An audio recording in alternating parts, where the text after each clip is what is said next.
ठीक।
let's say Northeast is much more greener, but there are still scope that we can utilize it. We can utilize those spaces to make it more green, more environment friendly, more fruit oriented. I was shocked to find that avocado is much more in Nagaland, which I never knew, and they are not able to bring it to Delhi. Why? Because the connectivity was the problem. Today I was speaking to one of the governors, sir, and he was telling me that with this connectivity, which is proposed and coming up maybe another 4, 5, 6, 8 months, that you will see that what we are importing from other countries, we will now start taking from our own country. I've just given you one fruit which is very popular in Delhi. I think it is selling for I think 5 to 700 rupees a kg, and here the avocado in that area is rotting because it is not able to get transported. You go to Agartala. Agartala is another beautiful place where there is a absolute super crop of kaju, and I'm not saying it that I have read it. Anything I'm saying right now is by experience. The unit there where I was that time an adjutant, and I was shocked to find that the golf course that handing takeover unit gave us, that please sign that there are 38,000 trees of kaju. I couldn't have imagined that kaju is there in that area. I thought always कि वो south में मिलेगा, आंध्र में मिलेगा, लेकिन नहीं, it is there, and it is rotting. Why? Because there is no factory to open that kaju. There is no establishment doing it. The locals do it, but how much can they eat, and what is the earning? That same kaju which was earning here 700 to 800 to 1200 rupees, there it was being sold 20 rupees a kg. Well, it was a super luxury for army officer like me who found कि काजू हमारे लिए होता था कि it is only for some particular lot. But then I found that we were having it every day. It was very good experience. And when we used to tell others कि नहीं यार हम तो breakfast में काजू खाते हैं, तो बोले यार तुम्हारे तो भाव बढ़ गए. So what I'm again trying to bring out is there's a super potential there, again Agartala, of lychee. Lychee right now in Delhi is around 150 to 250 rupees a kg. The lychee there is 15 rupees a kg. I was asking somebody this lychee season that भाई आजकल लीची का क्या हाल है? बोले sir सड़ रही है क्योंकि उसको बेचेगा कौन? And by the way, because of lack of connectivity, I am again, why I am giving examples, because you will understand that. What was the rate of tomato? When you ask the market chap, you know what does they say? What do they say? It's a very simple thing. He'll say 25 रुपए. So I felt very good. 25 रुपए kilo तो हमारे को दिल्ली में भी नहीं मिलते हैं.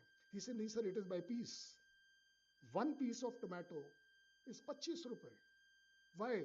Because of the connectivity, because of the transportation. The apple is again sold there not by kg, it is sold by piece. 40 rupees a piece. Something, and I'm not talking about now. Now it must be more. Or maybe less also, because Tripathi sir is here. Please, sir. Please come, sir. So, you know, Northeast has everything. It has much more. Little ahead of Dimapur, we went to the field where already a lot of oil exploration is going on. And there is a report that the reserves there, and there's an official report I'm talking about, not any kind of personal assessment, that there is oil reserve which can cater for India's requirement for next 25 years. But then I went and saw that. Okay, what is this place? Oh, it's an impossible place to reach. Why? Because there is no connectivity. There is an absolute hill feature, and that report says that under this is so much of oil. When are we going to exploit it? You see, when we are talking about Viksit Bharat, we are talking about US, we are talking about tariffs, we are talking about Make in India. Where is Make in India? It cannot be only in Delhi. It cannot be verbal. It cannot be that a particular studio created by Marwa sir becomes a university. This is how it will happen. This is how we will improve. This is how we will upgrade ourselves. The facilities are coming up. I don't, criticize that. But what I am trying to say that we will have to go beyond whatever is available here in Delhi, or maybe up to Calcutta, or maybe up to Assam, or maybe up to South. No. These 7 sisters and so-called 1 brother, 8 states. I dare say, you can please check the data.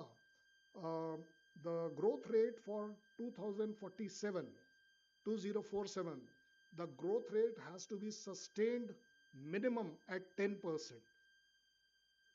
Let me guarantee to you, we might be able to go through in the economic section that this 10% is not happening. We know it.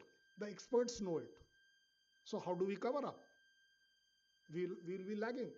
The only way which possible is that whatever is existing in Punjab, Haryana, UP, XYZ, all these places, they may improve. But they will improve how much? That also is forecasted. If today they are at 6 and 7%, you will take it to 8%. But it is guaranteed. It is not happening at 10%. Please ask the Niti Aayog, please ask Amitabh Kant, they will be able to tell you straight away that what is the correct figure. The figure, I may be wrong by point something, 0.5, 0.4. But I challenge that this is not happening. Now, where is the scope? You cannot take good areas like Punjab, Haryana, UP and all these places. You have a scope to improve, but you will not make a drastic change because these are already improved places. So what do we require? We require Northeast. Why? Because Northeast today is struggling at 3, 4, 5%. Now that is the place which you can make 7, 8, 9%, whatever. Because that has been unexplored. That has been not developed the way they are. You have expressways here. I think every nukkad, you got another expressway coming up. And there is a super expressway coming up. But we need to correct Northeast. And if Northeast is not connected, you will see that whatever is the shortfall here in northern side, southern side, western side, we will be able to cover it from the eastern side. Why? Because it is struggling at 4%. If you do something there, it will reach 7%. So this so-called deficit of 2, 3, 4% for overall can only be covered by Northeast. We all have to realize, we all have to bring out this word. And I dare say that this responsibility, again I'm saying, is of course Razan sir is here. He will be able to tell us much more. Jai Hind sir. So it is the responsibility of all of us on the service side to take out this message, but at our side, like NCC students and colleges who are there, you will have to start accepting it. You will have to start exploring it. कि भाई साहब उधर हो क्या रहा है? You will see something what the governor is going to tell you, that what kind of development they are looking at, and it is taking too long. I don't know who's what. I'm again not criticizing. You please go in Nagaland. You please go to Agartala. Beautiful houses, palatial houses, but no road outside. Why? You don't require a road to your residence, I understand. But you require a connectivity of Northeast, not only towards within India, but even outward. If that so-called project which is coming up with Thailand and Myanmar, that we have to take that peripheral road or so-called developed our trade there. In Myanmar, you got a port where beautifully you can exploit it. And it is seen that there is a likely saving in transportation of export by 40%. And these figures I am quoting you, official. There is nothing that this is speculative or my figure or any. This is the government of India figure. If somebody says, okay, fine, इसमें भी थोड़ी बहुत गलती होगी, हो सकती है. But गलती 40% की 1% नहीं हो सकती. It may come down to 35%, it may go up to 40%, 45%. But there is a lot of sense that Northeast, unfortunately, in northern India, or maybe to some extent, government of India is still unhighlighted. It is still ignored. It is still not exploited. We are not using that resource which is with us. It is something like, again, I will say, Delhi, Luton's area, beautiful roads. You please go to Jangapuri, Janak, mind-boggling figure. But 100 tons is 100 tons. It is going unutilized. It is not coming here. I went to another farm, which was for the Nibu, fresh lime. Fresh lime here reaches even 200 to 300 rupees a kg. And they were finding it difficult in their local market to sell it for 20 rupees a kg. I can understand that the connectivity, transportation can, lead to problems. But on its own, if I have to say that yes, the connectivity will cost. But that cost will make it because the perishables coming will reach here in time. I don't think most of us would know, and especially the kids may not know from where are the good apples coming. We are so good on apples of Himachal and J&K. And if we are so good, why the Iranian apple is coming to me? And you know the rate difference? The rate difference is something like, in market I'm talking about, is about 100-150 rupees a kg is apple. The Iranian apple lands up at Azadpur Mandi at 36 rupees a kg. Lands. Air conditioned vehicles, and they come. If my apple is that good, why are you taking it? You see, we keep speaking about tariff, make in India. Make in India doesn't mean only कि हवाई जहाज मैंने बनाना है. Make in India is every place, every time. You dare have the guts. We may criticize Canada, but you dare have the guts like Canada to openly start saying by the public, because what public says, that matters. That no, nobody will go for tourism to US. This is their latest statement, not my statement, it is their Prime Minister's statement. And what have they done? That while applying, you are discouraging them. That no, you will not go. We don't want to go. We don't want to be under this kind of obligation कि हमारे को ही सब कुछ चाहिए, दूसरा country कुछ ना ले पाए. I'm not against it. Excuse me. I'm not against it, by the way. That country, US, has got its own right. Canada has got its own right. I have my own rights. But the rights, unfortunately, are excised, understood, conveyed from a position of strength. Otherwise, it is a useless item. And to come to that position of strength, you can't say कि मेरा left hand तो strong है, लेकिन right वाला hand जो है उसको मैंने आज तक देखा ही नहीं है. The whole of the country is strong, the northeast is not. No, that's very funny. How can you have a growth? How can you have a self-reliance? How can you, is Make in India available only to a particular state? We are talking about the complete country. If the country is responsible to contribute towards the economy, towards the growth 2047, then well, the country needs to reach out there. You don't reach out, both will fall. It is not a win-win situation where the local state is also winning and the country is also winning. If the state wins, country wins. And let's not ignore that these are a group of 8 countries, 8 states. It's not a small. आप उसको बोले बाकी जगह पर 5, 6, 7, 8, 10 जगह that we are good, you may be good. My whole aim of starting this presentation, being the first out of the series of 3 to 5, whichever it is, we are also planning in the next one. We are taking only the 8 state, that is the Northeast state, that they will come and represent that what they are and what their potential is. I have only tried to trigger it. Well, if it is received well at the corridors, then well and good. But still, I will go ahead that we call people from those states, the administrators from those states, the police people of that state, maybe the army people of that state who are there, that please come and educate us what you are and what possibilities are there for improvement. Sitting here, I may not be able to tell you कि किस state में कितनी road के कितने kilometre चाहिए. It is only that gentleman who will come and tell us that exactly 783.5 kilometers are required of an expressway to connect X to Y, and that is where our transportation gets improved. And if our transportation gets improved, it contributes to the overall wellness and the economy of not only that state, but also of the country as such. So this is our aim. Global counter-terrorism is also looking at that any act which is not towards the country or the goodness of the country is as good as bad for the country. We dare say that now, and that is where we are taking this kind of touchy topic, that how Northeast can improve and improve for the country as such. We will be discussing at the appropriate time and level that as to what has gone wrong, what is going on wrong, and well, I can tell you today, there are indications available. Anything much more wrong can go if it is not controlled in time.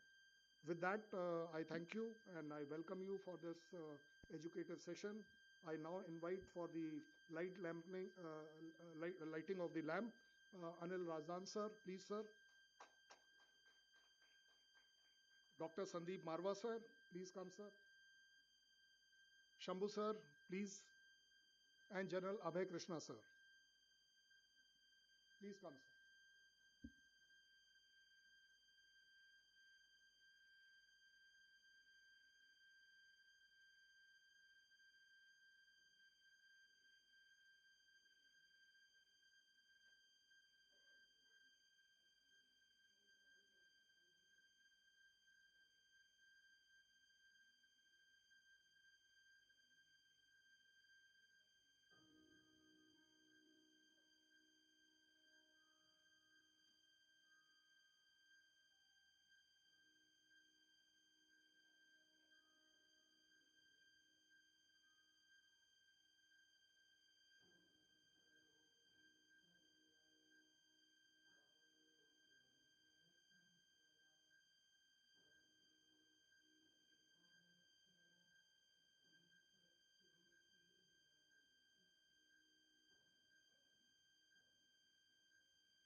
Before we start the conference, may I request everybody to rise for the national anthem?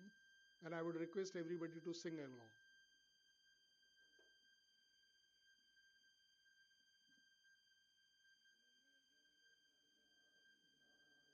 जय हे भारत भाग्य विधाता पंजाब हिंद गुजरात मराठा द्राविण उत्कल गंगा विंद हिमाचल यमुना गंगा उच्चल जलधि तरंगा तब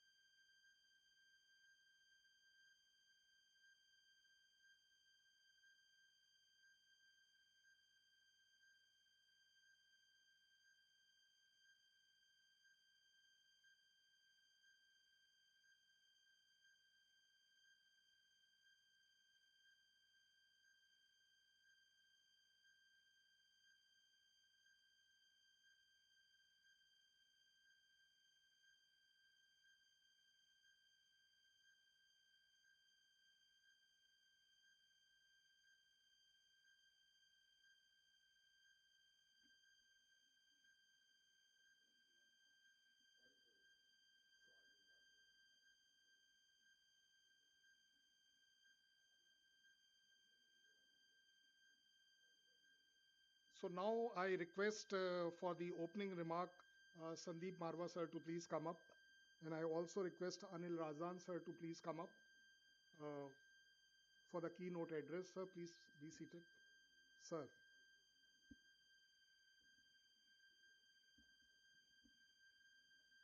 You may, sir. Good morning, everyone. Being a first speaker, let me start with Om Gajananam Bhutaganadi Sevitam Kapit Jambo Phalchar Bhakshanam Uma Sutam Shoka Vinashaha Karyakram Namami Vidneshwaram Padapankajam. Hey Lord, I am showering flowers on your feet. I am bending before you. I am requesting you, and I am starting a new program. Please bless me. There should be no hindrance, no obstacle on my way to success, and I need your blessings. This is your with all these words, good morning once again, everyone. What a pleasure to be here this morning with all of you on this beautiful, well-designed program by GCTC. Let me take this wonderful opportunity to extend my heartiest congratulations to the complete team of GCTC and my special thanks to all the dignitaries who are present here today this morning. Two lines I'm recollecting कि सभी दिशाओं से शुभ सुंदर भाव विचार भरे नित अंतर पुण्य धरा बन जाए स्वर्ग ये मेरे यत्नों से करुणा कर. What I'm trying to tell you here, whether it is north, south, east, or west, whether you are in India or abroad, whether you are on the top of the hill or you are standing at a seashore, whether you are in a lush green garden or looking at some colorful flowers, or maybe looking at the most beautiful woman on earth. The fact is, there are two things which are much more beautiful than what you can see with your naked eyes. And these two things are your thinking and your feelings. And the best part is that both the things are right within you. You don't even need eyes for that. On this very auspicious day, let's pray.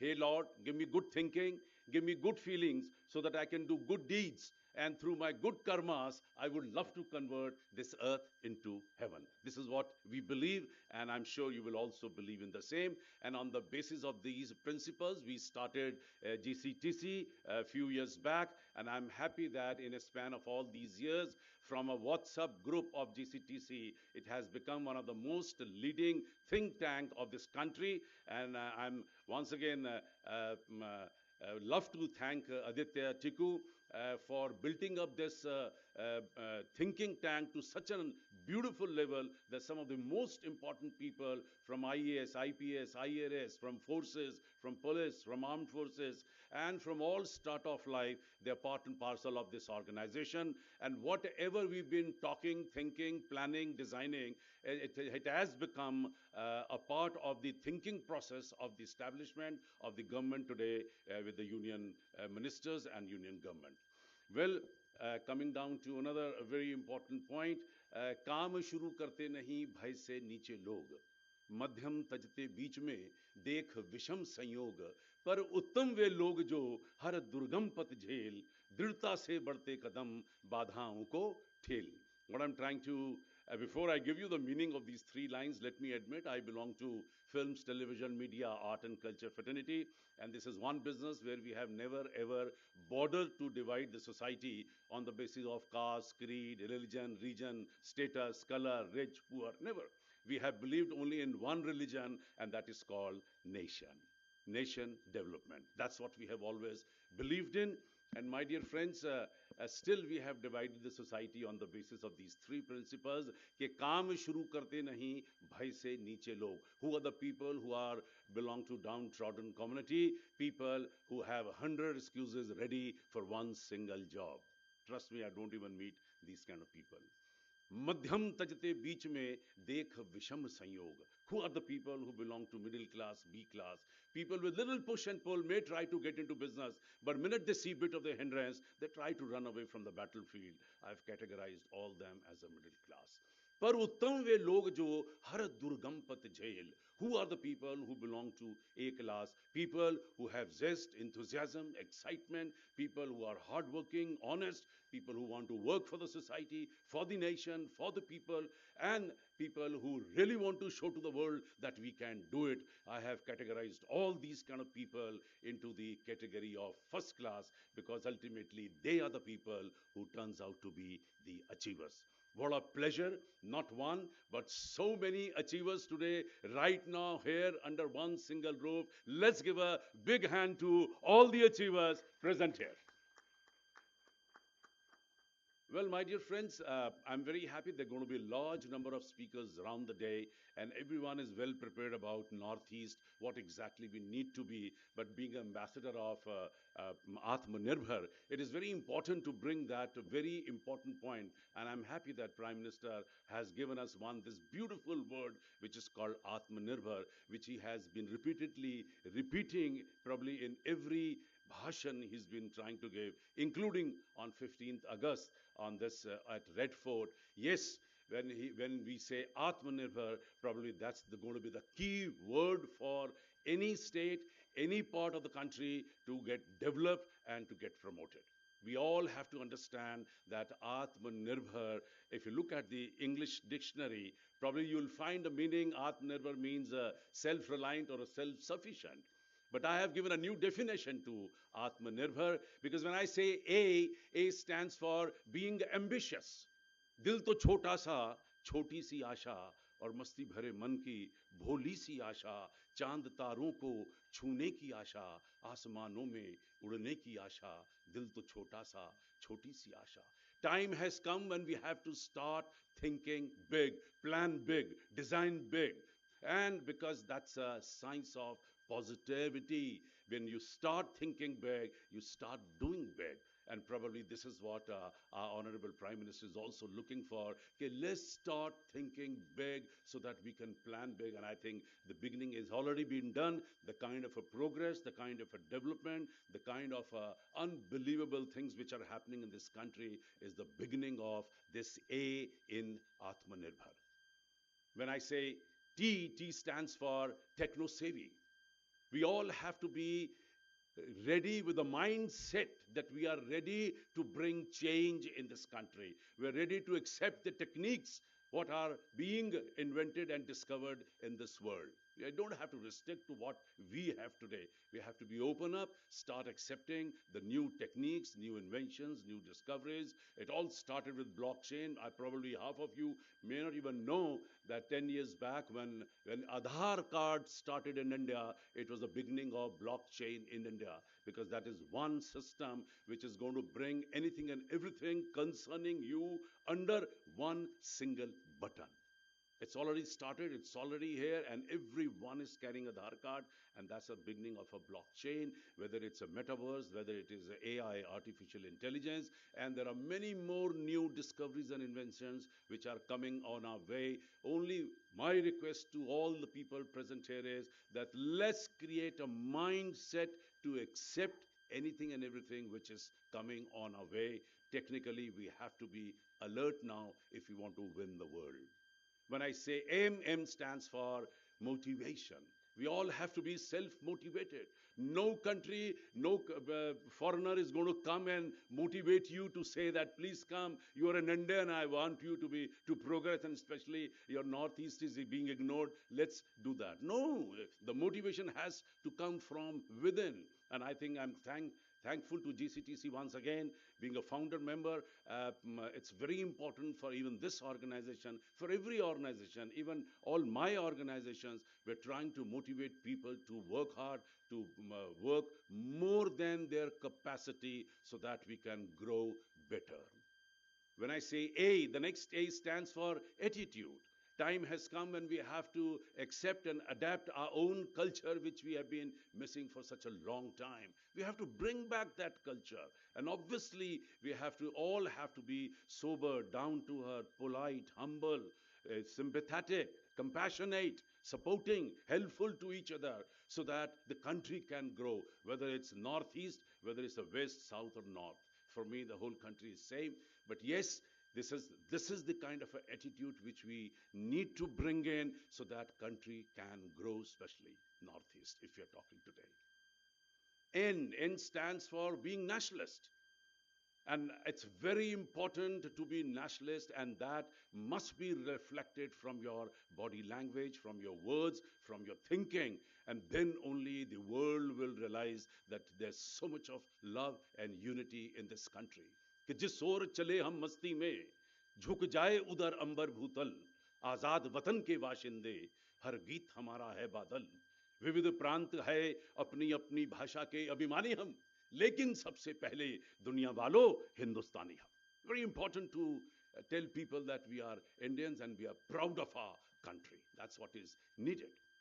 When I say I stands for ICE, I-C-E. It's the age of ICE. Information, communication, and entertainment. Please do not ignore your entertainment, because that's very important. Mental sickness is taking over the world. So I, as an entertainer, it's my duty to remind my fellow Indians that please entertain yourself in best of the manner you can, whatever way you feel like, so that you are healthy from your mind, so that you can work hard. When I say C stands for communication, and communication is the most important part today. We all must know how to read, how to speak, and how to write. It's essential, and that's how I've been shouting everywhere that education today is a very important part. So we have to give a lot of emphasis on education, on reading, writing, and speaking, and communication, especially how you speak, because words can lead to war. And we have a state of example: Ukraine, Russia. We have this example here. बोली एक अनमोल है, जो कोई बोले जान, हिये तराजू तौल के तब मुख बहरान, ऐसी बानी बोलिए मन का आपा खोए, और उनको शीतल करे और खुद भी शीतल होए. You need to be a good speaker when you are even talking in community, when you're talking one to one. That's what's going to bring a lot of love, affection, attachment within the country, and all of us will grow simultaneously. When I say C, C also stands for commitment. कि रघुपति रीत सदा चली आई, प्राण जाए पर वचन न जाए. This country has given us Lord Ram, and we're still forgetting it. The man of commitment. That commitment we have to bring back to the society. Commitment towards our institutions, commitment towards our establishment, commitment towards our government, commitment towards our parents, commitment towards our work. This is what is needed if we want progress, if we want our country to grow to a new height. When I say I stands for information, and there's a bombardment of information today. Everyone is confused. You have to be intelligent enough to segregate this information into two: necessary to know and nice to know. Put all your efforts in necessary to know, and when you think you have spare time, then put that efforts and energy into nice to know. So this is what I means. When I say R stands for research. The word research, unfortunately, was missing from the books of Indians. And I'm happy that PM has started referring this word research again and again. Because when I say research, that means go back to your roots, go back to your originality, go back to your history, learn more. Any business, any profession, any work you're trying to get into, please learn more to do something new. Half of the projects, they fail because we don't research on those projects. Even if you are getting into a new project in Northeast, then it's very important to learn more, get into the history, competitors, anything. I mean, if it would have been a business session, probably I would have been talking only on this. But I'm sure there are so many intelligent people and they have understood what exactly I'm trying to come at. So R stands for research. B stands for believe. It's very important to believe in your own self first, that yes, I can do it. It was missing. And I'm very happy slowly and gradually this confidence is coming back to India, and people, they are becoming confident Indians. And that's the results you have already seen, that Indians have taken over best of the companies all over the world, and we need them back here. We need them, their suggestions, and we need this kind of a people who have believe in themselves. The conviction is to be created within the whole affairs, so that we can feel that we are growing. And that conviction we have to bring, that belief we have to bring, that we have to grow, whether it's Northeast states. When I say H stands for humanity. There is no religion bigger than humanity. You maybe belong to any religion, doesn't matter, but your religion should be up to the door of your house. The minute you are out of your house, your religion should be humanity, because that's what is needed. This is what India has taught to the whole world. And we have to be a good human beings. We learn the language and definition of a good human being. I'm sure that's going to help you, because my 40 years in business has only taught me that if you're a good human being, you're bound to be successful. When I say A, the next A in Atmanirbhar stands for all-rounder. You may be a specialist body, you may be a specialist in one business, in one profession, in one thing, but it's very important to open your eyes and start learning at least one more art of living, because that will help you, support you, convince you to get into more business, more activities, and that's what is needed, because then whatever age it is, it doesn't matter, I think. and then that will add on to the GDP, that will add on to the total turnover of this country. And last but not the least, when I say R stands for result oriented. So whatever we are doing, whether a convention like GCTC today this morning must leave an impact, must leave some kind of a result, because then only that means our resources are properly utilized and have come to a better conclusion. So result oriented, we have to see to it that every effort, every time, every money, every penny which we have invested must bring some kind of a result. And trust me, northeast country setups, northeast states, they're going to flourish, they're going to do well, and they will be as good as any other developed states like Maharashtra and New Delhi and Tamil Nadu in a time to come. I think with all these words, I would love to once again extend my heartiest thanks to the organizers of GCTC for inviting me here and giving me this beautiful opportunity to be part of this program. And before I leave, I would love to speak two lines. कि विभासित कर गगन भूतल, तिमिर को ज्योति देता चल, निराशा के अंधेरे को मिटा दे ले प्रभंजन बल. कहीं पूनम अमावस्या, कहीं उलझन, कहीं फिसलन, कहीं कांटे, कहीं पहरा कटिल बंधन. यहां प्रतिकूल है सब कुछ, कहीं मरुस्थल, कहीं बादल, मगर तू मुस्कुराता चल, दिशाएं हो उठे उज्जवल, मगर तू मुस्कुराता चल, दिशाएं हो उठे उज्जवल. Thank you very much. जय हिंद, जय Bharat. As usual, Sandeep sir always in total aggression, total josh. I wish I can match that, but I'll balance it with my calm.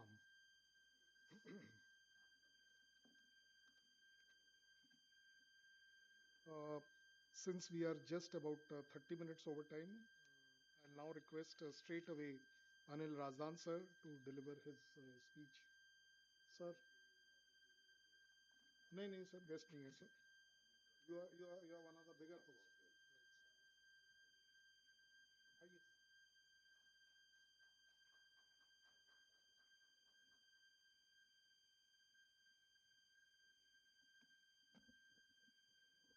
Thank you very much, sir. The distinguished participants, Your Excellencies, generals, fellow civil servants, and a lot of young people for whom actually we've assembled here.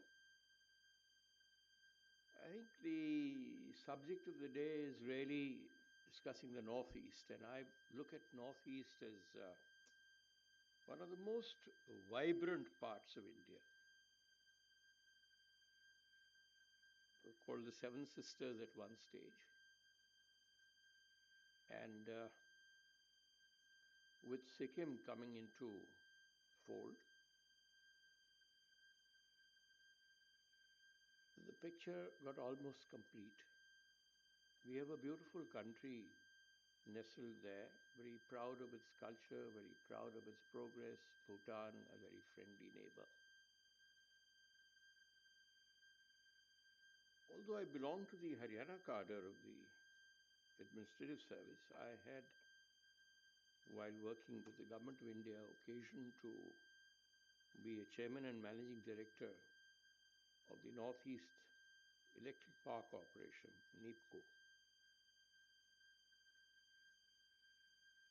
It was a most delightful experience in knowledge and learning, which really began with the 1991 election, where I was election observer for Mizoram. And Mizoram was totally cut off from the country by the super cyclone of 1991. It was almost impossible to get there. You had to get in through some roundabout routes. We got in through Silchar. When we talk of Northeast, my impressions may be totally wrong. But if you're looking to the Northeast to try and unify the whole culture, the civilizations there that exist into our proud country, Bharat Mata, through a single agenda or program, I feel we're going up the wrong road. It's like mountain roads. There's a Pagdandi there, there is a highway there, there's so many other roads, there are different peaks, there are different cultures, there are different people who are very proud of their own individual culture. I may be entirely wrong, but I think each little civilization there, which has been living independently virtually for a long length of time, some of them did not even have a language, a written script. They had a language, sorry, they didn't have a written script. Take the Mizo language, for example. So when the missionaries went there, they gave them the Roman script. But they're a complete civilization in themselves. I'll straight away begin with an example of Mizoram, where I had landed as an election observer. In one of the first calls I get from a gentleman, Mr. Lalman Zuala, who was my colleague in the Punjab cadre in Chandigarh while I was posted there. He had been summoned there by Mr. Lal Denga as the chief secretary. He went in there, he knew I had come to the state, and he said, "Hi Anil, when are you joining me for dinner?" I said, "Whenever you want, Mike." I landed up at his place. By that time, he had become the chairman of the State Public Service Commission. I frankly asked him, "How come the shift?" He said, "Probably the chief minister thought I was getting more important than him, so power games never end." So he landed up as chairman of the Public Service Commission. Mike had married a young Punjabi lady while he was in Punjab cadre. I saw a young girl, but I'd learned that he'd lost his wife a few years ago. There was a young girl who was going through the living room, and I looked at her. She had a babe in her arms. She walked past. Mike, very observant, asked me, "I think, Anil, you were wondering whether I'm married again." I said, "No." He said, "Well, that young lady is my daughter. And that babe in her arms is her daughter. She's not married. She's had a child. We know who the father is. Hopefully one day he'll marry her. But she's our child. This is our society." Staying in the circuit house there for almost a month, there was a little school, boarding school kind of thing for small kids. And every morning, ladies in high heels and good dresses going to work, Mizo girls work more than the men there. They'd pick up the kids, they'd show them around and play with them, and in the evening on the way back, play with them again. Now that I learned was a home for such children who were born out of wedlock. And those children were accepted as children of that community and society. Each elderly person was their parent. Now that advanced civilization put us to shame. And we want to teach them something. They know in some areas much more than us. There are various other incidents that I had there, including my own roommate in the academy where Deepak and myself were trained. Ambassador Deepak, sorry for calling you only Deepak.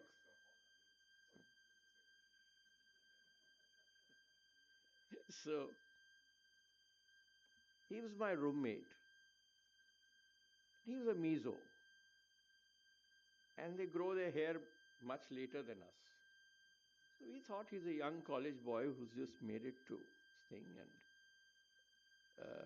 hard drinks were prohibited in the campus because our director was the first IAS director, Mr. Rajeshwar Prasad, and people had to smuggle out to drink chang and things like that and local brew. And to conceal that, they'd eat a lot of pan, which in any case the Northeast people would do. One day he shocked us by saying that, look here, I'm lucky to be here and not on the hills in Mizo fighting Indian forces. Because my brother is one of the MNF characters. Fair enough. One day he was pacing up and down the room and I asked him, what's happened? Everything all right? He came back late at night reading a letter. Yes, all is well. I said, yes, you read a letter and you were very concerned. He said, yes, my wife has written to me. We thought that he was 3-4 years younger than us. My wife has written to me and she thinks I've landed on a big job and she's landing here with all my kids. I said, how many kids do you have? He said, 3 kids. So anyway, and we guys, we were trying to date some women at that stage. So, but that is that society. And then in Mizoram, he told me that, look here, you've got to come and attend a party this evening at my place. What's the party about? It's my daughter. She's the first graduate in my community, in my village. In fact, postgraduate. And there's a community party for celebrating that. And of course, he knew I had a bit of a problem that time because I said I eat only mutton and I feel very scared in the circuit house ordering any meat. I only order chicken, thinking that it may be dog meat. He told me, you're a fool. They won't waste a dog on you. So you start eating your mutton. So this, why I narrated this is a lot of ignorance about that area. Each state has a different culture. Within the states also, there are communities. It's a beautiful garden of various varieties of cultures, some religions, some customs. And if we think that we're going to treat the whole of Northeast like a vast prairie land or wheat or something else or a rice land, no, it is not. In my view, it's a garden of beautiful flowers, it's a bouquet. We have to accept that as a bouquet and respect that as a bouquet. We have to respect each culture there. Then again, I ran into the Northeast in some way as a Joint Secretary in the Ministry of Power. I was given charge by Mr. Suresh Prabhu of the Chairman and Managing Director of the Northeast Electric Power Corporation, headquartered at Shillong. I said, sir, how am I going to control that organization from Delhi? No, you have to do it somehow. Some projects are just not getting commissioned. In fact, there was a project by the name of Ranga Nadi, and I used to tease my earlier minister, Rangarajan Kumaramangalam, that they can't even complete a project by your name. Ranga Nadi in all these years, it's running on and on. But as they say, cows may come and cows may go, this bull goes on forever. People from our areas have gone there, sifted out the cement trucks from that area, built their own palaces, and the project never gets completed. So anyway, it was my job to see it commissioned. But there I learned that those people, they resent people from the mainland because they think they come to exploit their resources. Now that feeling is something which is extremely unfortunate. To some extent it is true. But I think the starting point is that if we're looking at uniformity, no. We've got to respect each society, each culture there. They did not have a script of their own. The missionaries gave them the Roman script. They had a spoken language. You read Verrier Elvin and you'll find out what the tribes of India are. Each one has so much to be proud of. So my idea of telling you all this is that first and foremost we must respect, in my view, that it is a composite culture. Let us not try to make it one uniform culture. It may be a mistake. We cannot put them in a single uniform.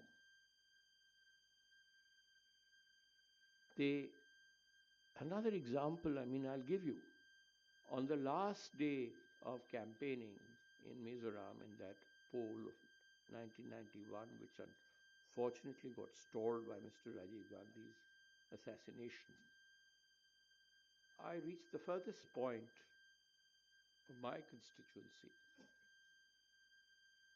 and driven around in a Maruti Gypsy and another vehicle to the circuit house, and we were under instructions from Mr. Seshan not to accept any local hospitality. So we were carrying our own tea leaves, biscuits, things like that. And he asked the caretaker of the circuit house to make some tea for me. I gave a 100-rupee note to my driver, go and have tea. Now,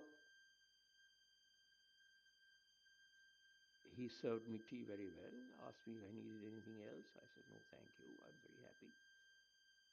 My basket is self-contained. When I was leaving, I shook hands with him. He saw me off to the door of the vehicle. Said, pleasure meeting you. Where do you stay? He said, sir, this is my hometown, the Chief Minister's constituency.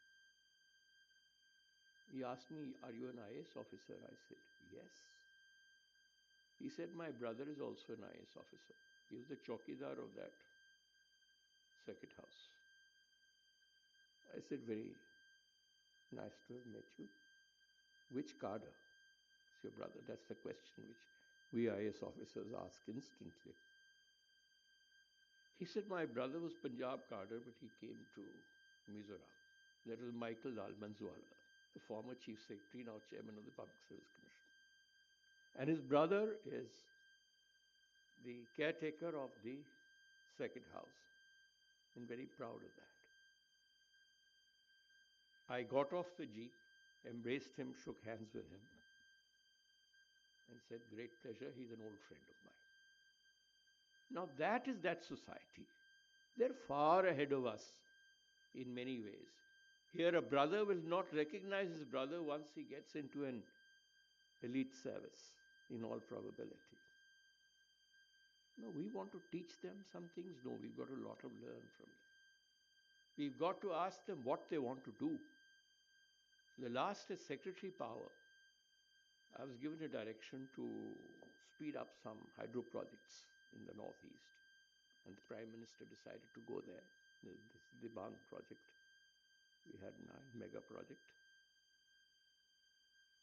Now we had a plan. The Power Ministry wanted that the highways should connect from the power projects to the other areas. There are transmission corridors, there are other kind of corridors. It's a huge powerhouse of India. The northeast region has a total hydro potential of about 61,980 megawatts. That's 62,000 megawatts. Now we've been making so much noise about it all this while. And all that is in operation is 4,309 megawatts out of 62,000 megawatts. You might be wondering why I'm carrying this thing. I bought this along when I was Joint Secretary Hydro, 2001. We'd done a ranking of the hydro projects on the directions of the Prime Minister, Mr. Vajpayee, that time. We've not made much progress, sorry to say.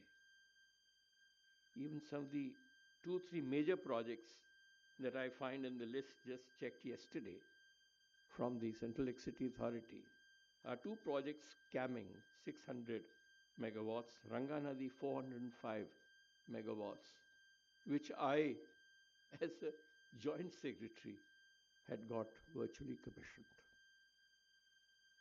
We've done some few projects here and there. To vast work yet to be done.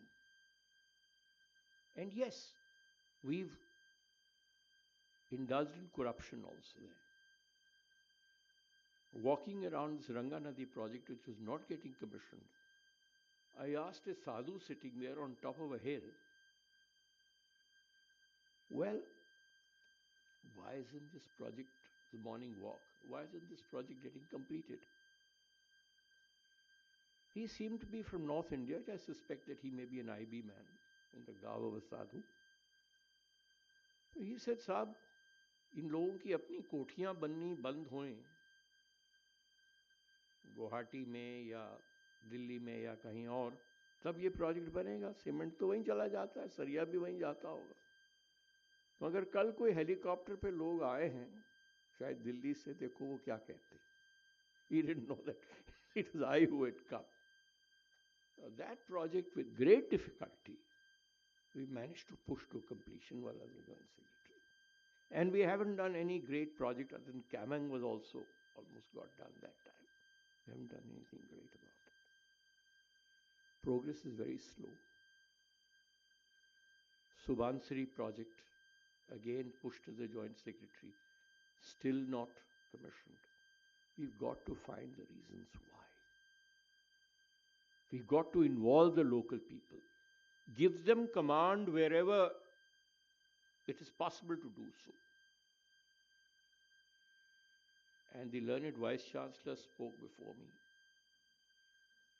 It's a shame that if people from the Northeast are walking around in Delhi, they'll probably be called Chini. Let us know where we are wrong. We've got to accept this beautiful garden. If you've been to Assam and you've not been infected by the spirit of Bihu, you've not known Assam, in my view. They're happy to integrate you in each of their activities. Try and integrate yourself into their activities and their aspirations. It's people's aspirations, rather than forcing them to integrate into a unitary commodity. We are not communist China. We can't go that way. We've got to carry them along with us, show them that in cooperation lies progress, and we hope that in all this effort that this august body is making, we understand the constituents of our great country together, respect each area, try to know its aspirations, find leaders of development from within them, not ठेकेदार्स of development.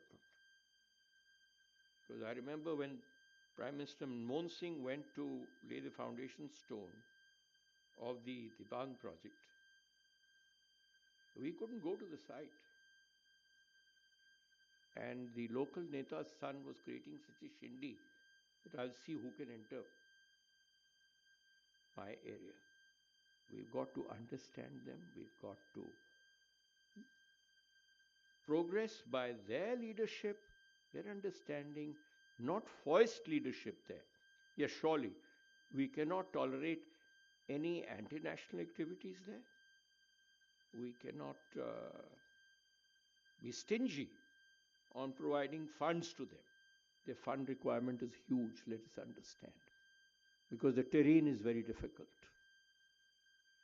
And we've got to progress in the way they're used to progress, integrate them, have more of them into our part of the country, give them the opportunity, create special, I would say, quotas for them to set up business in Delhi, this Bombay, Calcutta, etc. Integrate the Northeast first, emotionally, economically, and culturally. And I think you have a garden of opportunities waiting for you. Sorry for freewheeling. I'd prepared something earlier, but I thought that the issue is much deeper and much more profound. And let us not try and paint the whole Northeast in one color, leave aside painting it within our culture. Northeast itself is entirely different. I don't want to go into the nitty-gritty. What the hill people think of the plains people there, or what the plains people think of the hill people there, that is India. We have to accept it. We've got to build on the strengths, respect each community, its culture, not tolerate anything anti-national, but move together just as a human body composed of so many organs and so many cells coordinates and moves together. Thank you very much. Sorry for boring you.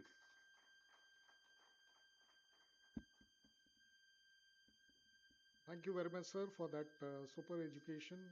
Maybe if we had the luxury of time, we would have continued for at least another hour. But I do have a small constraint on time because Aditya tells me that I'll blame Aditya that we are 40 minutes behind schedule now. We'll cover it up, and that is why I had requested General VK sir that as a governor, he was supposed to be present here today. Morning, he gave me a message that he's still stuck up at the airport for whatever reason. So he said, "What way out?" I said, "You connect somehow either online or send me a recorded message." So he says, "I don't have a line also here. I can't. The internet connectivity was a problem wherever he is, which he didn't want to say on the phone." So he gave me an offer that I'll give you a 30 minutes recording or I give you a shorter one. I said, "Sir, give a shorter one because we generally exceed our timing." I'll request, please play up his recorded message, which we have received today morning, 5:30. No, no, not at all, sir. Not at all. There are many things in terms of infrastructure is one. Connectivity is second. How the resources are to be utilized and the people benefit by the resources going to the rest of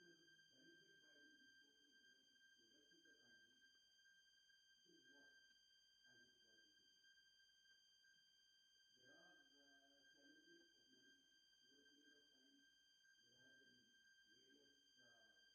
groups which have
As usual, General V.K. Singh at his best.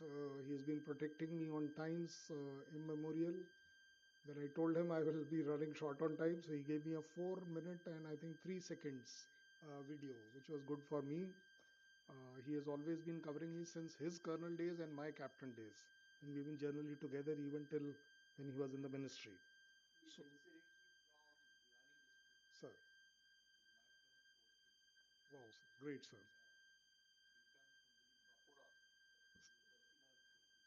So next time, sir, whichever place you go, let me know. I'll also transfer there. Oh, sir, मैं भी कुछ बन जाऊंगा. Sir, great, great. So if you allow me, sir, we'll straight away go to the next session. That is the historic perspective and importance to India of the Northeast we are talking. And in that, I invite uh, Dr. Pushpita Das, Research Fellow and Coordinator for the Internal Security Center at Manohar Parrikar Institute of Defense Studies and Analysis. Ma'am, please come. Beta, wo change karo. We will have Mr. Shiv Sahai, IPS Officer, Additional Secretary, NSC and Prime Minister's Office also coming. Please, sir.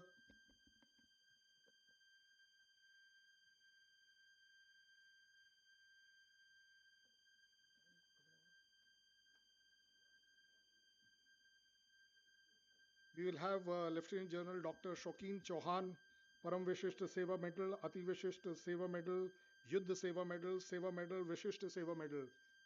Ladies and gentlemen, all these decorations may be little elaborate, but let me tell you, each one of them is so well earned that I only know, and all the officers who are here, that you have actually worked for it day and night. So he will be joining us online. He has been a former Director General of Assam Rifle. I think there couldn't be a better, group and a panel to come out with whatever is the historic perspective and the importance of India. I'm just waiting for Rajni Ranjan Rashmi, sir. Oh, sir, you have come back. You went very kind. IS officer, former Chief Secretary, Manipur, and Special Secretary, a distinguished fellow, Green Shipping Advisor, GCTC. So we couldn't have a better than this. Sir, I hand over to you for next 40 minutes, whichever way you want. I'll be grateful if you can somehow control me on time. Thank you, sir. Over to you.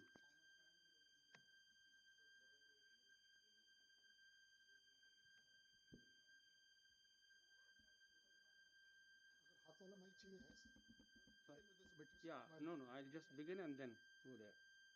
Thank you very much, Colonel Singh, and good morning to all of you. We have about 45 to 50 minutes with us. So let me begin. We heard some beautiful thoughts, excellent views today morning. Razan Sahab, my senior colleague in the service, he was describing Northeast as a bouquet, a wonderful bouquet. This is absolutely true. We have 8 states and they make a lovely bouquet. But he also talked about the mainland. I mean, that's where I would like to begin, that we need to get over this notion of we being the mainland and Northeast being the peripheral. Actually, they are not on the margin of the country. They may be geographically on the margin, but they are not really on the margin. This is an issue which agitates every single person who lives in the Northeast. So we need to get over this. And then why do I say this? Look at some of the statistics. They constitute 8% of the total population of the country, but about 4% in terms of area. But if you look at the international borders, we have about 15,000 kilometers of land borders and over 5,000, almost 34% of that is in the Northeast. And look at the communities. Almost the 34%, 35% of the total number of tribes, specific communities live in the Northeast of the total India. So, and then if you look at the per capita income or the HDI, they are just about the national average. They're not high, but they're not very low either. In fact, some of the states in the Northeast do better in terms of HDI than the rest of the country. For example, Mizoram, which Rajan Sahab was talking about. Mizoram or the certain parts of Meghalaya, they do much better than the rest of the country. And their per capita income, their ability, the HDI, the social indicators, they are far ahead of the rest of the country. So there are absolute positives there, which I think we need to recognize. So this is the but if we have to look at the 2047 India of 2047, and where does Northeast figure in there, we have to look at the big picture. We need to know where we have come from if we want to know where Northeast is going to go. There are two ways of looking at the Northeast. One, of course, the common view is that it's a region far away in the Northeast, socially complex, economically relatively weaker than the rest of the country, strategically important, but disturbed by ethnic and social conflicts. I mean, there is a long history behind this. Actually, we are victims of the colonial past, and the British left no stone unturned to deepen these divisions, and more so in the Northeast.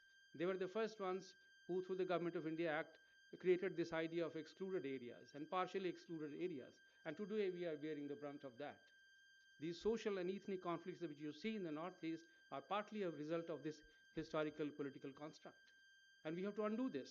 So it will take a long time. So they had sown these seeds, but we are reaping the bitter benefits. And then the partition divided this region. It further wounded this region much once again, and it has damaged the social and the political fabric. So we have to recreate this. We have to repair this damage which the colonial past has done to us, and we have not been able to rise to the occasion. So we are in a phase of national development where we have to do this. There is another way of looking at the Northeast, which people who look at, again, at the big picture, they say that it's a gateway to the Southeast Asia. It's a gateway to the East. We have an Act East policy, in which case the fate of the region gets closely interlinked with the fate of the rest of the Southeast Asian countries. And I'm reminded of what Wu Maintha, the grandson of the Secretary General of the UN at one time, he is a famous, well-known journalist and author. He wrote a book about Myanmar, which is the bordering region of our country, and he described Myanmar not as specifically as Myanmar, but as a land where China and India meet. So this is the external view of that region. If we really want, but he also qualified this by saying that if really we want to act as an influencer in that region, we have to develop the Northeast. Northeast has to be as attractive as the rest of the borders where China is meeting Myanmar. So we have to actually get our act together. So from both perspectives, whether we look at Northeast region from a historical perspective, a victim of the colonial past, or Northeast region as an influencer in the external politics of that region, we have to see that the Northeast region develops economically, socially, and politically, of course. So what is it that we can do for Northeast of 2047? The governor of Mizoram was talking about infrastructure. Infrastructure is really the key. Connectivity is really the key. And then comes the stability factor. I would rate stability as the last factor. More important is connectivity, creating an infrastructure, and then the stability. And in infrastructure, I'll just close this by saying that there are other speakers who will maybe talk about the other dimensions, but I'll only draw your attention to one fact of the economic development of the Northeast region, which is going to be really the linchpin of our future vision about the region, is that so far the model that we have followed there is trying to impose or bring the industrialization model which we practice in the rest of the country or rest of the world, which has completely failed. I mean, we have given them excise benefits, income tax benefits, so that the industries go from rest of the country and set up their business there. This is a faulty model. We have to look at the natural resources of the region and use this to as the basis of development of that region. There is no entrepreneurial ability which has developed in that region because we have never looked at them as a source of enterprise there itself. We have always looked at the rest of the country or the mainland, as we say, which is again a problem in itself. So we have to look at an economic model of development which looks at the northeastern region itself as a resource. It has almost 65% of the region is forested, and they contribute almost again about 60% of the total forest in the country is in the northeast. The biodiversity is extremely rich there, so the people are extremely capable and talented. So we have to use this, both the human resource and the natural resource, as a source of development. I'll stop here, and I have other excellent speakers on this panel who will speak to you about the rest of the dimensions of this. Thank you very much for listening.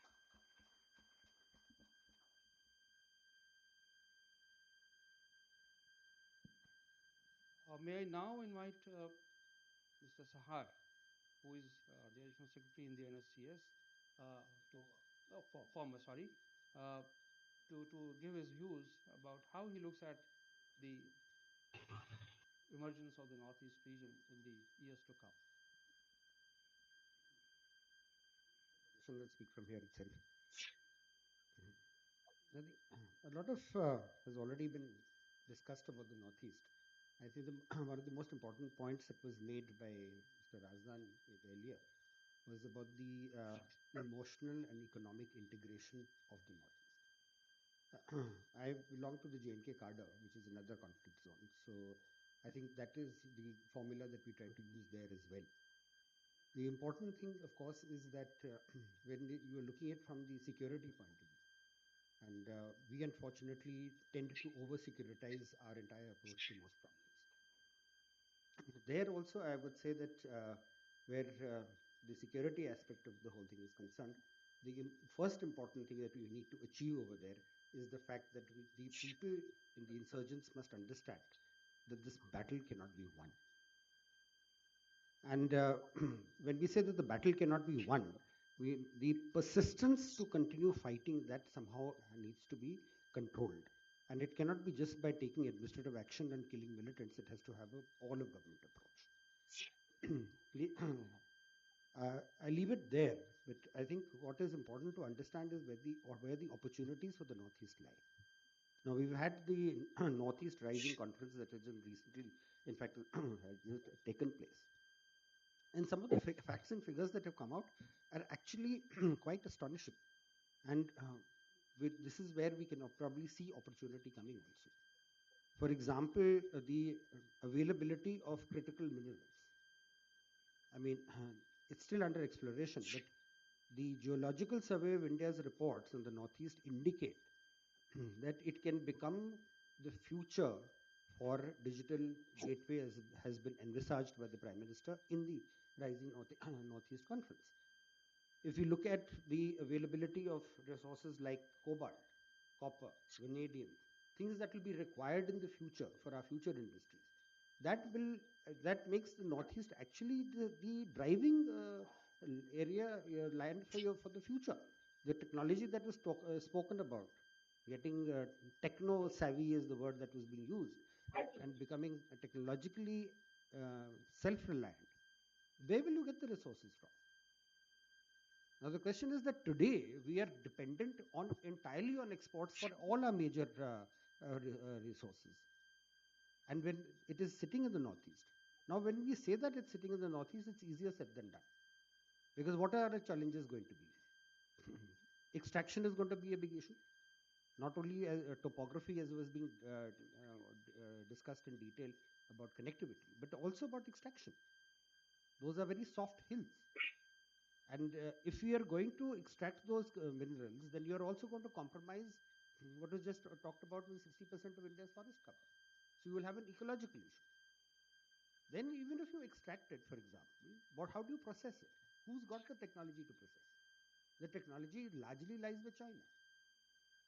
And God forbid if China gets to know that Arunachal has got one of the largest deposits of graphite, the border issue is not going to remain a border issue. It's going to become a major issue. So you see, so these are it's the future of Northeast has got opportunity, but it's also going to have challenges, and these are going to be geopolitical and geo-economic challenges, not merely a Northeast insurgency issue.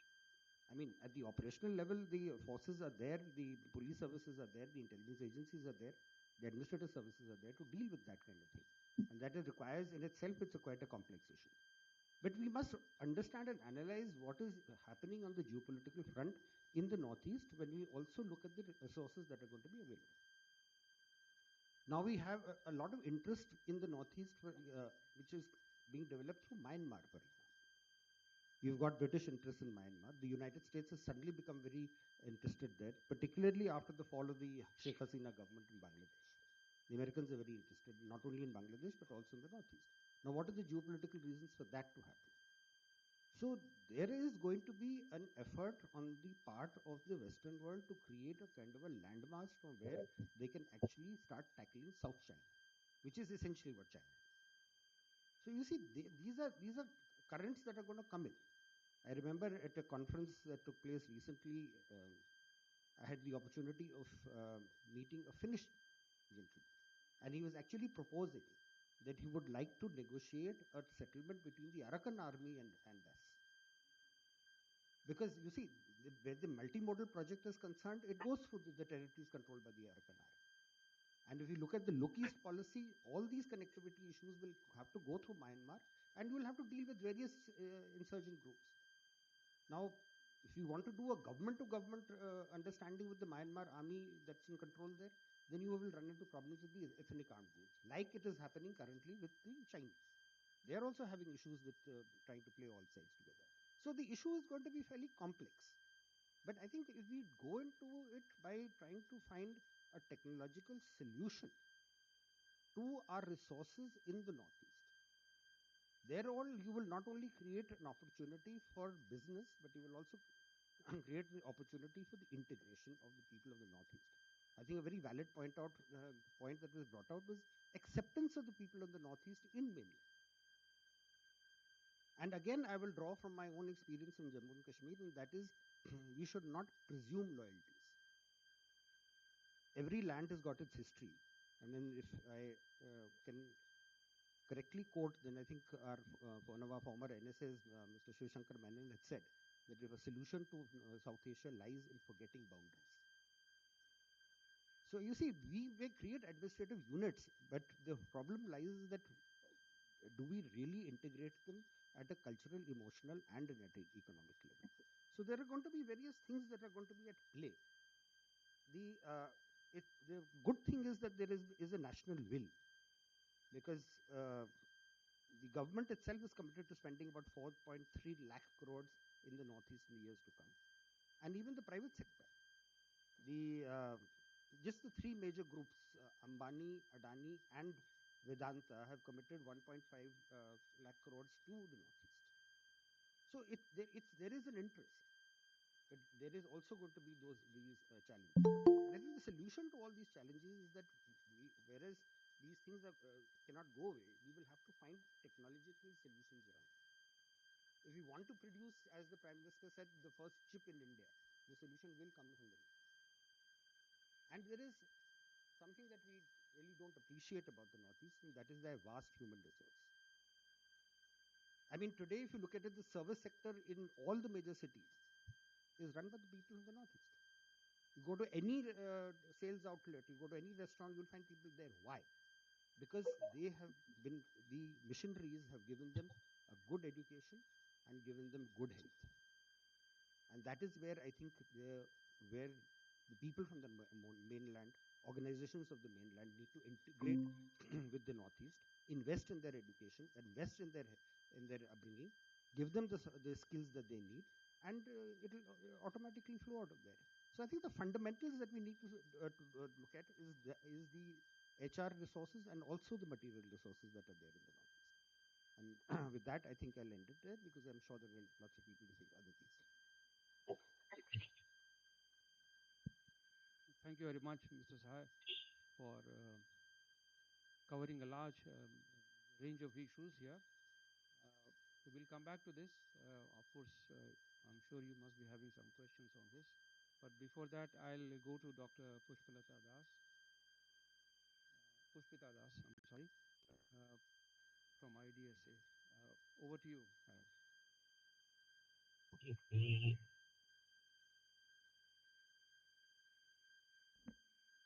Thank you, Chair. Good morning to you all.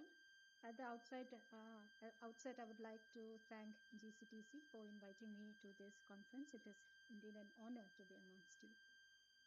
So today, my presentation will be giving you a historical perspective of the administrative and political evolution of the Northeast. Now, given the fact that the tribes of the Northeast have unique customs and traditions, and they have a very unique way of life, administering the tribal belts have always been a matter of consideration and concern for both British India as well as an independent India. Now, in the colonial times, as you are all aware, that the Britishers used to think that the tribals of the Northeast are primitive and underdeveloped, and therefore they wanted to have a very simpler kind of administration in the tribal belts of the Northeast, so that their customs and traditions can be accommodated while administering justice to them. So when Assam was established in January 1875, almost all its districts were declared as scheduled tracts under the Scheduled District Act of 1874. Now, this act stipulates that all the rules, regulation, acts, etc., which were enforced in rest or in any part of the British India were to be enforced in these scheduled tracts only after modifications and restrictions. And this kind of a system carried out for the first 3 decades of the 20th century also.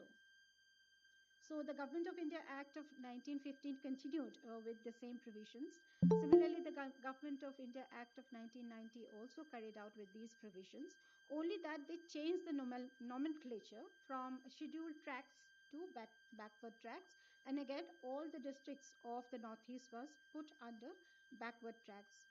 Now, the Government of India Act also stipulated that the provincial legislature will not have any power to make laws for these backward tracts, and it also stipulated that no matters regarding these backward tracts will be discussed in the provincial legislature. So we can say that there existed a complete statutory ban of legislature in the backward tracts. And in fact, the entire tribal belt of Assam was represented in the provincial legislature by one nominated member who was a Welsh missionary. Now, in 1930, the Simon Commission in its report stated that the Government of India was desirous at that point of time to limit the extent and degree of the excluded areas, because these excluded areas had different levels of development, education, and political consciousness. And depending upon these factors, the Simon Commission report had recommended that the backward tracts or backward areas be categorized as excluded and partially excluded area. So the Government of India Act of 1935, it again categorized these tracts as excluded areas, which was formed by Northeast Frontier Tracts, Naga Hills, Lusai Hills, and North Kachar Hills, and partially excluded areas which were subjected to some kind of provincial laws and British administration. And these areas, as you all know, are Garo Hills, Mikir Hills, Khasi, and Chandria Hills. And the governor of the province of Assam, was given the charge of administering these tribal areas. Now, this was the kind of administrative setup which was there till India got its independence. But on the eve of India's independence, there was a subcommittee on the Northeast Frontier tribal and excluded areas, which was constituted by the Constituent Assembly on 27th February 1947, and this committee is popularly known as Bordoloi Committee. Now, this committee was constituted to listen to the representations of the concerned stakeholders, as well as to develop a system of administration for the tribal areas. So the Bordoloi Committee submitted its report in July 1947. Now, the committee observed that the Northeast had different levels of development as well as political consciousness. And it also observed that the tribal people of the Northeast actually had a great anxiety about their land. They were also quite apprehensive of the outsiders, especially from the plain areas, and therefore they demanded that some provisions has to be incorporated which will prevent the in-migration of these people from the plains to getting into the hills, so that they can safeguard their land as well as their customs and traditions. So, keeping these factors in mind, the Bordoloi Committee recommended that some form of decentralized governance in the form of autonomous district councils be implemented in these areas, and these autonomous district councils will have the power to legislate on the use and occupation of the land. They will have the power to manage primary education, regulate social law and customs, and adjudicate civil and minor official criminal offenses. Now, it also stipulated that the laws enacted by the union or the state legislature cannot be enforced without the consent of the governor. Now, the recommendations of a Bordoloi Committee report was debated in the Constituent Assembly in September 1949. And there was apprehension which was raised on one particular provision, which was the fact that the laws made by the parliament can only be implemented in these areas with prior consent of the tribals. So many members, they argued that it will actually hinder the smooth integration of the people of the Northeast into the mainland. But Mr. Bordoloi at that point of time said that the seeds of separatism was already sowed by the British in the minds of these tribal people during the wartime, and therefore the need of the hour at that point of time was to solicit the cooperation of the tribal people so that we can have a smooth integration into the Indian Union. So these recommendations of Bordoloi Committee was incorporated in the 6th schedule of the Constitution of India. Meanwhile, there were two kingdoms in the Northeast, that is the Kingdom of Manipur and Tripura, and they were merged into the Indian Union in October 1949, and they were made Part C states, that is the Chief Commissioners' provinces. Now, in 1952, the 6th schedule was implemented, and based on that, 5 autonomous district councils were set up in the hill districts of undivided Assam. The Nagas, on their part, they refused to elect any council, saying that this is too little, too less, and too little. And eventually, they raised the banner of revolt against the Indian Union in 1956. In 1956 itself, Manipur and Tripura were upgraded as union territories. But as you all know, that the Naga insurgency kept on raging. So in order to give in to some of the demands of the Nagas, in 1963, the government of India declared Nagaland as a state, and it also granted Manipur and Tripura legislative assemblies. Now, as you all know, the establishment of the autonomous district councils were done in order to provide avenues for the educated tribal elite to actually fulfill their political aspirations, but the performance of the district councils were a failure because of various reasons like financial constraint and non-cooperation by the Assam's government, as well as by corruption as well. And this had disillusioned the tribal elite. At the same time, there were some measures which were taken by the Assam government which did not go down well amongst these people. First was the mishandling of famine in Mizoram, and second was the imposition of Assamese as the official language for whole of Assam. So, what the political elite or the political tribal elite did was that they started clamoring for greater autonomy, and most of them was also asking for a full-fledged state. And there were also widespread protests against the imposition of Assamese language as the official language. And most of the time, they also resorted to violence, and to the extreme, the Meiteis and the Mizos actually they started the insurgent movement in 1964 and 1966, respectively. Meanwhile, we had fought a war with China in 1962, and the relations between India and China had gone extremely bad, and there were news that China was in fact arming and training the insurgents who were crossing the border and going into Myanmar, and to some extent going into China as well. Now, keeping these things in mind, what the government of India did is that they actually given to the demands of the tribal elites to provide statehood to their areas. So they did so by carving out states and union territories from an undivided Assam. So the state of Meghalaya was carved out, and the union territories of Arunachal Pradesh and Mizoram was also carved out in 1972. And at this point of time also, Manipur and Tripura were made full-fledged state in 1972.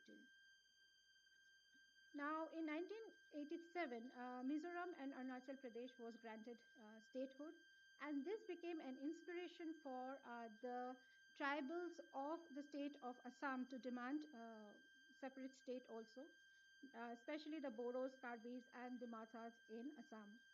Now, these demands initially started as peaceful, but they soon turned violent. And as the violence level rose, the government had to respond.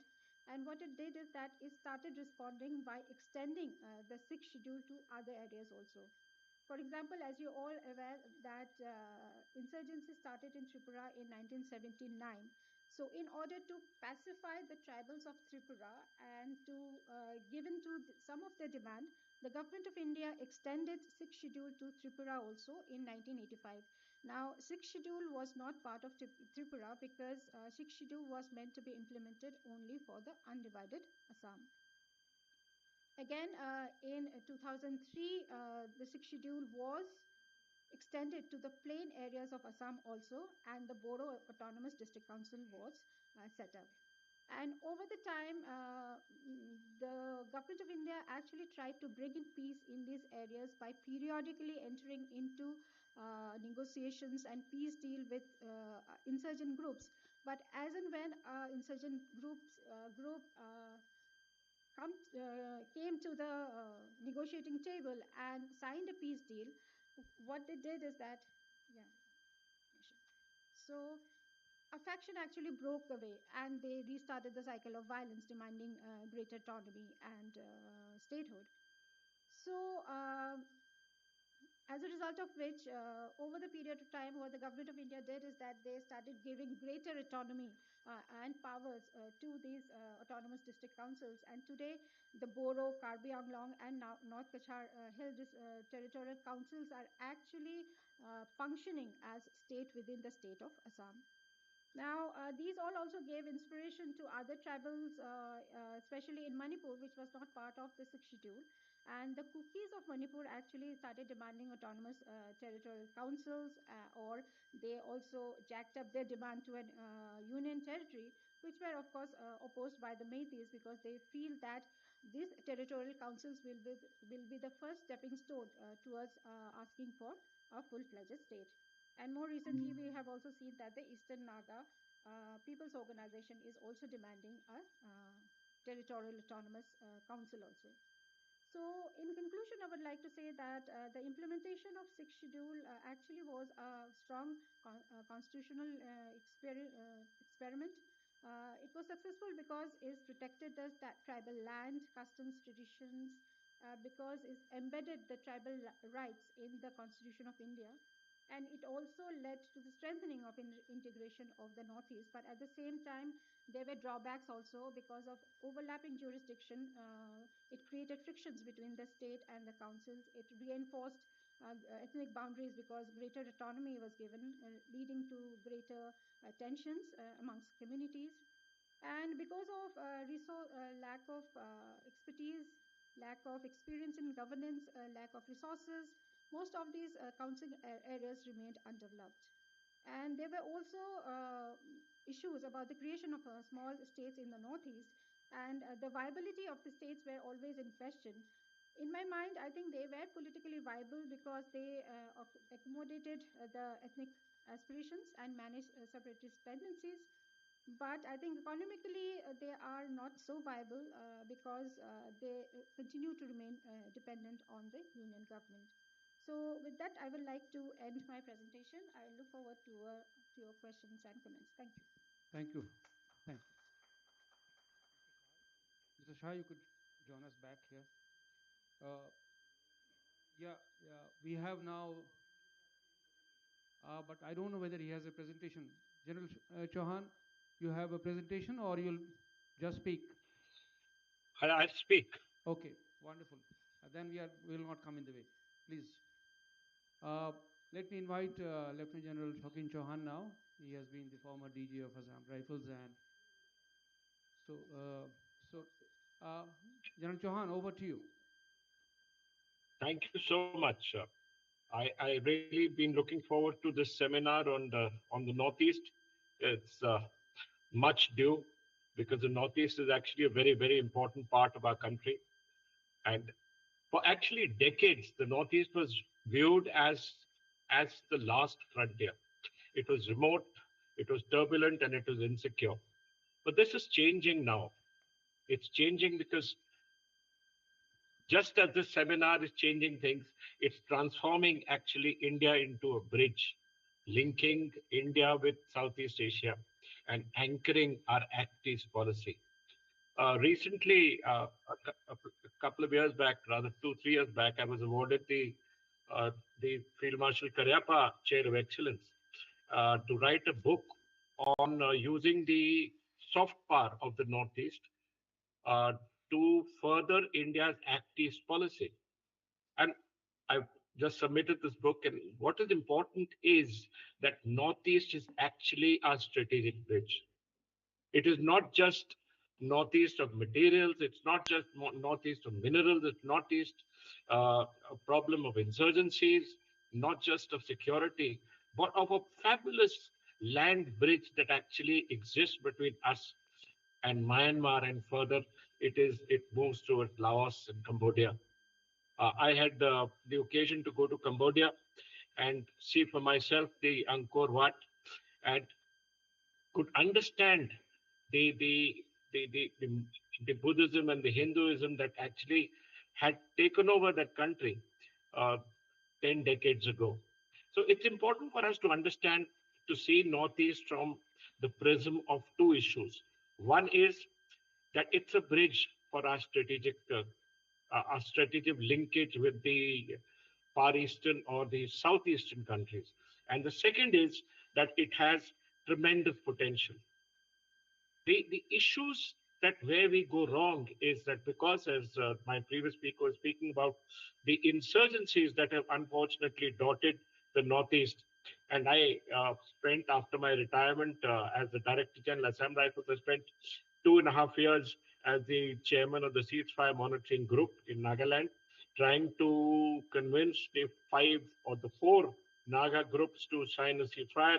They've signed the ceasefire with us, but to continue and to take it further to the peace process. And what was important is that all these insurgent groups actually believed that India has the greatest potential. They actually have no intention of, seceding from India, and they see their future in the economic miracle of India. India, if you just take a spectrum, broad spectrum of, of the countries along around us, you will find that India is actually the sole stable country in the entire South Asia. I'm not talking of Tibet, which borders us in the north, because it's not China. China took over Tibet. But other than that, all the countries in our periphery are all countries which have unstable political uh, uh, issues. They don't have a good economy, and the only great economy and the only stable country politically is actually India. So all these insurgents, whom I've had an occasion to talk to for a very long time, had conveyed to me that they saw their future with India, and it's for India now, it's for us now to make sure that we get them to the mainstream of our lives. We get the people, the culture, absorb the culture of the people of the Northeast into the vast canvas of India, as also bring about a huge change in their lives. For that, we need communications. We need a huge amount of different aspects here. But most importantly, we need peace. We must not allow the issues, intertribal problems that exist between us, that exist between a couple of tribes here and there, to actually short circuit or jeopardize our Act East policy. Our Act East policy is probably the most important policy as far as we're concerned, especially at this time when we are dealing with so many different issues in the West and with the superpowers.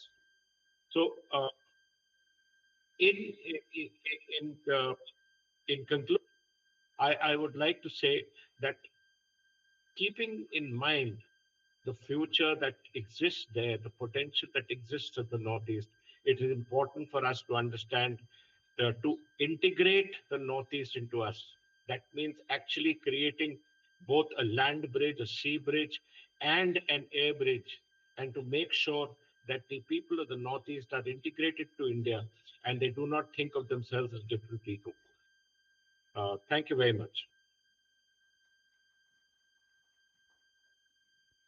Thank you, General Chauhan. That was a very important, positive message on which you ended, and that it's for us to make a space for that accommodation to these different rebel groups in the Northeast, and they look at us with hope and expectation. Thank you very much. So with this, we have come to the end of these three interventions. The floor is now open to all of you if you have any questions to any one of them. Yes, sir. Yes, Shambhu.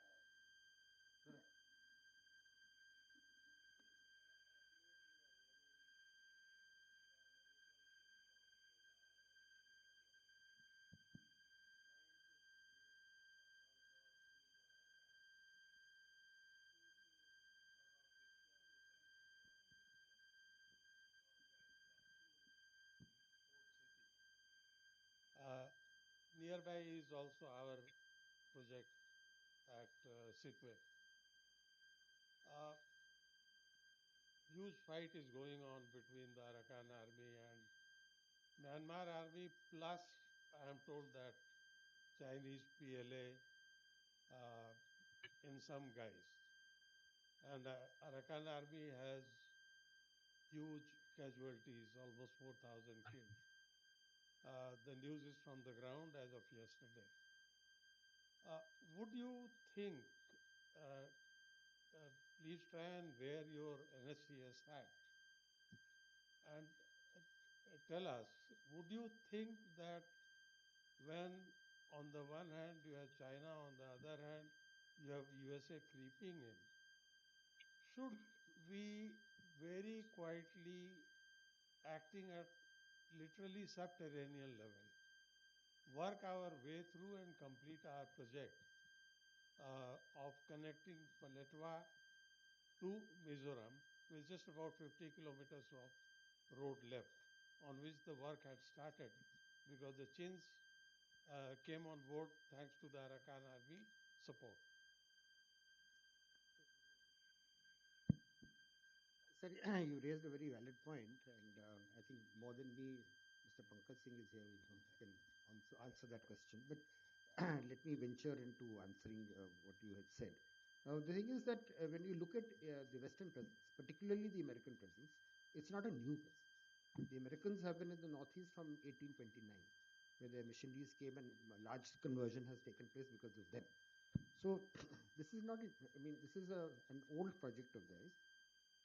And if you go into to some of the utterances that were made, I would first look at the CEO of Bangladesh when he went to the Clinton Foundation, for example, where he spoke at length about the conspiracy that was behind the fall of Sheikh Hasina's government. And President Biden at that time was present. So the stamp of American approval about dismissal of Sheikh Hasina's government, the way it happened, it was very evident. And secondly, I would say is that what one of our chief ministers went and said there also. He said, we want a Chin land, a Christian state. Now, what is this whole construct about? The whole idea is to create that corridor that you talked about. Because if we look at it geopolitically, if there is to be any land invasion on China, should there be a problem with the South China Sea and the Chinese attempt to take over Taiwan, for example, which is not out of the realm of the possibility, then where is the Western forces going to land their land forces which can invade China? There is no land mass. Philippines don't have it. The Japanese don't have it. Laos and Cambodia don't have it. Thailand doesn't have it. So it is going to be from here. And this is their larger geopolitical and military objective. So in keeping with that, they will do it. Now the interesting part that is happening in the Northeast today is that the Christians and the Muslims are in collaboration, which is a very strange thing. Whether it is for for conversions or for control of territories. So you see, there is a very concerted effort there through Bangladesh and through Myanmar, and where elements of the Northeast will get involved. If we are going to drive this agenda about the creation of a corridor towards South China. Now, in that whole construct, a subterranean thing should be done. I think we should learn from our past. If you recall, Operation Sunrise 1 and Sunrise 2 and Sunset 3 was basically what? You tried to negotiate with the American army, the Myanmar army to displace the Arakan army. And you reciprocated by evicting the Arakan tribals who were actually finding refuge in your territory. And they did nothing about it. So today, I think, yes, if the Westerners are there and trying to get us into a negotiation with the Arakan army, we should take the opportunity and complete our objective. But I think the infrastructure, yes, you may build the road, the trilateral highway may come up. We in the NSCS at one time had also proposed about 6 ways that we could connect the Northeast into Myanmar. But even if you do it, the safety of that corridor still has to be maintained. You may construct a road, you may have your waterways or whatever. But if the insurgents are going to repeatedly attack whatever transport is taking place from there, you're not going to maintain it. So it's not merely about constructing a road. It's going to be about sustaining the peace.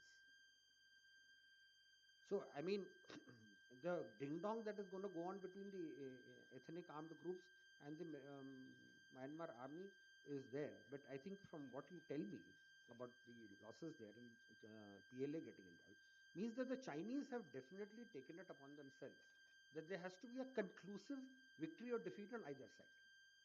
And they've probably thrown in their lot with the Myanmar army, which is actually quite strange because earlier on they had elements of suspicion amongst each other. But yes, I think that is something that I think all conflicts must resolve. You can't have this fluid situation. So it has to conclusively be one way or the other. Either the ethnic armed groups win or the state wins. In this case, it looks like the Chinese have thrown in their lot, probably also realizing that the control of the territory cannot be given to the ethnic armed groups because that ultimately will mean that the Americans will get in and create the corridor that they are looking for. So what is the option for the Chinese? They'll do.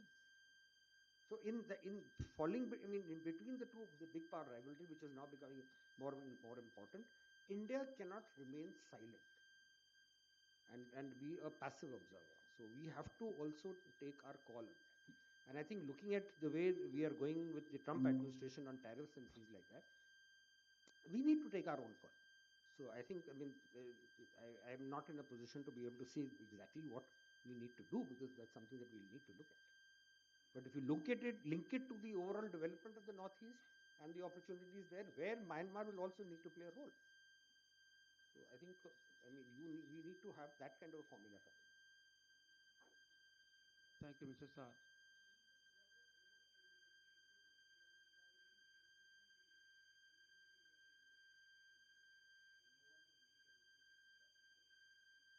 No, but it's a short question.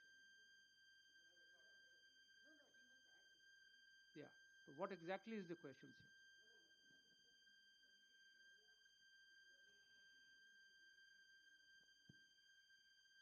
Any other question?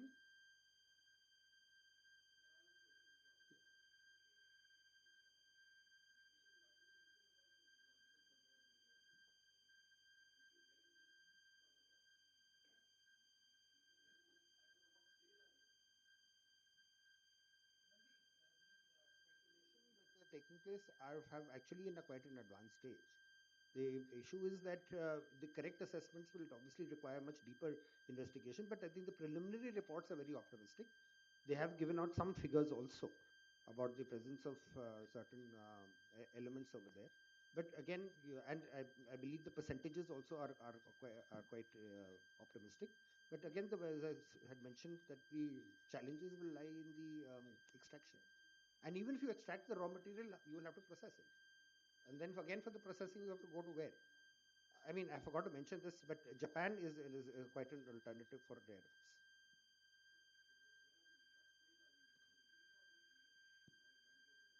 No, I don't think we are on the drawing board stage. I think we are in the stage of negotiating with, I know some of the countries there. Sir, with your permission. Sir, with your permission, I think he could not convey the point. He just wanted to know from you. I think they can have a discussion maybe we can have it separately. on the So side. we will have, right. Okay. Yeah, that's right. Okay, I think with this we have come to the end of this. It has been an interesting session, a lot of insights. Dr. Das covered the historical part, the evolution of the whole scenario way back in the last 100 years and where we are now in terms of the demand for sixth schedule and the other conflicts. And Mr. Saib he gave the message that the geopolitics plays a very crucial role and we can't be passive there. We have to play our own role to to optimize the future development, and of course the future lies in further economic development of the region, as Dr. Chauhan was mentioning, and our ability to co-opt all these elements into our own efforts. So thank you once again for being patient with us, for listening to us, and thanks to the panelists for giving their insights to us. Thank you. Great of you, sir. Thank you very much to stay within our time frame. That was a big help to me. Now I'll request Kumar Rajesh ji, sir, please be here only. We are just Kumar Rajesh ji to come up and give the mementos, please.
Thank you very much, sir. And now we graduate to the next session, that is the international perspective and ramification. We'll have the session being chaired by Deepak Vora, sir, the IFS officer, former Indian ambassador, special advisor to the Prime Minister of Lesotho and Guinea Bissau, or whatever it is, sir. Sir. And Ladakh Autonomous Hill Development Councils. Please, sir. Sir. बदल रहा है sir, बदल रहा है.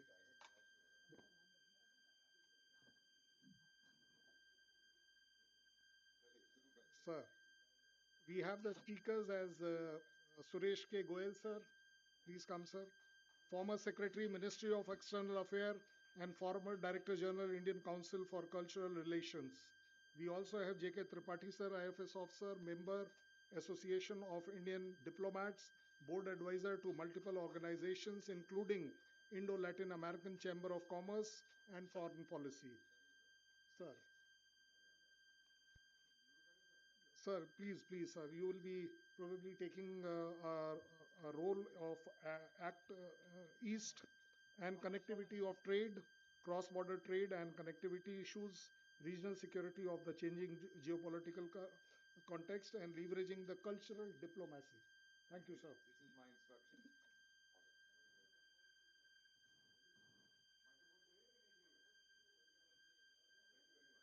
नहीं चाहिए चाहिए कि नहीं चाहिए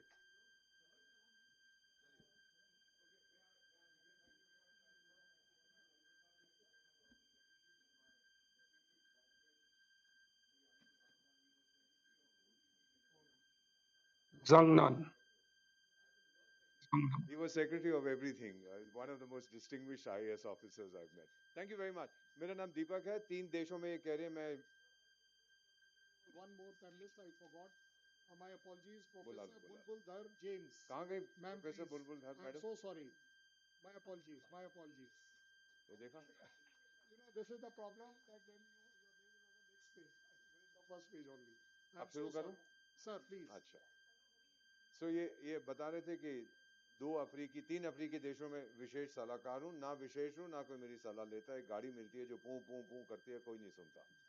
और कोविड के बाद मैं नहीं जाता वहां पर, बिकॉज हॉस्पिटल्स नहीं है, कुछ नहीं है वहां पे. If you think that the north east of India is underdeveloped, I invite you to visit South Sudan, Guinea-Bissau, and the Kingdom of Lesotho. South Sudan, to this day, I have electricity for 10 hours per week in the capital. Happy birthday. So now, to begin with, personal story, and then we'll hand over to these many very intelligent people. My father was a Pathan, Pashtun from Ghazni. My mother from a Sikh family. So ये पठान का और सरदार का खून जब मिलता है तो बड़ा खतरनाक हो जाता है. And when I was in college, St. Stephen's College, I was very close to a gorgeous young lady from the northeast. I was in St. Stephen's, वो कहीं और थी. और एक दिन घर पे आए, my parents fell in love. And then my grandmother called me one day and said, Deepak, I'm sorry, I have to acknowledge this. तू चीनी से शादी करने लगा है? I said, Dadi, she's not Chini. But then that was our terrible Punjabi attitude at that point of time. Anyway, I'm very pleased that our son, who lives in the US, is now very friendly with a young lady from the Northeast. So very, very happy about that. Before I go any further, sir, Colonel Sam, may I request you to come here? Because I've heard a lot of what we should do. And I'll conclude simply by saying, while others say we should, Ambassador Deepak has done it, encouraged an Indian company, friends of mine, to set up a unit in a northeastern state, and they make shirts. May I present you with one of them? लीजिए, आप रखिए. बस एक जगह कर दिया है तो मैंने इस जन्म के लिए अपना जो काम करना था वो कर दिया है. 3 देशों में जहां मैंने काम किया, I've seen the breakup. Sudan, South Sudan. और ये आप, you might pay attention, the per capita of the northern part of Sudan was 14 times that of the south. Naturally, they're going to go away. I've seen this in Ethiopia, Eritrea. Ditto. Everything in Addis Ababa, the Eritreans can go fly a kite. And I'm seeing this in Congo, where there are multiple secessionists. सब जगह से मेरा संबंध रहा. So ultimately, as my buddy Billu Bhai Clinton, have you heard of him? वो America का president होता था Billu. So once he was asked, why should we vote for you? He said, it's the economy, stupid. आप लोग भारत की संतान है, you're very senior, distinguished, intelligent people. If the economy is messed up of a particular region, secession is the next choice. Take it from me. There's nothing else. There's emotional linkage, and we should. We've been independent for 78 years. We are doing whatever we can. The military, all these guys, when I go up to Dimapur, General Sahib यहाँ बैठे हैं, and I tell all the young captains, यार शाम को अपनी पत्नियों को लेकर आओ. सबकी पत्नियां are from our women from Mokokchung in Nagaland, which is wonderful. Every flight I take, I find girls from the northeast. Every hotel I go to in Goa or in Tamil Nadu, the people there are from the northeast. ये integration चल रहा है. गाली जितनी मर्जी देनी है दो. Prime Minister Narendra Modi, I think, has been, 45 times to the Northeast, more than all the previous Prime Ministers put together. So this integration तो शुरू हो गया. अब इसको तेज करना है वो आप लोग करिएगा. I just wanted to mention this to you कि अगर economic development आ जाती है, फिर बाकी सब चीजें होती जाए. अब cultural होना चाहिए, उनका assimilation होना चाहिए कि नहीं? Please go to Andaman Nicobar and tell me what to do with them. Do we assimilate them or do we leave them alone? What's your choice? You try assimilating them, हमारा culture बर्बाद कर रहे हैं. You leave them alone, हमारा विकास नहीं होगा. So what's the choice? It's Hobson's choice. You don't really know what you have to do. But in the Northeast, I'm delighted to. मैं जाता हूँ साल में एक बार Hornbill Festival के लिए. बहुत शराब मिलती है पीने को, उठा भी नहीं जाता उसके बाद. But wonderful people, absolutely, just like mainland India. We're a very great nation. Please don't be disappointed. We will sort this issue out. It may take a little bit of time, but we have these outstanding people here who were at one point of time determining our destiny. Now the younger kids who are going there, अरे हम लोग क्यों नहीं जाते थे madam? हमारा जब card allocate होता है, अनिल राजदान साहब बताएंगे, किसी को वहां का मिलता था वो पहले कहा हाय मुझे वहां क्यों भेज रहे हैं? Because to travel to the northeast would take you 5 days. मैं बात कर रहा हूँ 1960s 70s. अभी तो आपकी इतनी सारी flights हो गई. People who are allocated the northeastern states are very happy that it's doing that. Because again, stay away from the pollution over there. तो ये सारे some are natural. And by the way, जो secession की बात कर रहा हूँ, Scotland and England, आपको पता है वहां पे हुआ था referendum? Scotland's per capita is 70% of all of England. Corsica's per capita is 40% that of all of France's. There's a secessionist movement there. And Quebec, जहाँ पे वो कौन सा वो क्या नाम था उसको? डस्टबिन प्राइम मिनिस्टर होता था. हाँ, डस्टबिन ट्रूडो. Sorry, हाँ टर्डो, dustbin टर्डो. Quebec's per capita is about 70% of all of them. So therefore, this movement will start unless there's equitable development. अब वो हम लोग भारत में देख रहे हैं. So I just wanted to say to all of you, आप लोगों ने सर जो काम किया है सिविल सर्विस में, thank you for keeping India united. Thank you for taking India forward. I thank you very much indeed. Now I hand you over to my distinguished colleagues. ये मुझसे बहुत ज़्यादा बुद्धिमान है. क्या बोलते हैं मुझे समझ नहीं आता, but we will request Ambassador Suresh Goyal to hold forth now. Over to you, sir. Thank you very much. I've got a microphone. Oh, all right.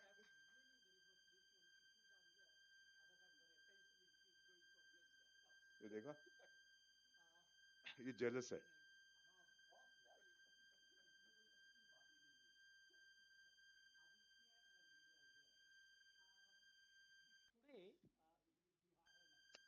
Today, in fact, I have been rather busy since morning for one simple reason that I'm considered to be having spent some time in China, knowing a bit about China, and Shri Mr. Wang Yi is here, the foreign minister.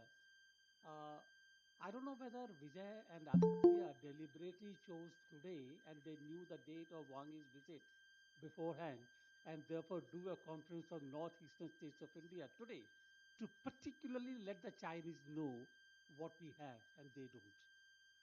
And Shailen, can I have the map here, please? हाँ नहीं नहीं बैठो नहीं बैठ यहाँ पे दिखे तो चलो ठीक है ओके ऑल राइट हाँ there is a map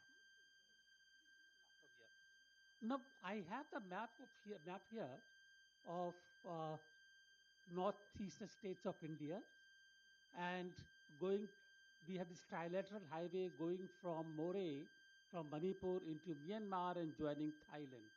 And right to the northeast of this entire area, we have China. the huge territory. And Mr. Wangi represents that huge country to our north and to our northeast. And I think that one factor should clearly reflect on why northeast is important to us, not just culturally, but for the very unity and integrity of India that we talk about, that Mr. Deepak Vora talked about, that Northeast is important to us because it is part of us. And therefore, if we have to really treat it as part of us and be part of us, I'm saying that basically because in the first session, there was something about all the political uh, maneuvering, political agreements that had to be done to get everything together. Fortunately, they're there, and now we have Northeast with us, and they are a strategic, critically important territory of India. Now, how do we basically then do this together? And somebody mentioned about also being part of the Act East policy. I think we need to first of all look at people themselves. People can be different, but the difference of the people from our point of view is a great opportunity and a great asset. We need to work on these kind of uh, differences. Diversity is a word that I like to use because diversity is our strength, and we have to work on these economic and cultural diversities of India in that region to see how we can integrate with the region to make sure that itself becomes our security. And what I'm trying to say here is that the economic and cultural resonances, not economic, sorry, social and cultural resonances of people in our northeast with these southeastern countries, Myanmar, Thailand, Laos, Cambodia, is so stark, is so great that we basically established that kind of an affinity with this critically important region with us. And again, to underline why this region is important to us, if you go a bit to the east and go up north, you come to Kunming. And just a few hundred kilometers up north is Chengdu. And anybody who deals with the military will know how Chengdu is important for our own security. And therefore, if we have to really work on our strategic ties, our in, security here, this is the area we need to focus on, not from the point of view of the dissensions, different people, but how we can use that to tie up with the Southeast Asian nations, particularly Myanmar, Thailand, Laos, Vietnam, etc. So from that point of view, first thing, I think we need to look at the cultural and social resonance between our Northeast and these things. I'll give you an example. When I was ambassador in Laos, uh, every ambassador will do some Indian festival or the other. In Laos, there was none. It's a small country. Nobody really, even my predecessors, they were for 2 or 3 years. For first time, we decided to celebrate Holi. And we had holy function at home, and we invited the deputy prime minister and the prime minister, and they all turned up. There was a great respect for Indian ambassador there, and they called India is our guru. That was the kind of a feeling they had. They all turned up. And one thing that everybody was saying by the end of it is, oh, this is just like a Lao Pima, Lao New Year. It was exactly similar to the Lao New Year, where they throw water at each other, they throw powder at each other, they wear colorful clothes, and they dance around, etc., etc. And then if you go to Thailand, if you go to Myanmar, you find that that festival is a common bond between us, India's Northeast, and these states. Manipur, when I was in Moreh, I went there twice or thrice. Boys from Moreh on the day of this new year in Myanmar, and the borders there are very porous. I mean, you may say whatever you want.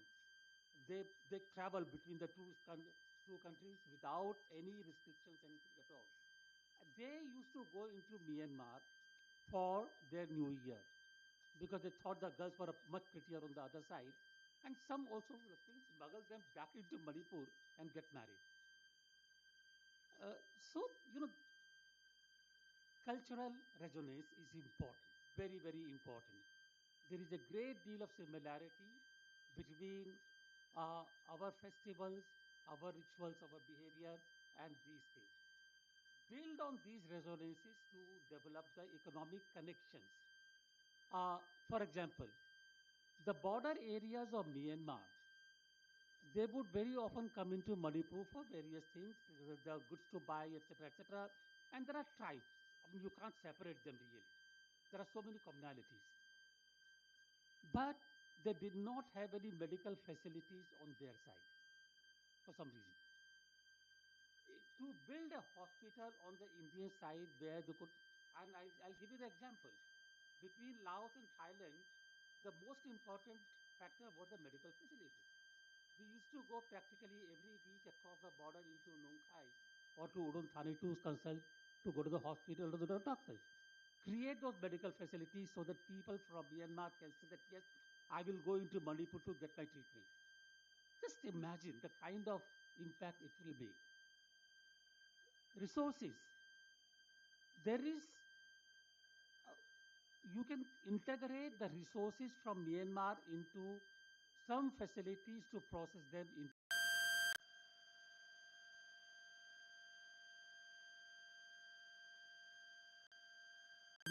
for both sides of the border.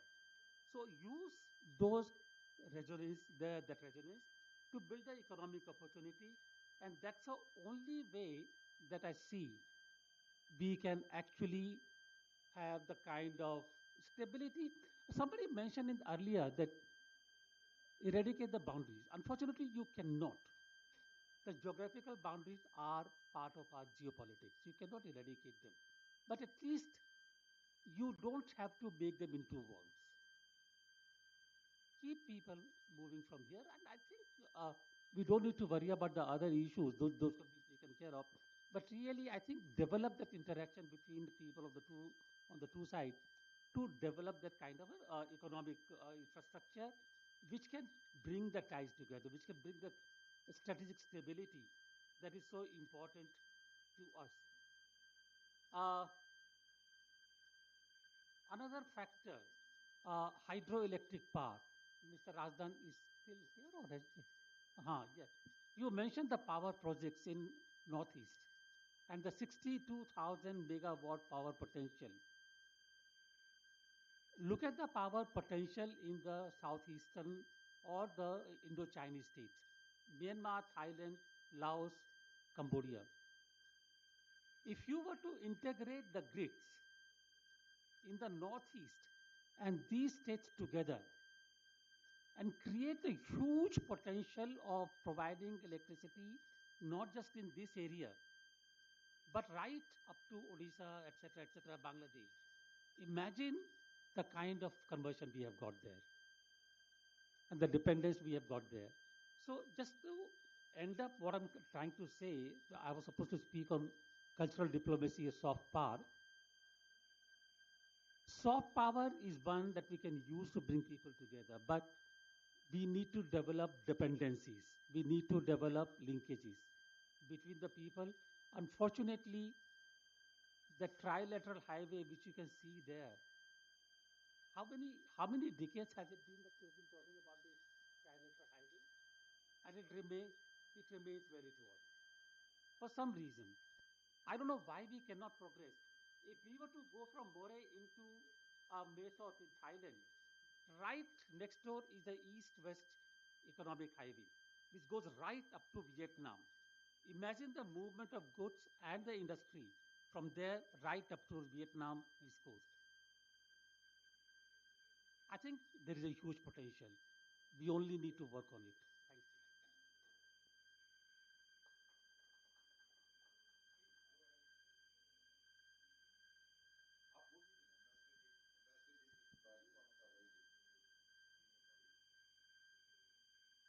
Thank you. Uh, sir बोलना तो था regional security and importance of north eastern state, but everything that has to be talked about, this thing has already been spoken.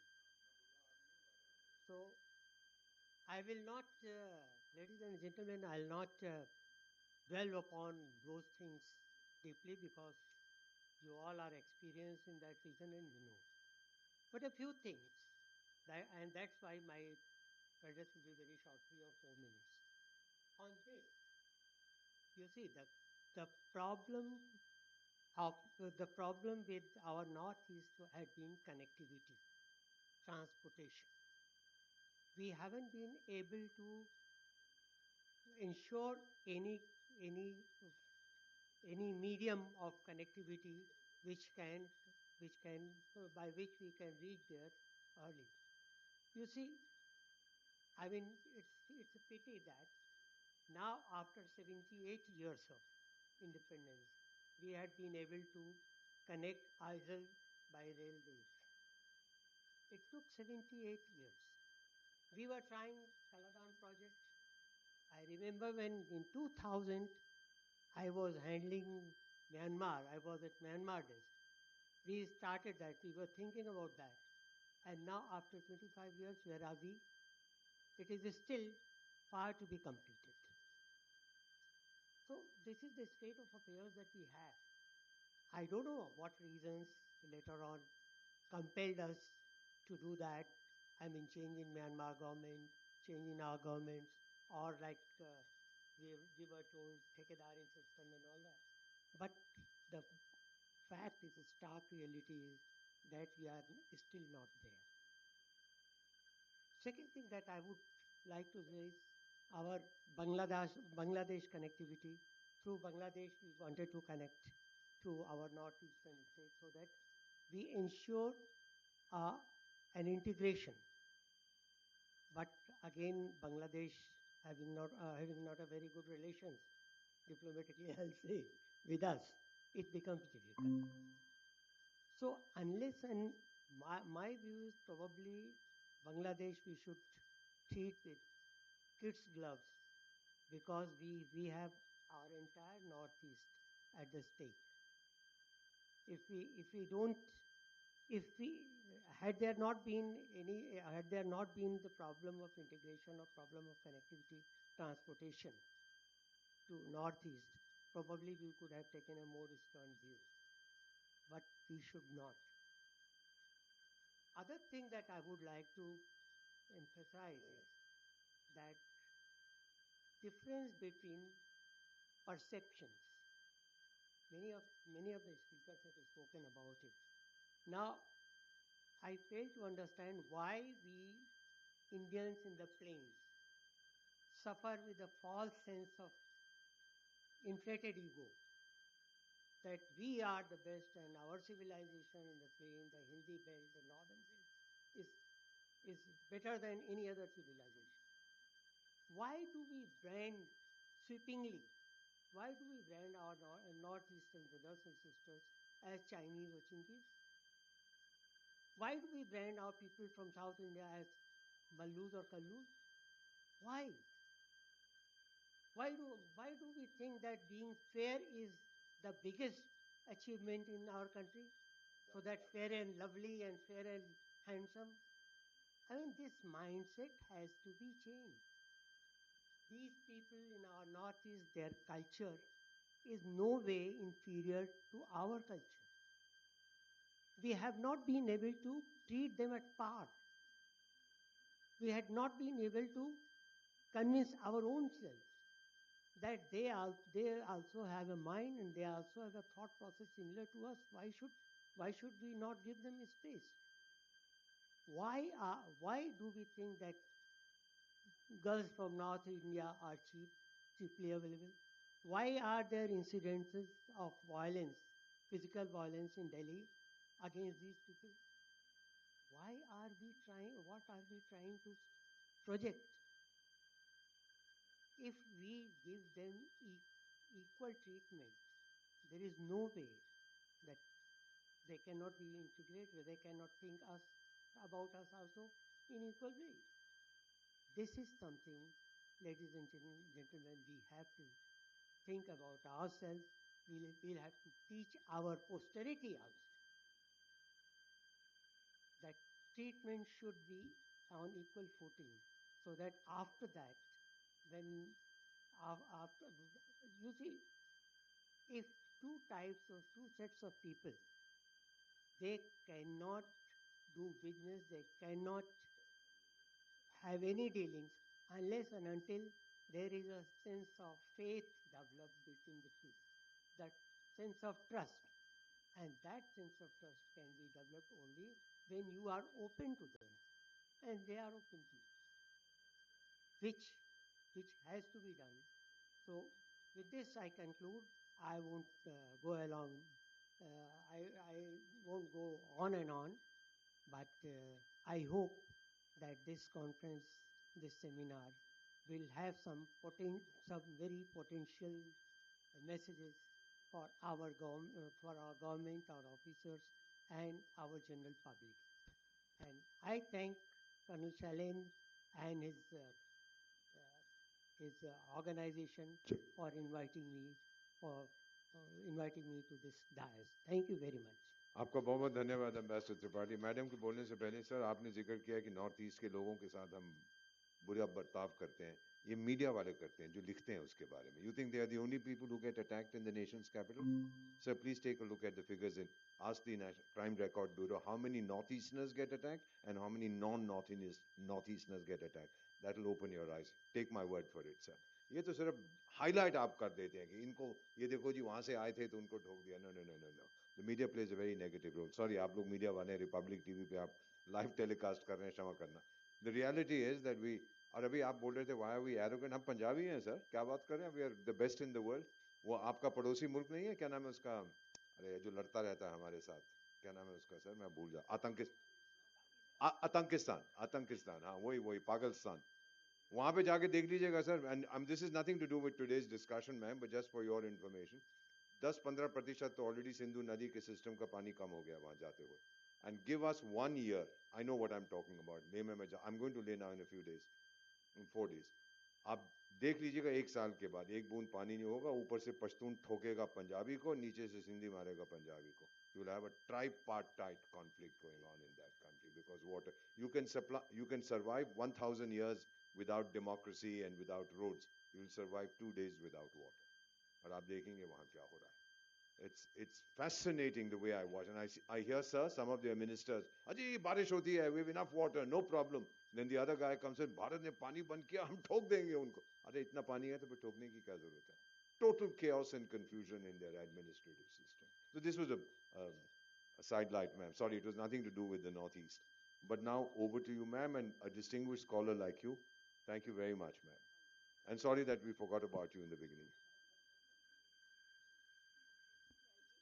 point of women often being forgotten and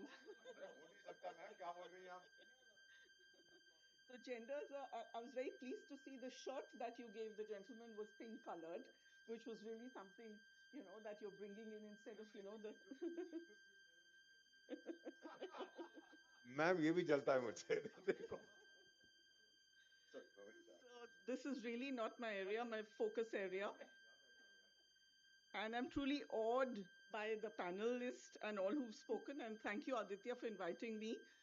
And I'm only going to flag issues of soft power and cultural diplomacy regarding the Look East and the Act East. So beginning with Look East, which was, basically the focus from 1992 was Singapore. Vietnam, Philippines was not within India's radar.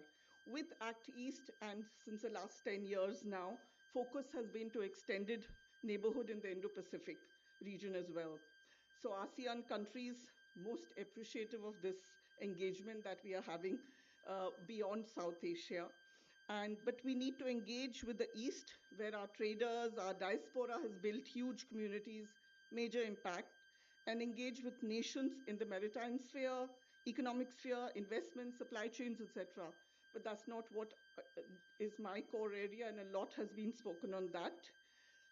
The idea of the whole dispensation now being pro-India, I also think is because of China's economic pushback by the East Asian countries in a major way.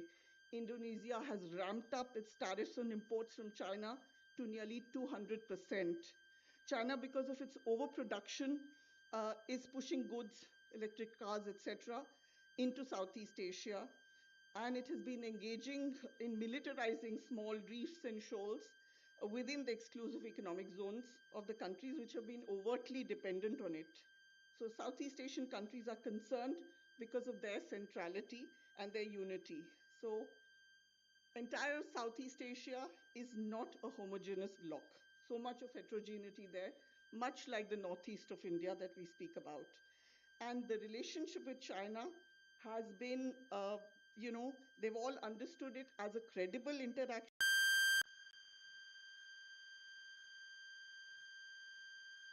And we provide not pushing and nudging smaller countries and not with this, entire big brother attitude that we have. What I want to flag is soft power with its rich spiritual and material kind of culture that India has influenced the world and its neighbors. But in the last 20 years, economic boom, India has once again begun to reclaim its former allure. So we have the long-standing issue of cultural ties to the East and Southeast Asian nations through maritime trade, as well as proactive measures that India has made to capitalize on these ties through Look East and Act East policies now. And this entire concept from a academic perspective, the literature, there are research gaps there, and I think we need to look at that as well. Soft power has been a critical component of international relations, perhaps ignored initially and not looked at as a major kind of influence. And scholars like Nye and Cohen, etc., have explored this onto now 2021. We've had Menno, who's looked at digital campaigns as part of this soft power public diplomacy area. And there's a lot of work academically, and I'm sure there are interpretations that practitioners are going to, come up with on the role of social media in diplomacy that needs to be looked at. So studies by Bajola and Holmes, 2015 study, highlights how platforms like Twitter, Facebook are using state and non-state actors for diplomacy. And then, of course, you have cultural diplomacy and streaming platforms. Nakamura 2020 examines how streaming platforms like Netflix, YouTube have become tools for cultural dissemination, such as Delhi Crime, What They See Us, and a lot of others. Another of the concerns within the soft power and the digitalization is AI and realism. So Kinsinger's book, 2021 book, talks about social constructivism, according to which terminology is the outcome of social and cultural interactions, and technological determinism, according to which technology is neutral to societal interactions. So it can be used ostensibly neutral. So it can be used for effective governance as well as invasive surveillance. For example, USA and China are both hugely data repositories, and they have client-host relationship with most countries. Then digital propaganda and countermeasures. Kal has worked on this 1919 work, address the misuse of digital platforms in spreading misinformation under the guise of soft power. So we have a lot of literature that goes into looking at these perspectives, but the ground level reality is it's a package deal of good and bad. Soft power is not just, the positive. The last within the AI scenario is nation branding and public diplomacy. And HOT 2016 highlights the role of nation branding in projecting a country's image globally. So digital campaigns like Incredible India, Brand USA have been kind of pivotal in promoting tourism, cultural heritage, while fostering positive international kind of perceptions. At a broad level, and I don't want to take more time because the focus is Northeast, we need to look at the complex global landscape, nations seeking influence beyond military and economic might. And in this the concept of soft power, nice soft power, in the late 20th century emphasized the ability to co-opt rather than, co-opt rather than coerce. It wasn't coercive. Shaping preferences through appeal and attraction, uh, uh, attraction at a larger level. And India, with its diverse cultural heritage ranging from philosophical depths to its ancient scriptures to the vibrant tapestry of its arts, music, cuisine, offers a rich reservoir of soft power resources. And that is something we are capitalizing on as well. And reverse comes up. And we had General Shokeen actually spoke about, the strategic bridge. And that's the strategic bridge that we are seeking through all kinds of dynamics that we're looking at, especially soft power here as well. And our democratic values, technological prowess, economic dynamisms, India's cultural diplomacy initiatives serve as a bridge in all of this, connecting it to the world in a dialogue of mutual respect and understanding. So I want to flag the issue of strategic deployment of cultural diplomacy and soft power by India, exploring how these intangible assets have harnessed in carving out a distinctive and an influential kind of global footprints. And we have in the Northeast a composite culture, heterogeneous culture as well, music, arts, the Shillong Choir, the Hornbill Festival. There are a whole lot of other areas which are something that we have been now, putting in focus. And for people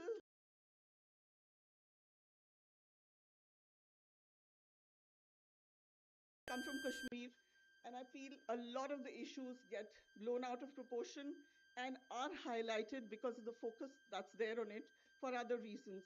Northeast often gets ignored in those kind of in that kind of a scenario.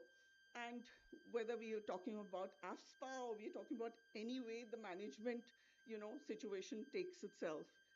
So somewhere we need to speak about this as, the cultural diplomacy and soft power as a critical component of India's foreign policy, especially when we look at the Act East policy and the Northeastern question. And with the map that was there, we could see the connection was through Myanmar. So we really need to make that connection. And I don't have the answers that the strategists would, kind of respond to. Thank you all.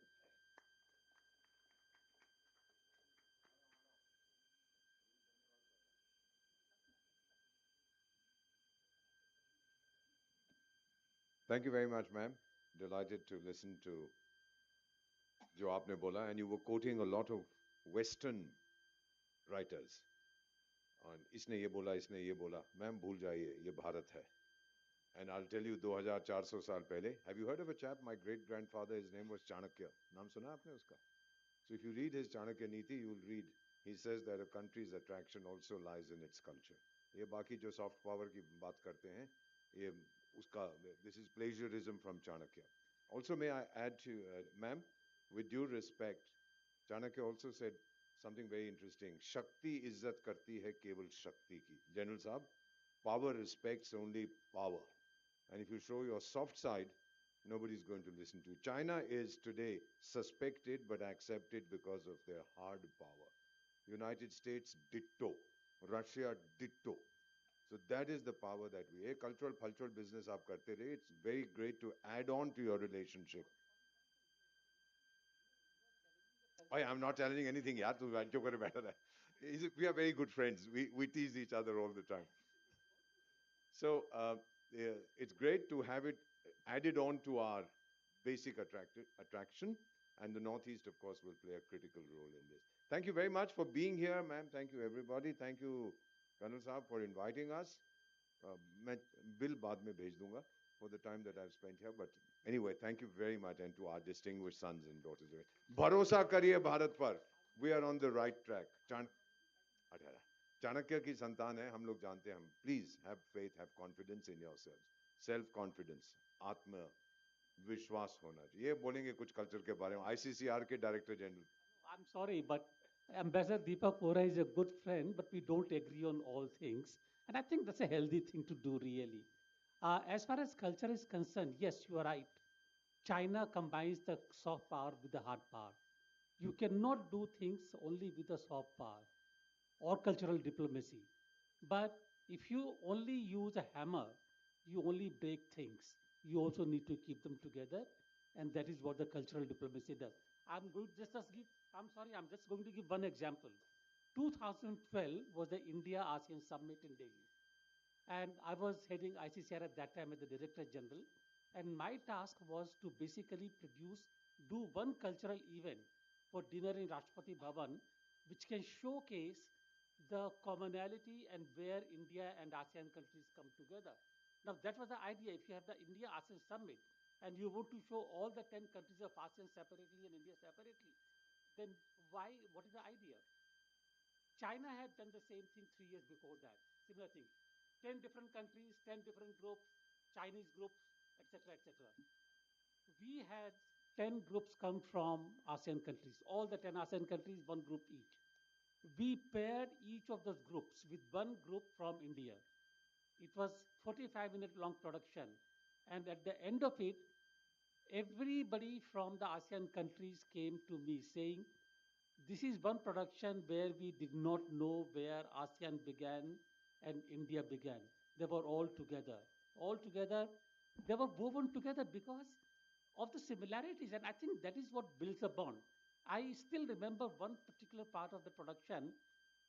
Gotipuas from Odisha came and they formed a chariot. You know how the style is. And they were followed by the Ramayana from Thailand. Ram and Sita came and they exited the stage with the Gotipua chariot carrying Ram and Sita between them. Now, where are the cultural differences? And I think, Mr. Chairman, I'm sorry to say, but culture is the cement of the relationship.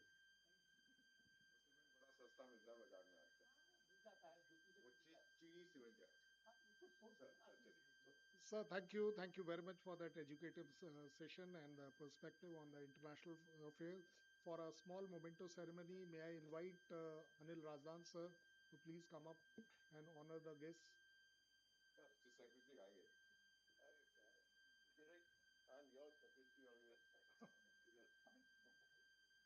So we'll come a little towards the center.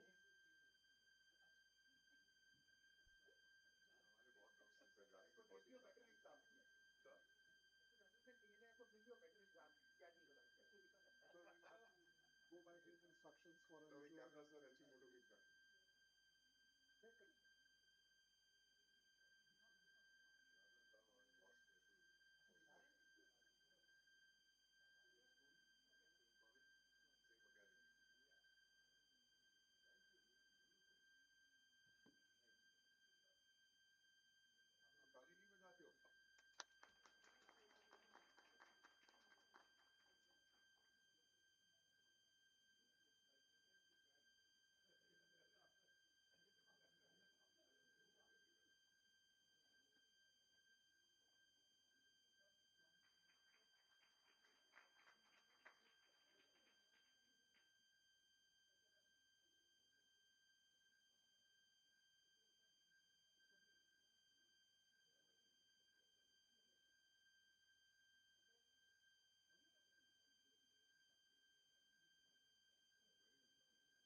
मैंने मैंने कभी बोला sir बोला कि sir sir thank you ready sir sir वो भी हो जाएगा संजय हजारे का बोल रहा हूँ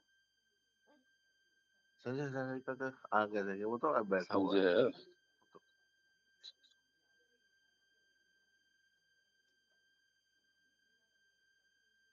So, ladies and gentlemen, without wasting any time, let's get on to the session 3 and 4. Very important answer. You are the savers for me to somehow make it in 40 minutes. No, sir, one by one. Yes, sir. Yes, sir. Yes, sir. Yes, sir. So in session 3, we are covering the ground reality, which is very important as what it is existing in Northeast, the challenges to the national security and regional stability. And we do have the most competent man on subject, Lieutenant General Abhay Krishna, Param Vishishta Seva Medal, Uttam Yuddha Seva Medal, Ati Vishishta Seva Medal, Sena Medal, Vishishta Seva Medal, and ADC, former Army Commander of not 1, 2, and 3. Three commands, which is amazing, which is unparalleled. I will put it like that. Sir, you are chairing this with Lieutenant General Dr. Kamaljeet Singh, PVSM, Ati Vishishta Seva Medal, and Bar.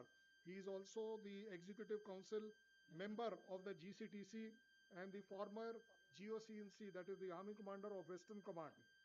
We have, he will be joining us online.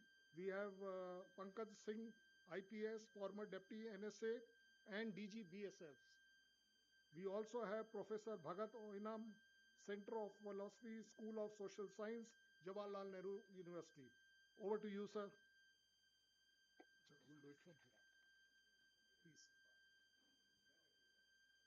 Okay, greetings, ladies and gentlemen. I have good news for you, and the good news is that we three of us we have decided to stick to time, stick to focus on the subject, and focus on the lunch, and spare you 5 minutes before time. Have we? Okay, so we will make it interesting because we will just stick to the topic and make it interesting for you so that you have lunch on your time. Achha, okay, theek hai. Now, ladies and gentlemen, you have been hearing about that the Northeast is blessed with natural resources, this and that and all that, and it's a pivot, India's pivot to connect with the Southeast Asian, which helps, which adds to our economy. But unfortunately, the region has always been facing persistent challenges. And this land, what I'm going to talk about, a sword is hanging, and that sword is of the various dangers. And these are, and if these dangers that is hanging on our head, if still not attended completely, then it will put our national security in a big danger sooner than later in times ahead. And these are like insurgency. Yes, we agree that a lot of insurgency has been contained over decades, but still there are pockets where the insurgents are active and very active. So insurgency, and another trend, a dangerous trend which is now developing in the Northeast, is the demographic shift. And I'll talk about this, why I'm saying this. Then is the transnational crime, hostile external influence, which we are seeing now, and the psychological warfare. We are also fully aware of what is happening in Bangladesh and Myanmar, and all the speakers have spoken here about Bangladesh and Myanmar. But I'm sure you are also aware that who are the bigger players who are involved in this devious game that is being played. And a lot of it is targeted on us actually, and it will unfold itself if again we are not able to handle it. Now I will tell you another very thing that is developing which is disturbing is the creeping demographic changes driven by the illegal immigration. This is silently altering the ethnic balance of the region. We are still not talking about all this. Nowhere this is more visible, and I'll be very specific in saying it is nowhere it is more visible than in Assam itself, where the multiple flashpoints are emerging now. The influx of the Bangladeshi illegal migrants, they are reshaping the Barak Valley's demography, fueling aspirations for a separate Bengali-speaking state. The ethnic T state communities are seeking scheduled tribe status, while unresolved disputes, some of the speaker has mentioned already, in Karbi Along and Dima Hasao threaten to reignite the violence. Now, before we get on to the first speaker, I also want to add here, because I heard some of the speaker talking about the rise of the Zo nationalism, advocating a unified Chin Kuki Mizo Zomi identity. And this carries a potent sectionist undertones, which, if not handled again very definitely and carefully, has the potential to spread instability both beyond Mizoram and Manipur. And finally, I must add here that there is a significant increase of the Bangladeshi illegal immigrants and Rohingyas, also beginning to be seen very evidently. They are growing in Nagaland. And if this trend again is left unchecked or ignored, then the Naga-rich cultural identity will also start to get compromised sooner than later. So we can't ignore all this development that is taking place in the Northeast. So with this, I will get on to the first speaker now, Lieutenant General K.J. Singh. He's the former Western Army commander and currently the executive member of the GCTC. But in addition to that, I'll also reveal one thing, that he is my ex-boss. And he has played a very, very important role as a mentor in my life for both in the armed forces. So welcome, sir. I'm very happy to see you here. Thank you, Abhay. Thank you. Thank you, Abhay. Jai Hind, everybody. Let me start straight away, because our goal is that we have to increase the run rate. Lunch is staring at us, and we have to quicken the pace and get back to the topic again. The problem with us is we look at Northeast in two ways. One is completely ignore it. After all, the Eastern Command headquarters, which Jalabha Krishna commanded till 1963, was in Lucknow, with summer capital at Nainital. That is our concept about the people from Northeast, Purbaya, and then lap them in one description. The second is to become romantic. Now, between this ignoring them and being romantic are some hard truths. Let me just state them to you. First thing is, like an atom, there are forces around that particle, nucleus, centrifugal forces which try to take the particles out away. And this is becoming very dominant because of the China factor. Please do not ignore it. Fissiparous tendencies still survive in Northeast. Like what Jalabha Krishna was saying, everybody wants his own little homeland, his own autonomy. The second thing is ethnicity and identity are the ruling identity markers. That's why when Nagaland was made a separate state, it unleashed a domino effect. There are states and states after that. Arunachal, Meghalaya, Mizoram, Manipur became full state, Tripura, all these states came up. And after the states became unmanageable, then we started with autonomous councils. Dimasa Council, Karbi Council, Bodo Council, and Kachari Council, and councils and councils. Gorkha Autonomous Council. So we have to be very careful about their, it's been described, it's been discussed. But there are challenges like on Myanmar border, which is 1600 kilometers, which will be discussed by probably the next speaker. That ruling thought process has been open and free movement. Go anywhere up to 16 kilometers. So how are we going to fence that border? These are the challenges. And even if you look at Bangladesh, which is the only fenced border, only 85% is fenced. Balance 15% is pending because of problems of acquisition of land and non-cooperation between state government and the central government. I'll put it very bluntly. Then the thing is, across Brahmaputra, the life is lahe lahe. I have borrowed this from Sonjay Hazarika, who's here. I have read many of his books. He was my initial guru when I went to Northeast. I ended up reading all his books, The Strangers in the Mist and Rivers of Sorrow and all these books. So the life tends to become a little slow at its own pace. And we cannot expect them to be doing what we are used to doing. And the next thing is that there is the region today has a parallel economy driven on extortion. It is fueled by narco-terrorism, timber smuggling, animal parts, gun running, you name it, and all this is there.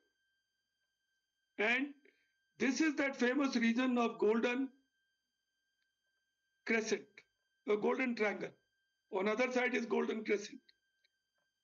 And the most important principle that we need to bear in mind is insurgency is only over when it is actually over. Except for Mizoram, or maybe Gorkhaland, we have not been able to cap all these autonomous movements to their logical conclusion. They still survive in some form or the other. Assam is a good progress. Arunachal, except for 3 districts, Nagaland is still simmering. Manipur is erupted again. Tripura is under control. But the problems are there. And then there are small little movements within movements which can re-erupt. The last thing which I want to give in principles is that yesterday I came back from a stay vacation. A vacation on a resort next to Bangalore. Now, earlier we were all supposed to go to a northeastern holiday destination. But after this vacation finished, I realized as if I was in Northeast. All the people providing services were from Northeast over there. And I was reminded of the famous statement of my erstwhile colleague and friend, Joy Kumar Singh. When, if you remember, a couple of years back, there was a scare created. There were SMSs against Northeastern people, and they had to run away from places like Bangalore and other such areas. So I was telling Joy Kumar Singh it was a very bad thing that happened. Indians should not have done this. He told me, thank God it happened. I said, why do you say this, Joy Kumar? Now, Joy Kumar Singh was SSP when I was Colonel GS. He rose to become a DGP, and then he also became Deputy CM. He's a history professor. So he says, see, at that time I was a Lieutenant General Corps Commander. He says, see, General, the thing is, when it happened, Northeasterns were chased out. But within 15 days, people realized that they can't do without that. So then everybody was again sending SMSs and panic messages. Come back. Come at higher wages, but come. Please come and make our systems function. So he says when India makes the Northeasterns realize that we are not in a patron-client relationship, a perpetually a giving aid relationship, then the Northeasterns will actually start integrating with India. That's the challenge. Now, coming back to the problem of security, you all are aware of Siliguri corridor. It's a big, big security challenge for us. It's a corridor where border countries, that's the only place where 4 countries have borders with India. And these 4 countries, as you all know, Bangladesh, Nepal, Bhutan, and China staring down. And Chumbi Valley, Doklam, where China came, is actually, if you look at map, it is like a dagger pointed at Siliguri corridor. The width of the corridor, 18 to 20 kilometers, is dangerously narrow, and all our communications run through this. Our endeavors to have a friendship transit corridor through Bangladesh got stalled. Actually, Bangladesh has been our friend only during the regime of Sheikh Mujibur Rahman and Hasina, Sheikh Hasina Wazir, which would be only about 15 or 20 years. Balance times during Ziaur Rahman, Khalida Zia, Irshad, Jalil Irshad, and now Yunus, Muhammad Yunus, it's all been stalling of our connectivity. We have not been able to have any friendship corridor despite the fact that we have a jetty on their port at Mongla. We set up trains like Bandhan Express, Maitri Express, but all that has got stalled today. So Siliguri corridor is sensitive for us. It's a very difficult piece of territory, 4 countries bordering, and there is a plethora of agencies operating. SSB operating to look after Nepal and Bhutan, ITBP to look after China, BSF to look after Bangladesh, and then Army has got a string of small cantonments, and there are 2 major Air Force stations. The food for thought in this kind of seminar is, in the long run, presently it's not possible, should this territory not become a union territory, like Ladakh, like a Simant union territory, and be managed properly? Because today there is also a threat of Kamtapur movement restarting over there. Demographic challenges are coming up in this corridor. Tea labor is in agitation, and Gorkhaland problem still is there. So my dear friends, the biggest problem for us in dealing with this northeastern region is China. You can't ignore it.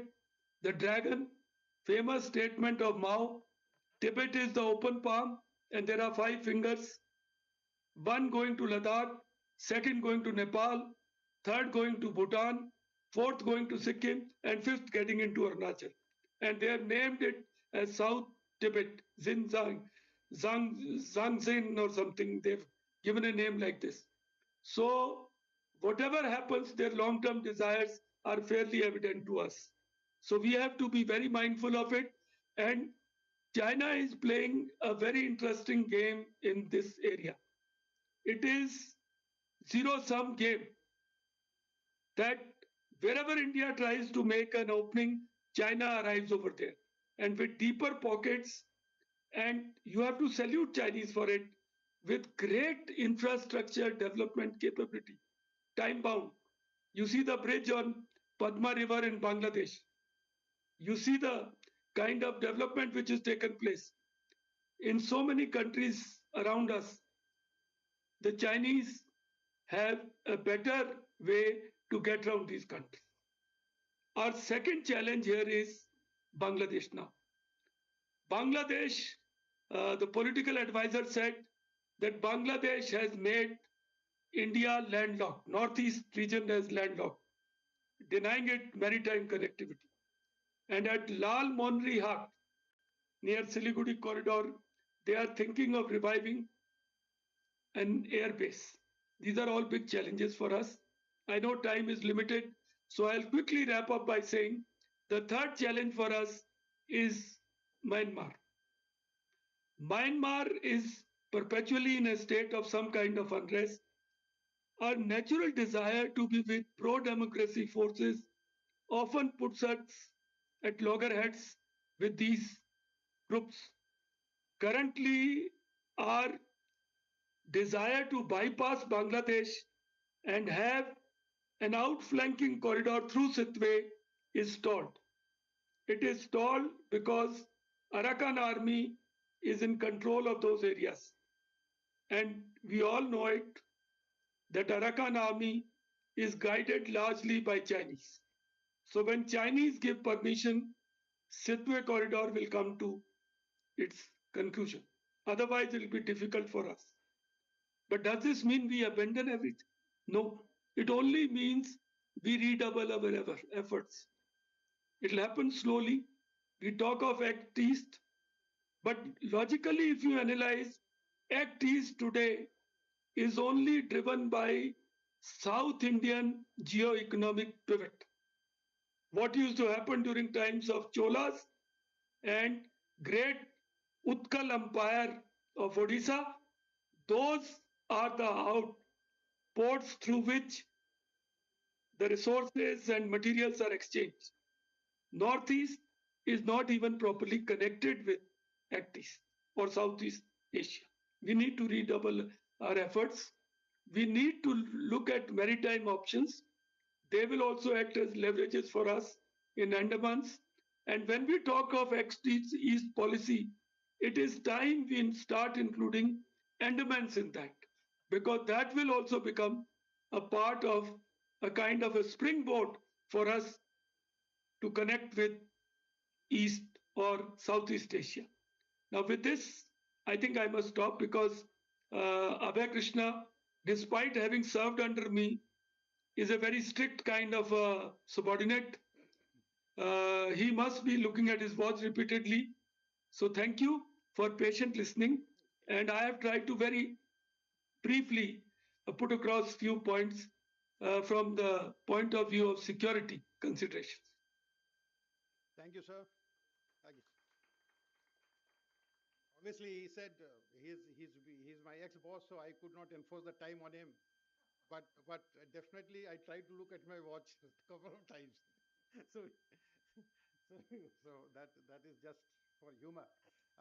While talking about the hanging sword of threats, one issue which I like to highlight here is that, just as an example, that the Naga peace process, despite the 2015 framework agreement with the NSCNIM and the 2017 agreed position with the NNPGs, still the final settlement remains elusive. And the presence of the armed militia continues. I mean, it is very, very interesting that in a democratic country, a group with whom you have had so many agreements and signing and ceasefire agreement in way back in 1997, still they are maintaining their own armed cadres. So that is little worrisome. And how come in the ceasefire agreement of 1997 with the NSCNIM, when they themselves fully recognized and accepted the constitutional position of India that time, so how come NSCNIM are still stuck with the demand of a separate flag and a constitution? So these are all very contradictory. And the NNPG is totally inclined to the government of India. But both of them are not on the same platform. So a very calibrated strategy of combining economic incentives with firm security enforcement can only close this chapter while facilitating the integration of the willing insurgents into the mainstream. Now, before I request our second honored speaker, one more thing I want to highlight what General KJ was trying to say about the China's involvement. Northeast region, of course, is facing an external pressure and all that from the hostile actors. But China's cartographic claim over Arunachal Pradesh, it attempts to influence the internal dynamics of the Myanmar and Bangladesh. These are all attempts to keep India unsettled all the time. I will say that incidents such you must have heard about the burning of the churches by Meiteis, but it was actually done by the Meiteis secessionist groups like the PREPAC, KCP, PLA, UNLF, KYKL. But cynically, these have been exploited to paint Meiteis and by extension the Indian state as well as the oppressors of the Kuki-Zo community. This is how the narrative war had been spread that time. And that is why my request to all the members of the churches are that don't let churches get exploited by this narrative war which is being done from the enemy's soil. Now with this, I request our second honored speaker, Mr. Pankaj Singh. He is the former Deputy NSA and ex-DG BSF, and who would know the ground situation more than him? May I request you, sir?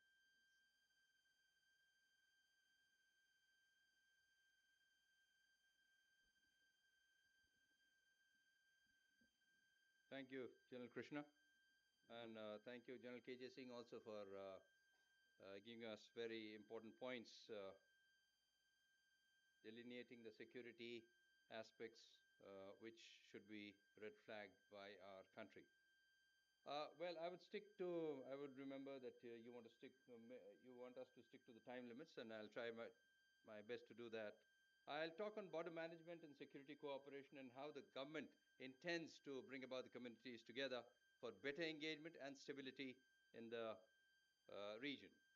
Well, the 1600 kilometers border that Myanmar shares with Arunachal, Manipur, Nagaland, and Mizoram. Mizoram has about 510 and Arunachal has about 520 kilometers of the border. It's a very, very porous border.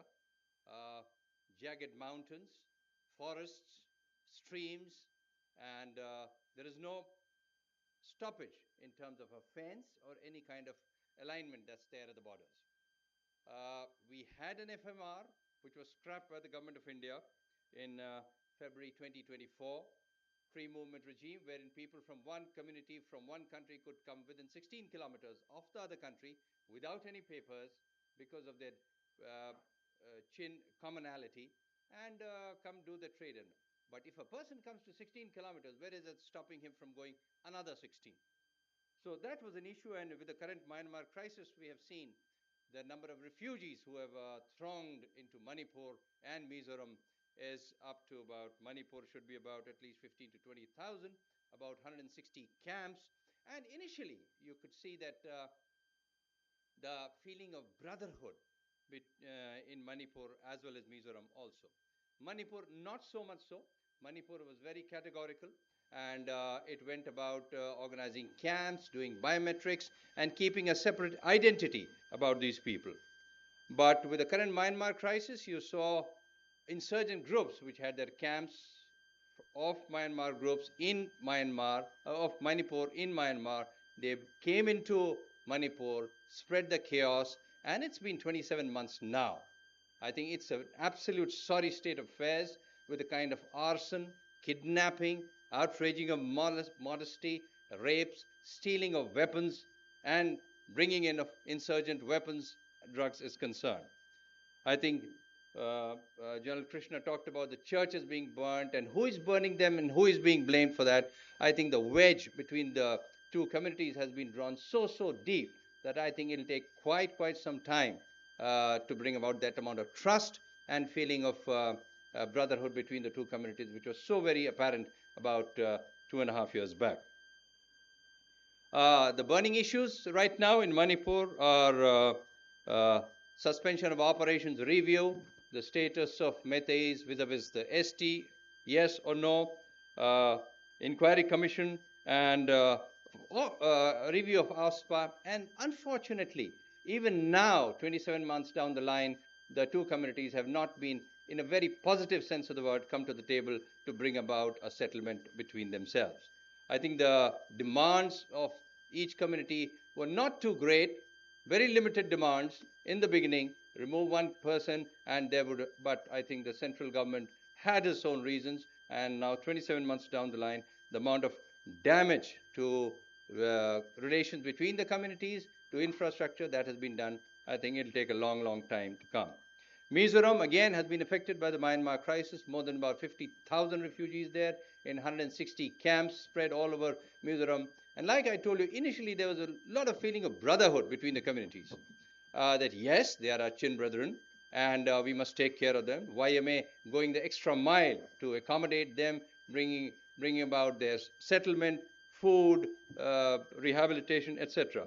But with time passing, I think you could see that they started getting employment, interfering into the economy, and then all that honeymoon period got over, and now even the government of Mizoram is trying to set in biometrics, separate them, and bringing about a separate identity for them. Mizoram has been affected on the one hand earlier by the Chakmas infusion, also numbering about 100,000, and the very systematic ethnic cleansing of the Chittagong hill tracts done by the Bangladesh army and bringing in the bombs into Mizoram. Very burning issues remain regarding the refugees who have come into Mizoram. What do you need to do about that? Changing of the demographic status at the borders. And even the chief minister of Mizoram, himself being a civil servant for about 25, 30 years, and yet he went to US and talked about a greater Mizoram. Very unfortunate, but true. And that's the fact that we must confront with. Talking about a greater Mizoram, more and more Chin brotherhood. I mean, where is that taking us to, if not secessionism? Nagaland, the various NSCN factions, and I see one cropping up every 5-6 years, a new faction coming in. Yes, they have been very militant about it, in spite of the framework agreement that went about with the NNPG, the agreed position in 2017. Yet they have been hankering on a separate flag, a separate constitution. But we must also remember that there are chinks in this armor also. The various NSCN factions, there's this constant struggle between the Hebron camp, which is in India, and the Myanmar camp, between Moiwa faction and the Tangkhul faction. So I think that is something we can exploit, and in the times to come, see that we come to some kind of an agreement. They have remained neutral in the current Manipur crisis, but their camps in Myanmar remain, and we have not been able to, although all identified and known, but yet they remain, and with non-cooperation from the Myanmar government, although we were able to do a lot of things to the different insurgent camps which were there in Bangladesh, with the Bangladesh help, with somebody suggested with Hasina's help, on one of the two prime ministers whom India had very good relations with. As far as the connectivity part is concerned, I think rail connectivity, Aizawl has just got connected, but apart from that, I think 3 other capitals are also almost connected. Dispur in Assam, Itanagar in Arunachal, Agartala in Tripura, and, well, Dimapur and Kohima, well, not too far. And I think Jiribam will be connecting Imphal in a big way. Railway is spending a lot of money to connect the different capitals, and I think right now only Manipur and Nagaland remain. But the sad part is Railways has been spending almost about 40,000 crores in the Northeast, another similar amount in the J&K sector also. But to look at the safety and security, like Mr. Shiv Sahai said, constructing a thing or infrastructure is one, but to be able to maintain the sanctity of it and the safety of it in the long term is a very different aspect. And you must look into that also. I can share with you that the railways have got all these projects approved, 50,000 in the Northeast and another 40,000 in J&K, but not one security personnel has been sanctioned in all these projects. So the long-term viability of these projects will always be suspect. Airlink, the government of India has gone the extra mile, and what I started my education in Nagaland in the year 1965-66, and it used to take 3 days to go to Nagaland. Today, all the capitals are well connected by air, good connectivity, and I see all these flights full all the time, and it's been a great connect with the mainland for the people in the Northeast. The Siliguri corridor does remain our Achilles heel, and with the Kaladan project that we tried to get the Northeast opened up, the Indian part is complete, but the Myanmar part, I think that was questioned in detail by Mr. Shambhu Singh and answered in very, very much elaborated detail by Mr. Shiv Sahai. I think we are not going to see the light of the day for a long time to come with the infrastructure on the side of Myanmar not complete, 1. 2, with the Arakan army holding control of that area, I think the maintenance, safety will be an issue in the times to come. We also tried to bring about connectivity by linking up the Chittagong and Akhora, that is Tripura railway corridor, with the kind of relations that we have with Bangladesh. I think that also may not see light of the day, although the rail line exists. New railway station in Akhora has been constructed, and if that railway line also gets in, So we can push in goods from Calcutta to Chittagong, and then railway, and the entire Northeast opens up. I would also like to highlight the Government of India schemes which have been earmarked for Northeast. Vibrant Village Program 1, of which only 4 states and 2 union territories, but of which Arunachal is a part, and countering the Shaokang villages that the China has been building up at their borders in a very, very rapid way. Almost about 600 villages, which are basically their premise to alleviate poverty and to bring about development, but the real purpose, more strategic, more military in nature, and they are getting these flooded with Hans and other communities at India's borders. So Village Vibrant Program of India, which in phase 1 talks about developing 667 villages, talks about 45 of these only on the Arunachal borders. The Government of India has earmarked about 4,800 crores for this project, out of which 2,400 are only for all-weather roads. So this is a good scheme to bring about development and connectivity on our borders, and to make people stay in these places also by bringing about vocations and employment, by bringing in almost about 14, 15 ministries. The government was again very eager to announce some other parts of India which were there at the international borders, and it announced the Village Vibrant Program 2, which connects almost about 15 states and 2 union territories. It's a project for about 6,400 crores, and that includes all Manipur, Nagaland, Arunachal Pradesh, which is there in VVP1 also, and also Mizoram. So I think they want to saturate these places with 4 or 5 different kinds of projects concerning telecom, concerning roads, and concerning electrification also. I think this will make the people not move away from the borders, strengthen our borders, make the people eyes and ears of the defense forces or the country, and bringing about better development so that they are there. Lastly, I would like to say, with the kind of equations that we have with Bangladesh as of now, Hasina was moved out on the 5th of August 2024, and with the kind of situation that we have in Myanmar, with no signs of abatement going on, the US is moving in, the China is moving in. China is in tandem with the government as well as Arakan Army, making sure all its goods get into their mainland without any problem. But yes, we must look at the local sentiment in these border states also. And like Mr. Ambassador Vora was talking about, that we must either try to assimilate them or we must try to integrate them. Well, I think there is also a process of empowering them in their own way. We can empower them in their own way so that they live by their rules, their means, and also hold the mainland in contention.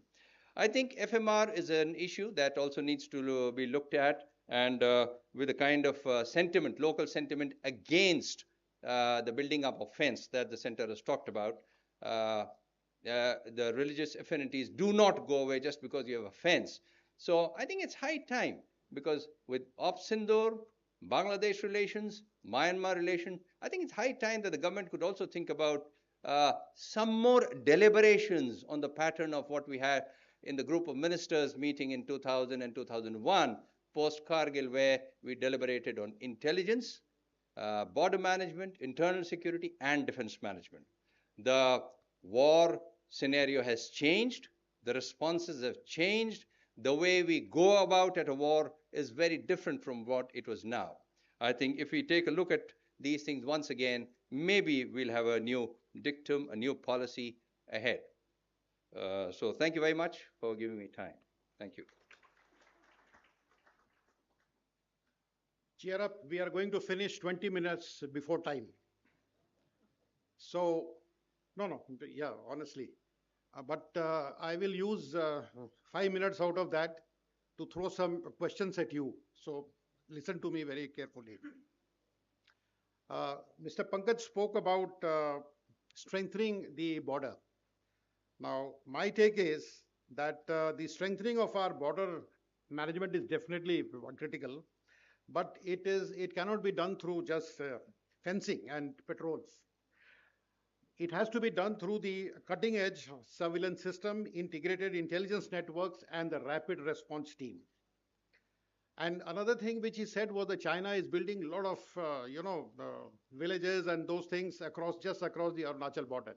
Yes, China is doing it for last few years because China will finally resettle population there, the Tibetan population there.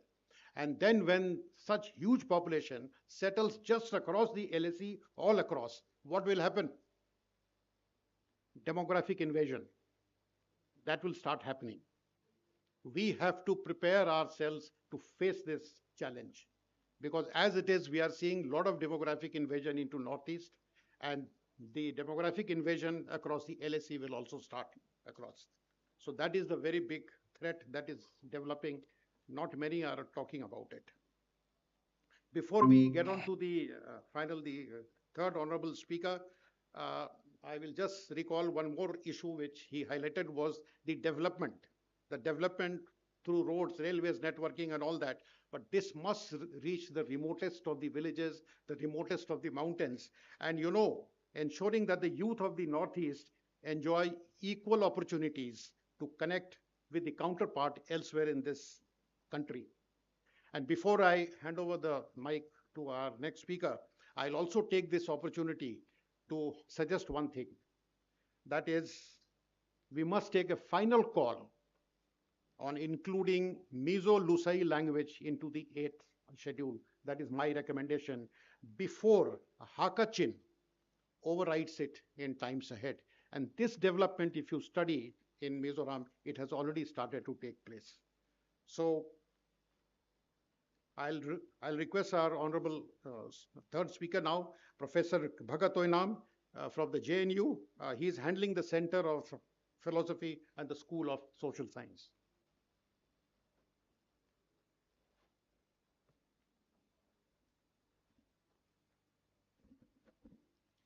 At the outset, let me thank Mr. Tiku for inviting me and be part of this session.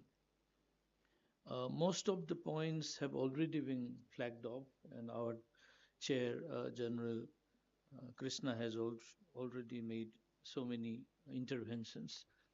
I will try to focus on certain aspects rather than repeating what has already been said. The theme of this session is the challenges to national security and regional stability. Now, we cannot, national security is a big word today. Wherever you go, whether in the center or in the peripheral areas, but national security cannot be meaningfully maintained without a stability of the region. And when we talk about the region, it could be intra-region, Northeast in isolation, or inter-region in the sense that you take neighboring countries into account. These two have to be looked very closely, one intra as well as inter. And when I look at India, like many of you, we see India as a militarily very strong, emerging country who might be part of the United Nations Security Group, also economically doing so enormously well. But by design, I say this, I repeat this, by design, India seems to be invisible in the Northeast. I'm making a strong claim. Indian national security, Indian state, as I see it in Punjab, when I see in the Hosseini, what is that, sir? From Firozpur you go, Hosseini wala. I can see that presence of both Pakistan and India as a nation state, and one take pride and no nonsense out there to the security of this country. Atari border, where Bhagat Singh's that crematorium also I visited.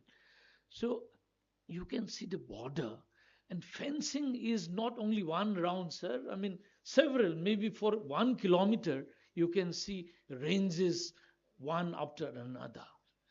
just to say that the presence of the Indian nation state is out there. But when it comes to Northeast, most of you have already spoken. It is a porous border. Not only porous, Government of India decides that there should be FMR, free movement regime of 16 kilometers this way or so. That means the Myanmaris can come and stay here, and maybe 1 or 2, 3 days, there is no need for a visa.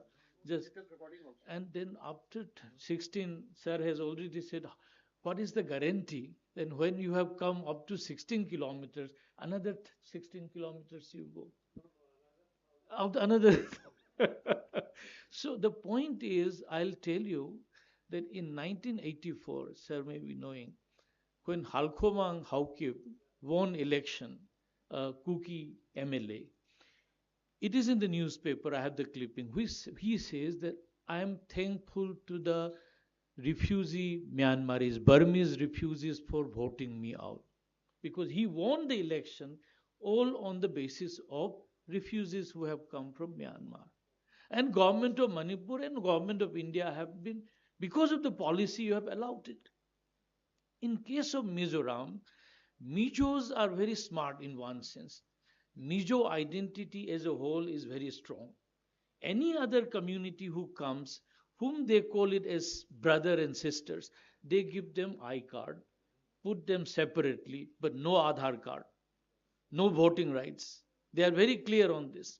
Whereas in Manipur, Manipur is a porous and multi-linguistic, multi-caste, multi-ethnic state, where the Meiteis are majorities, you have the Nagas, segments of sub-Naga groups, segments of sub-Kuki groups.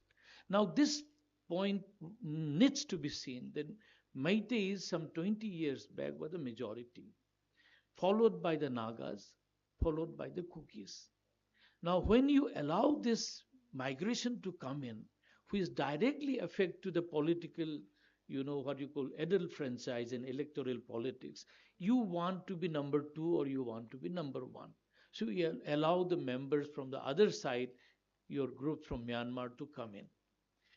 This is not only case of Manipur. If you look at Assam, now the MLAs and leader of the opposition has been from Bangladeshi refugees.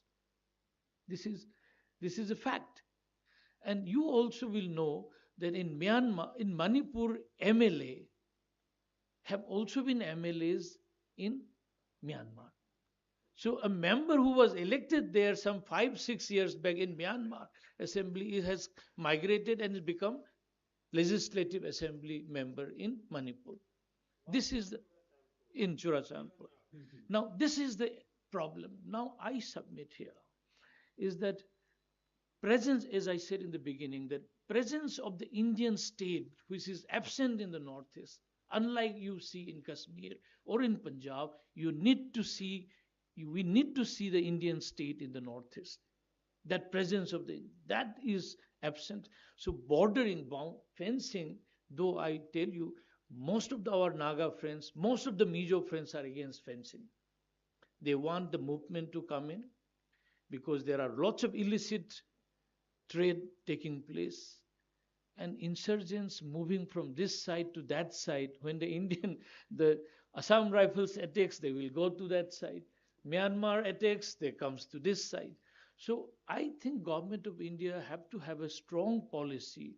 Though present government is saying yes, there must be a fencing, but I think it is hardly visible in the last 2 years. Though the claim is there, it is not there. So I submit that unless we make the inside of intra-regional of the Northeast strong and secured, then it is not going to be a good scenario for India. If you look at the inter-regional aspect, China, of course, has always been in the India's radar. India has been engaging with them. Foreign minister is out here. But look at, sir has already said about Bangladesh and Myanmar. And I don't think AC's policy is going to go much way in the next 10 or 20 years. The kind of scenario you see Myanmar happening, the kind of crisis you see there, Arakan army, you have Chin, then yes, you can't imagine much happening in terms of trade transaction, trade development, and all that. So all you can think of is save India. Because if you remember, Sir has already said about Mizoram Chief Minister going to America and saying that already Hasina said that a white man came and tried to compromise that we can save you, your government, provided you allow a country to come up. And what is this country to come up? Is a Christian nation. And we know it that after India's independence, even prior to independence, there was already a plan of having a Christian country in this border, in adjoining Myanmar and India, which was 43.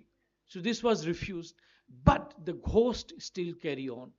The way when Manipur crisis happened, how come that suddenly in the European Union and all this Christian lobby have started saying the churches are burned, and so there is a long, deeper politics of United States and certain countries in the Europe.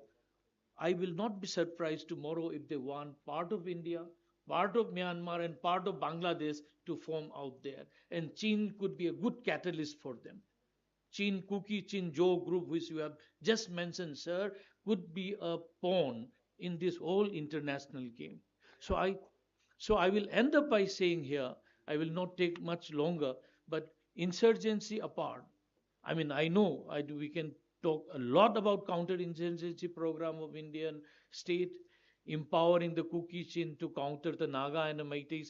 Those are part of the, Chanakya, Kutniti, which I find is okay, fine.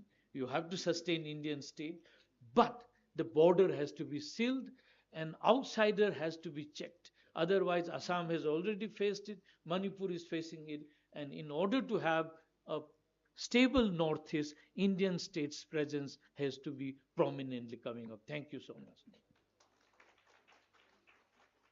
Okay, ladies and gentlemen, out of the 45 minutes allotted to us, we have taken exactly 35 minutes. So we are left with 10 minutes, but I will only take 2 minutes. So 8 minutes is in your hands spare. Why this light is going again and again? No. They are more tired than us. I just wanted to bring out one or two issues. Is when we talk about development and all that, development is not only by building roads and these things, railway networking. We have to restore confidence in the business enterprises, because when they start to come in Northeast and start investing, then the actual development will take place, because then that will generate employments and all those things. But that is not happening. Why? Because of the multiple and informal taxation system which is going on, or khas karke Nagaland mein. Why this is happening, why we are not coming down heavily on these things? Because if we really want development, actual development, we have to contain this multiple taxation system which is going on, and who is the organization which is behind it, at least in Nagaland. Now we also, diplomacy has to be used as a competent security effort. And why I'm saying is because close coordination with Myanmar, Bangladesh, Bhutan, Nepal is very badly required. And we should also start using the regional forums like BIMSTEC. So finally, I will say that all said and done, what is most important as far as the Northeast is concerned is the emotional integration. Now, emotional integration is paramount. Northeast is not a region to be managed, but it's a community to be embraced. And respect for the tribal traditions, the emotional, the cultural heritage, and the local leadership is not only a gesture, I would say, of goodwill. It is an emotional necessity which we have to focus on.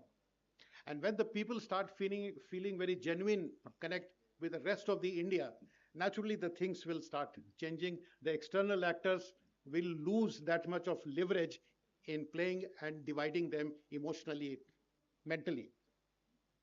So Northeast is our pivotal hub for the future, and the sword hanging over it, that is what we have discussed, it can be blunted not only through the decisive, coordinated, and sustained national effort but by building an emotional connect. So I thought I will leave these ideas. And one dangerous thing which is developing, which nobody is talking about, is that all the Nagas who are settled in Myanmar, forced conscription of the Nagas are going on. They are being compelled to join the Myanmar army, and a lot of Nagas are going to migrate from there back to India. This trend is going to start very soon than later. Started already? Yeah. So, ladies and gentlemen, with this, I leave you here. Would you like me to ask you a few questions, or you would like to go for lunch? Okay. Thank you so much. Yeah, please. What I have always felt in quite some time now, about 25, 30 years, that the Rangpur division should have been with India, and it's high time we take it.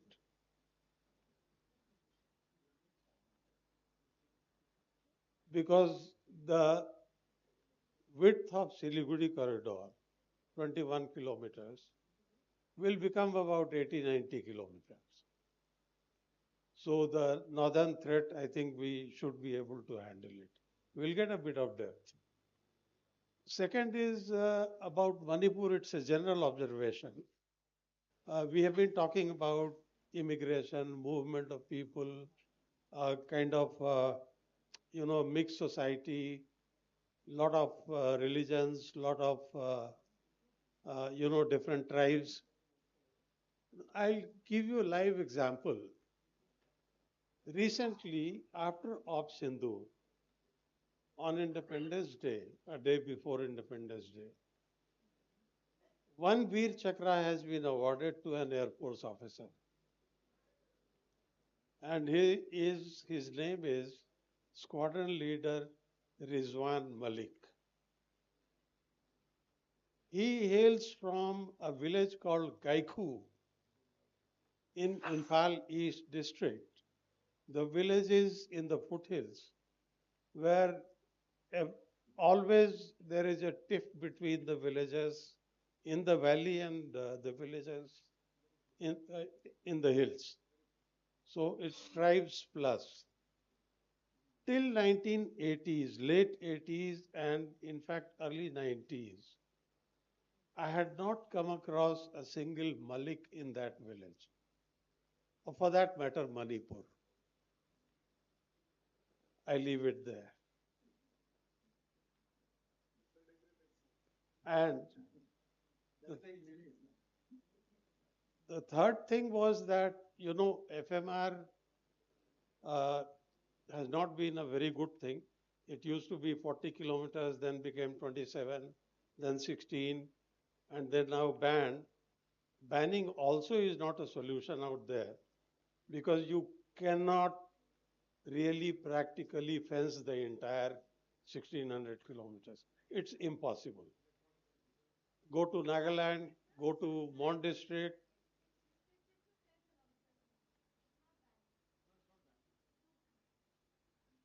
You go to Nagaland, go to Mon District, Chen Ho, Chen Lashu and all. You just cannot fence it, because you can't fence. Land, the chief of that village has the main pillar of his house on the international border. And apart from that, go to the forest. The trees are so dense and they are on both sides. You put the fence here, the guy climbs the tree and goes across or walks in. So anyway, we will have to mend, we will have to a real good relation with Myanmar, control the movement of the people. Be strict, allow them to come in. Don't give them a permit. Don't ask for a passport. Don't give them a visa. Give them a permit, let them come in, and also keep a tab so that they go back. Otherwise, Sija Hospital of Imphal will shut down if they don't come. Many hospitals in Imphal will shut down because it's the Burmese patients who are keeping them alive. So these were three things I tried to mention. Last, but the most important, NNPGs and NSE and IM. You see, we had reached an agreement in 1997, reiterated in June 2011 with T.H. Muiva. I remember the day, because I was present there in BSF base in Delhi, Nizamuddin. Whatever we signed was later expanded to 16 points, 17 points, or whatever, which was, I don't know whether it was required. Problem is every Naga so-called self-appointed and anointed leader has got his own ego. So all of them must satisfy each other's ego, and then probably there will be a meeting point and we will be able to arrive at an agreement. It's not a problem between the government of India and the NSE and IM T.H. Muiva. T.H. Muiva's problem is his ego. The guy would like to die a martyr rather than be seen as the person who surrendered. Thank you. That was great, sir. I wish this particular session, being interest of my field, would have continued at least for 1 more hour. Oh, yes, sir. Yes. And after the session takes an hour, then I would have gone for you. You will have to give me another day. Sir. हाँ, अब वो food for thought पर भी बात आ गई क्योंकि sir, your session was to start now, and no, I think he's online, sir. Sir. So, sir, what is the majority take? We finish it off in the next 20 minutes because Shambhu sir has already spoken everything. It is your chair, sir.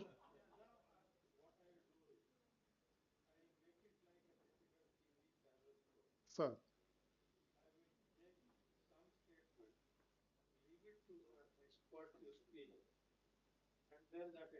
We do it and then go, sir. Fantastic. I'll request.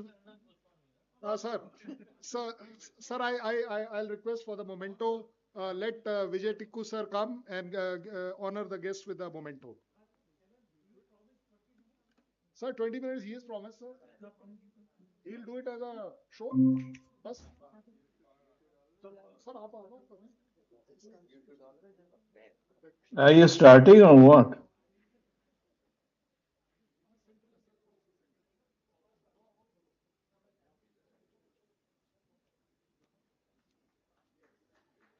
God, this is going on and on here. Just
hold it.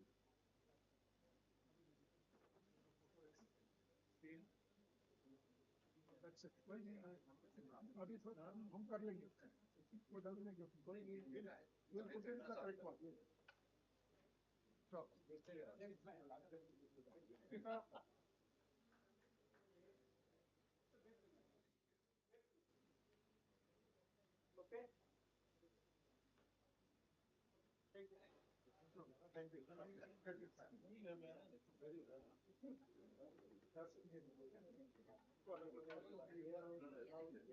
So, sir, please, your session starts. We'll request Major General A.K. Siwach, YSM, Yuddha Seva Medal and Vishisht Seva Medal Bar. And he has been the earlier Director General of Territorial Army. We also have, I think, Professor Sanjay Hazarika on the panel and Professor Uttam Sinha, Senior Faculty, MP IDSA. आइए sir change करो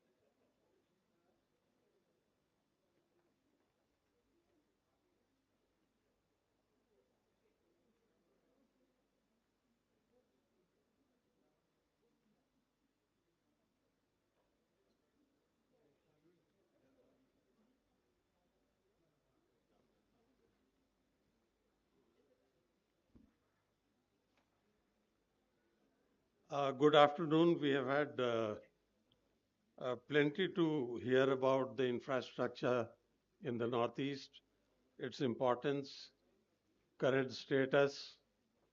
So, in this session, which is going to be very short because everybody is waiting for lunch, as stomachs are grumbling, we'll make it short, brief. Now, just to put the things in perspective, the entire Northeast is about 2.6 lakh square kilometers of area, which is, and only 45 million people. Gives you a population density of about 173, 174 per square kilometer, probably the least in the country. Least, of course, is Arunachal alone.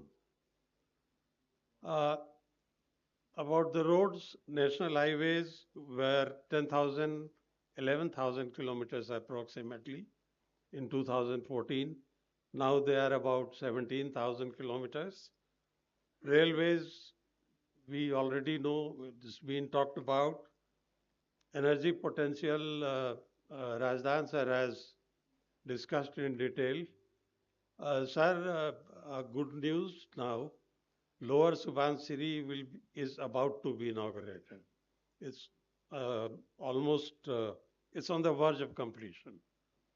The last finishing work is going on. So that will add another 2,000 megawatt to the capacity, and two other projects being sanctioned. Hopefully in another 5 to 7 years, we would have reached a capacity of more than 20,000 megawatt. Presently, 16 projects are awaiting approval, delayed mainly on the environmental front and also because of the social audit. I would jump straight to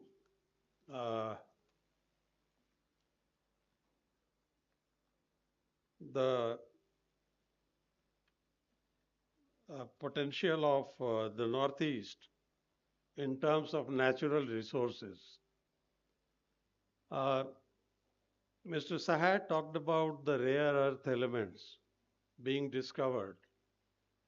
Papum Pare district and East Subansiri district in Arunachal Pradesh, it is estimated that about 26.5 million tons of rare earth elements, particularly vanadium and platinum group elements, are available there. Prospecting in other areas is also going on. Nagaland, the eastern districts, they do have quite a bit of rare earth elements, and the percentage constitution in the earth to be excavated is more than 5%, which is better than China and better than anywhere else in the world. Lithium also has been found in Meghalaya, and there are various graphite, nickel, chromium, and yttrium, niobium, cyanide, all are there. And I was talking to a GSI director yesterday. He said that if this entire prospect really comes true, we will be probably replacing China as number one in the world in terms of rare earth elements. I would like to throw the floor open to addressing to Sanjoy. Sanjoy, long time back, we are meeting after a long time, 3-4 years now. I will just narrate a small story and then leave it to Sanjay to provide us a possible solution. See what happened in 2012-13 while I was working as Joint Secretary Northeast. We came across an NGO working from Norway. Since NORAD and Danida and all had been banned from India, this NGO was floated by NORAD, typically as a non-entity, and its main function was to ensure that people start protesting when it comes to prospecting for natural resources, particularly in India. We managed to, I'm just mentioning this, I won't say how, we managed to get into their server and took out all the details. We had the names of NGOs present in India, in Assam, in Manipur, in Mizoram, in Nagaland, and also a couple of them in Arunachal. Those NGOs were their targets and their main beneficiaries too. The main business of this Norwegian NGO was to provide money to these people and to provide training to these people to how to protest and stop the survey and exploration. Since their entry into India got banned after we found it out, they were not being given visas. They started calling these people for training to Dhaka and Kathmandu. Majorly to Kathmandu because the Indians don't require a visa to go there. And traveling is a lot easier. At that point of time, survey about petroleum was going on in Manipur, in South District and the West District.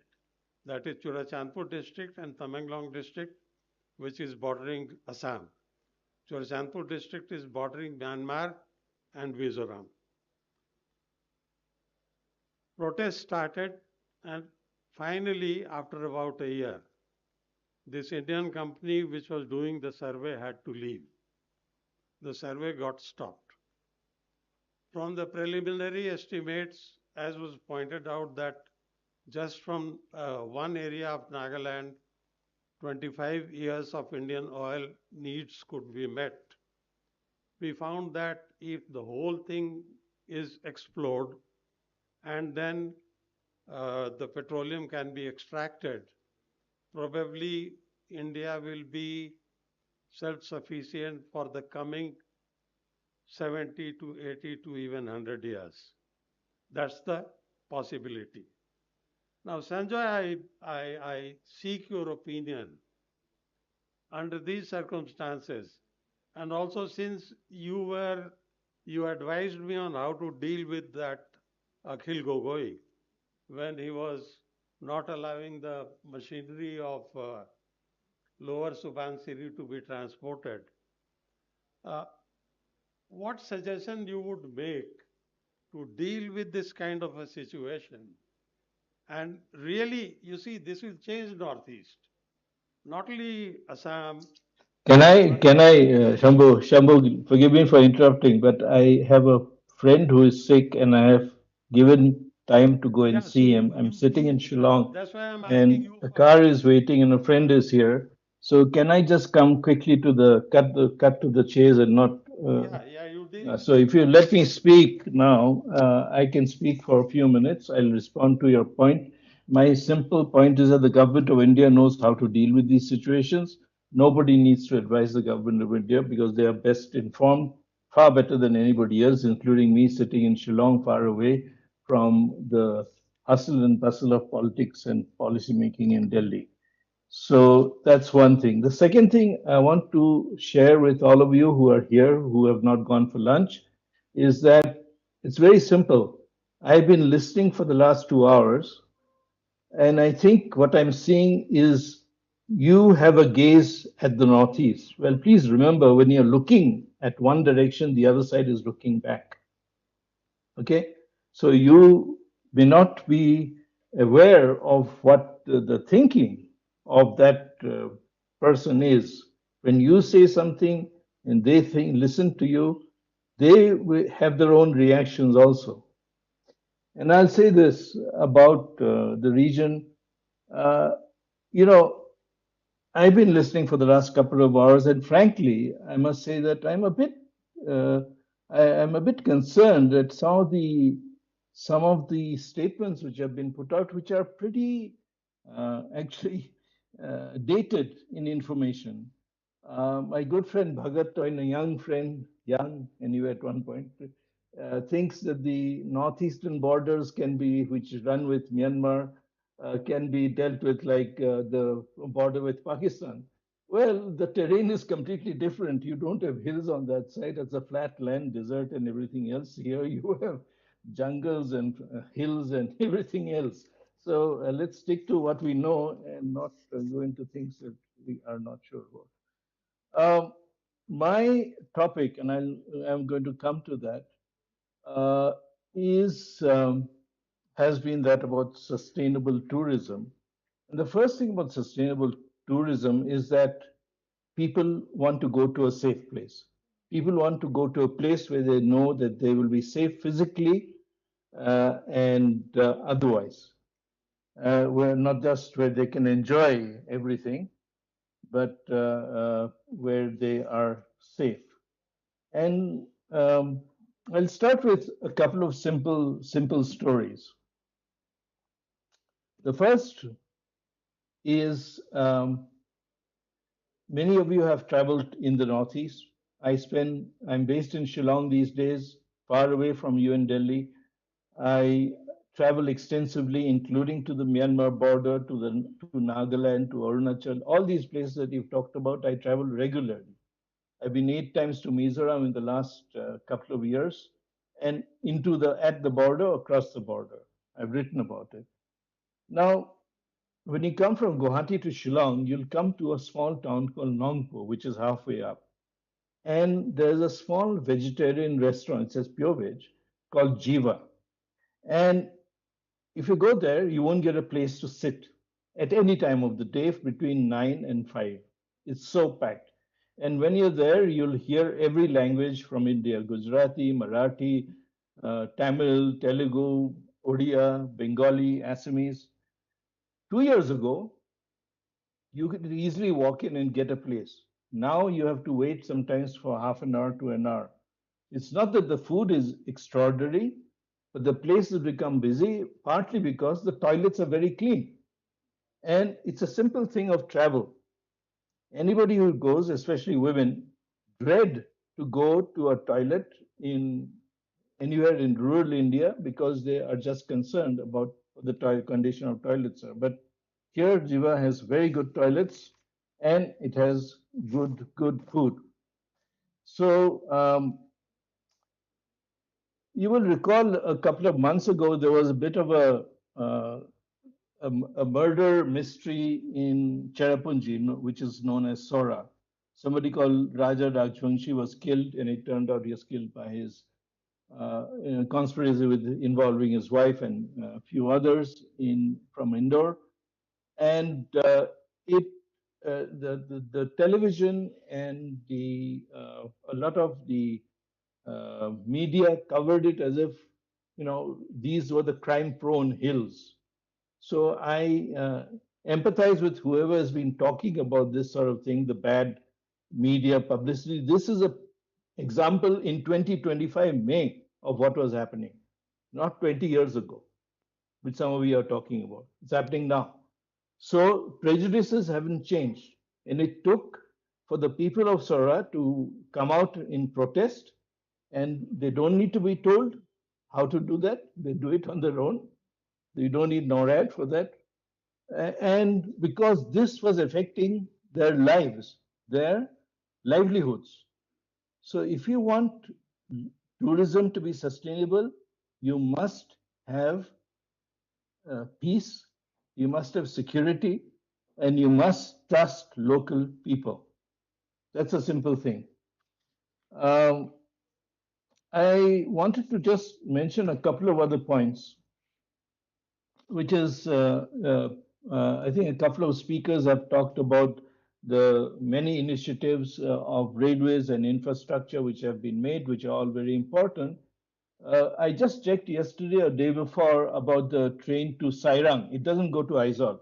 Mizoram has had train connectivity for many years in a place called Bhairavi, which is on the Assam border. But to connect to near Aizawl, 20 kilometers from Aizawl is Sairang. So the pilot run has been done, but when I asked my office to book a ticket for me to go to Aizawl, to Sairang, they said the trains are not functioning. It's not started yet. So I think sometimes we need to understand what the situation on the ground is, not what is being announced. Okay, that's one thing. And we are talking about infrastructure. Somebody spoke about the Hornbill Festival. Well, I've never been to the Hornbill Festival, but I have been to many places around it, through it, across it, because ultimately you need to talk to people to understand what the place is about, not a festival. A festival is for tourists and travelers. So you drive on that road from Dimapur to Kohima. You know what it's called, what the Nagas call it? I'm sure you've not heard of it. It's called the Lipstick Road. And why is it the Lipstick Road? Because most of the year it is broken. It's supposed to be 4-lane, but most of the time it's 2-lane because one half is constantly under construction because the hillsides keep collapsing. And it's only at the time of Hornbill that the state government gets its act together, pours in money, and fixes the road. So that's why it's called the Lipstick Road. Okay. So we need to have sustainable infrastructure. You can't have infrastructure that keeps collapsing and you keep spending money on fixing it. That's not how to build sustainable tourism or sustainable infrastructure or ensure physical space and safety. I'm just going to, because there's one thing that infrastructure building in this and many countries tells us. If you're building massive infrastructure in a very fragile ecozone, you're going to have trouble. And that's what's been happening not just in Nagaland, but in Arunachal and other places, Mizoram and so on, with landslides, hill collapses, and deaths. So plan practically, depending on the soil structure, not on what you want to build. Okay, that's, you have to pay attention to what the ground is, not just the ground reality. I'll close with one point, because if there are two words I'm really fed up of hearing for the last 40 years, is opportunity and potential of the Northeast. The people of the region have actually made use of that opportunity. They are engaged with the rest of India. They are working with the rest of India. They may not embrace the rest of India, but they have got startups in places like Delhi, Bombay. they've got Noida, they've got kitchens, they've got tour businesses.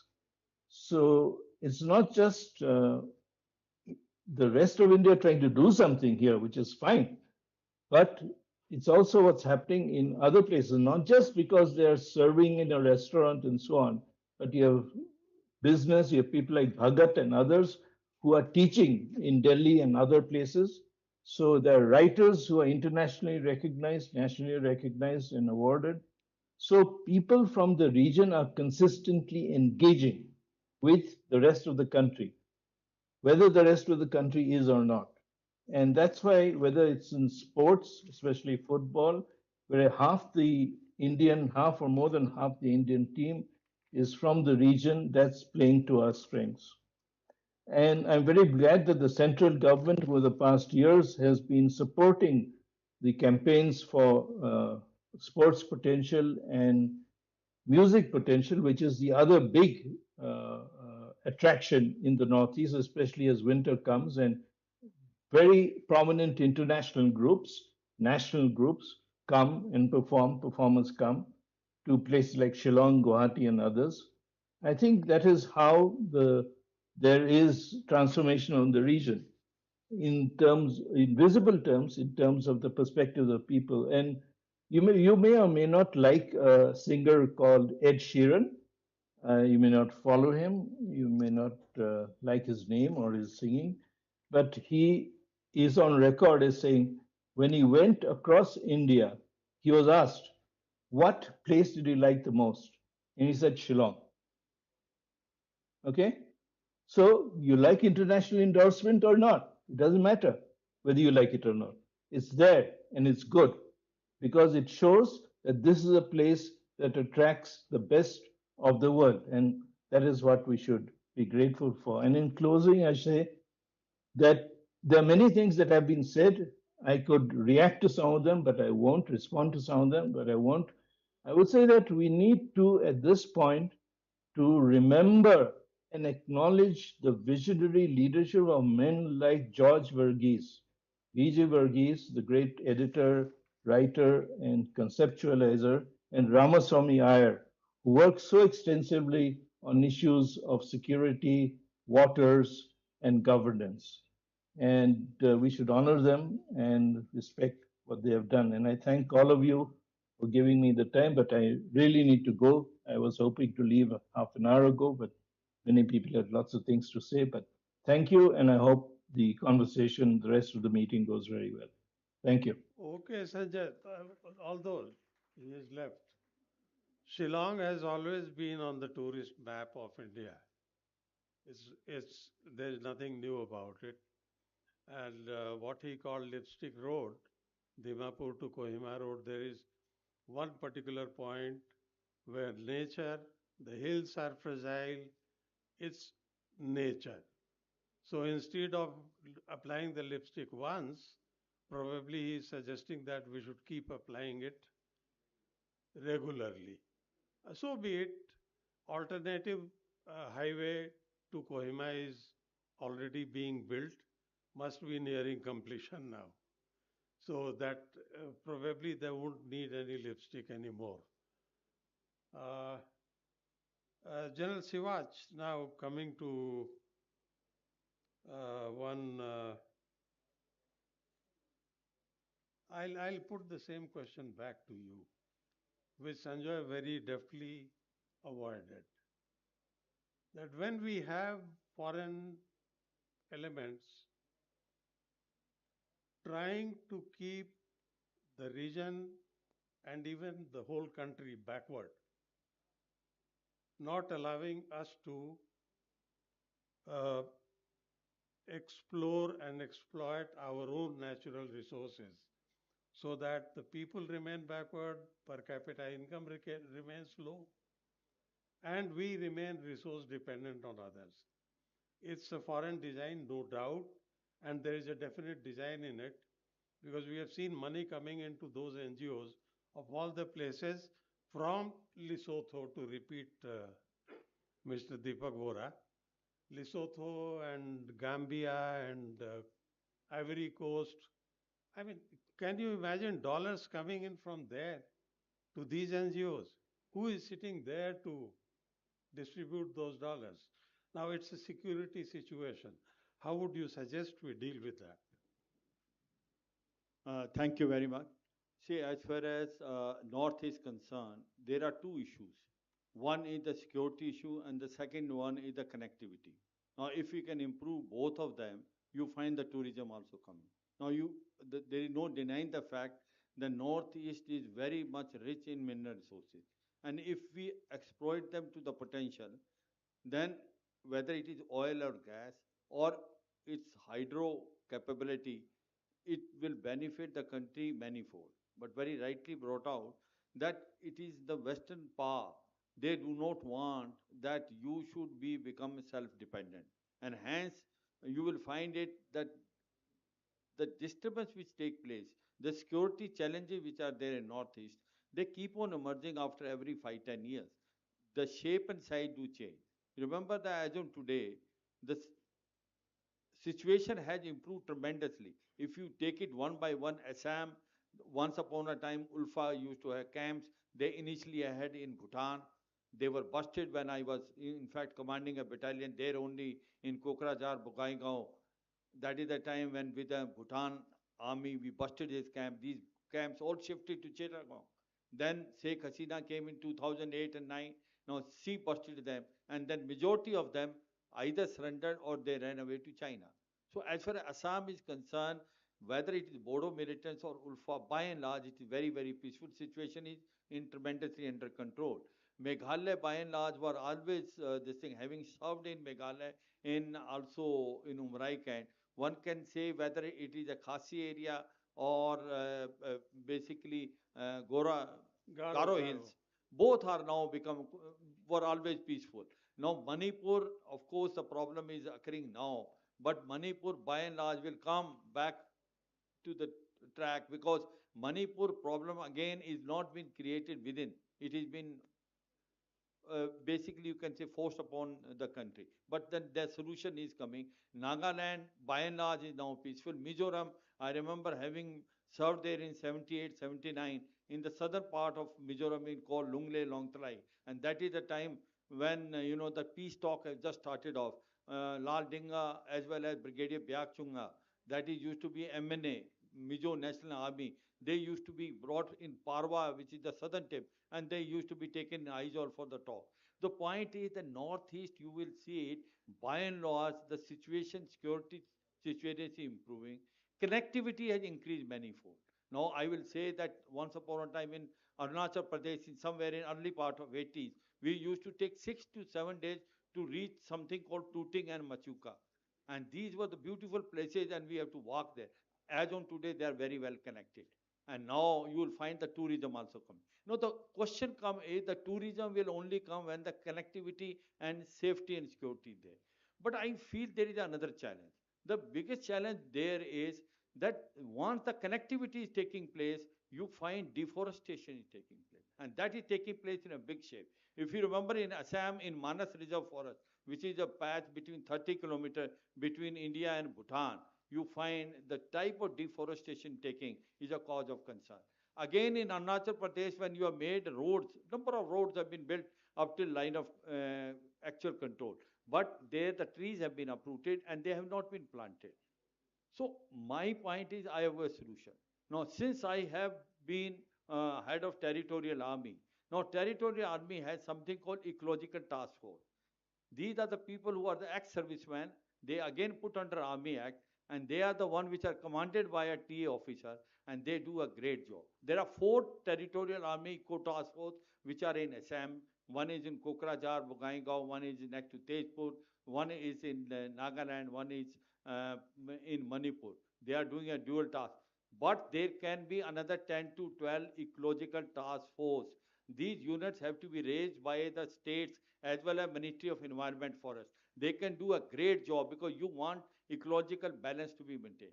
The second thing which is there as far as territorial army concerned is basically a territorial army home and earth. What is this territorial army home and earth? These are the people who are son of the soil. They are taken from there only. They know that area. They also understand what are the modus operandi which is adopted by the insurgent and also the militant group. And these are the actually real-time intelligence they get you. They are the eyes and ears. Now these are about 7 to 8 which are there in Northeast, and they are doing extremely very good job. The another is a normal infantry TA. They are the one which are the first respondent. They are trained in disaster management. They are spread throughout the Northeast. One should make full use of them. Then, because this territorial army, any disaster taking place, they are first one to reach. Now I'll give you example 2, 3. You remember that there is a railway connectivity which is going from Guwahati to Silchar. From Lumding to Silchar, there was a meter gauge for 68 years. After independence, you could not convert from Lumding to Silchar in a broad gauge. Now, when asked upon as a nation, why can't we do it? They say, sir, there is a security problem.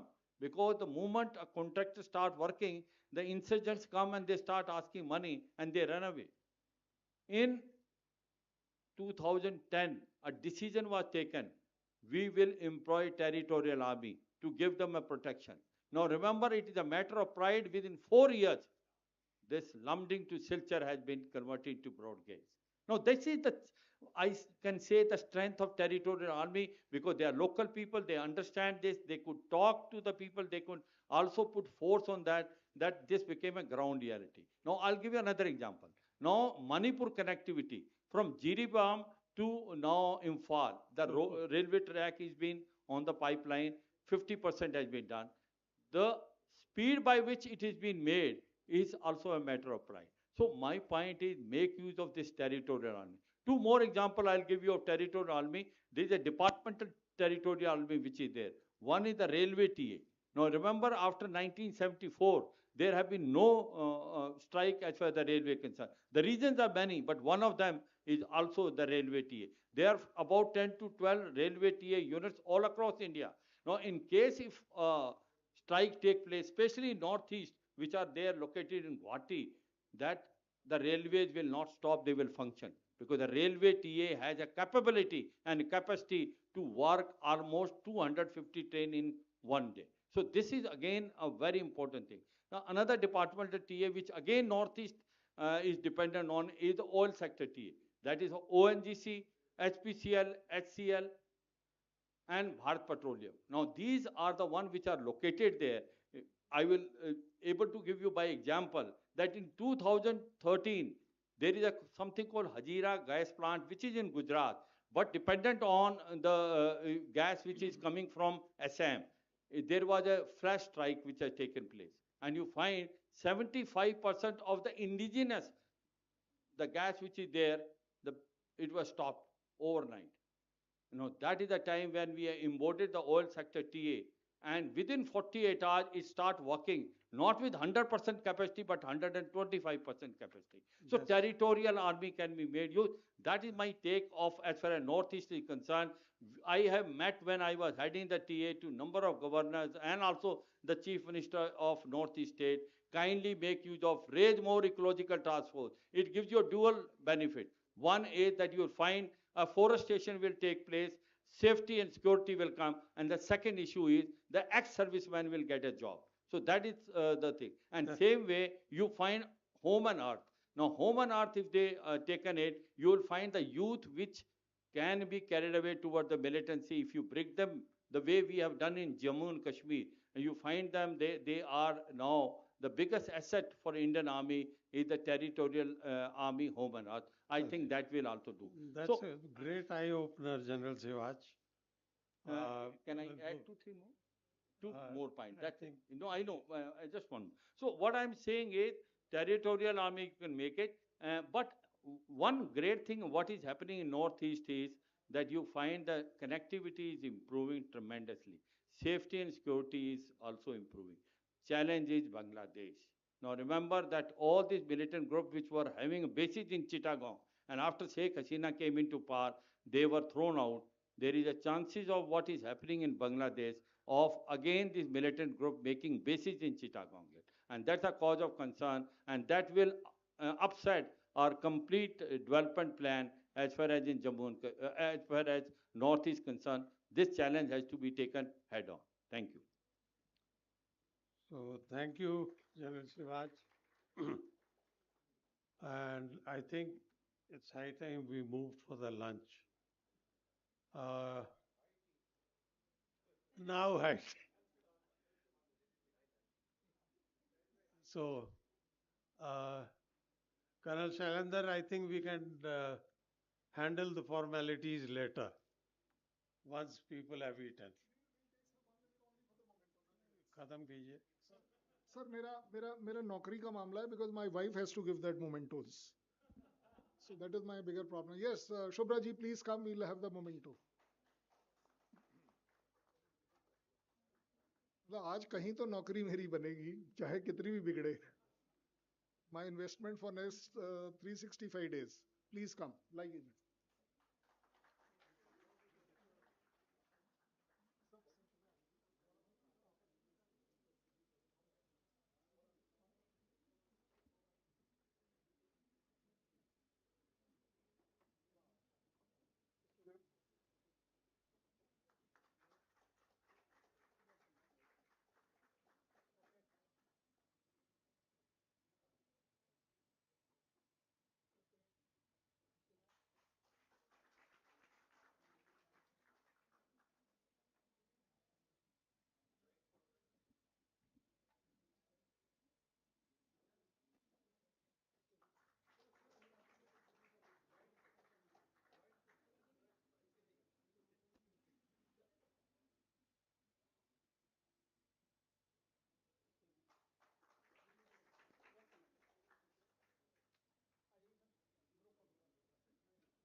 Thank you very much. I am so sorry, sir, for whatever, but this 1 minute I have invested, and I'm sure you will all agree. We'll have lunch, sir.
Colonel sir, I would request you to kindly please join in. Please.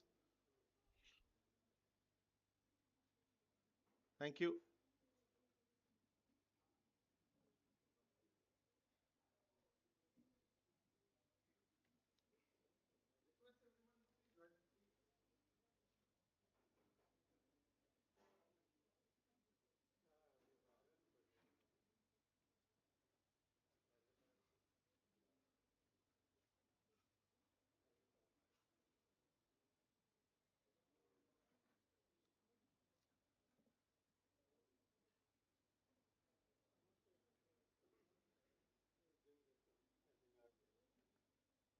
Right, ladies and gentlemen, good afternoon and good evening. We are heading for.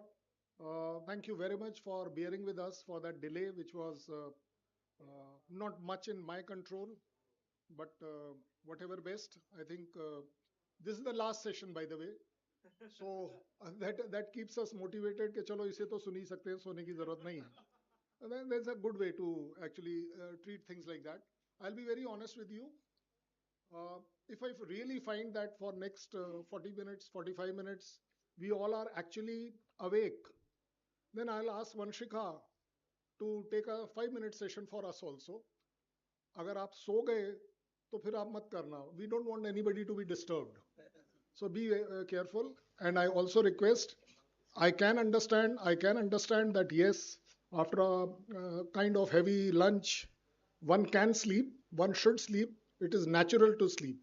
My only request is please don't snore that heavily that the neighboring sitting with you who's also sleeping gets disturbed. Be kind and considerate for that.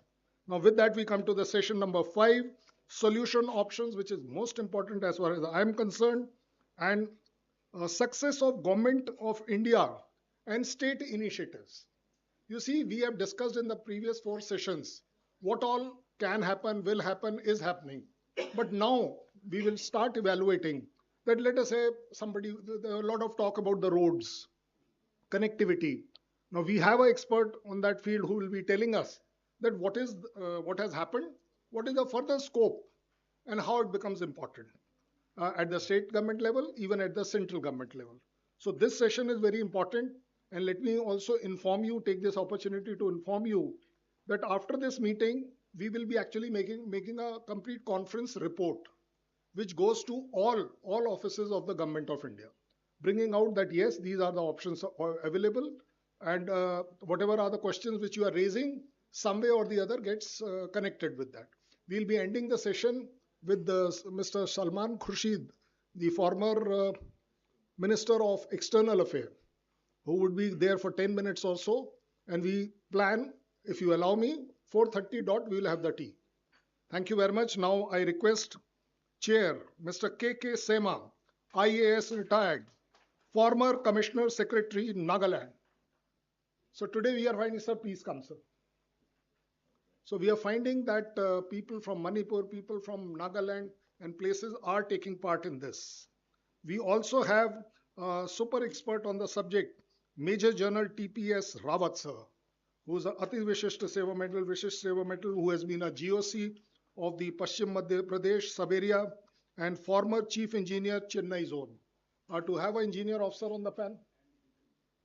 And Beacon, yes, fantastic, sir. Yes, that actually amounts to that he has been looking into all the roads construction in that area. So Beacon is actually otherwise the border road, counterpart.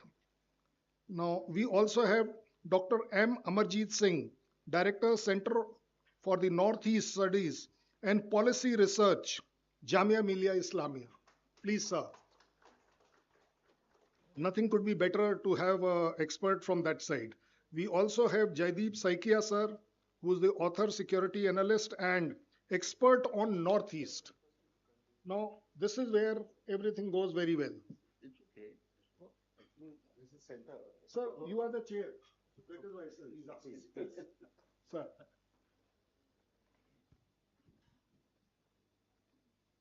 So with that, sir, I hand over to Sema, sir, for you to conduct this. Oh, doesn't it? So we have, sir, with you the 4 speakers. You have a choice to speak there, sir, or here. Entirely yours. The stage is yours. Please, sir. Thank you, sir.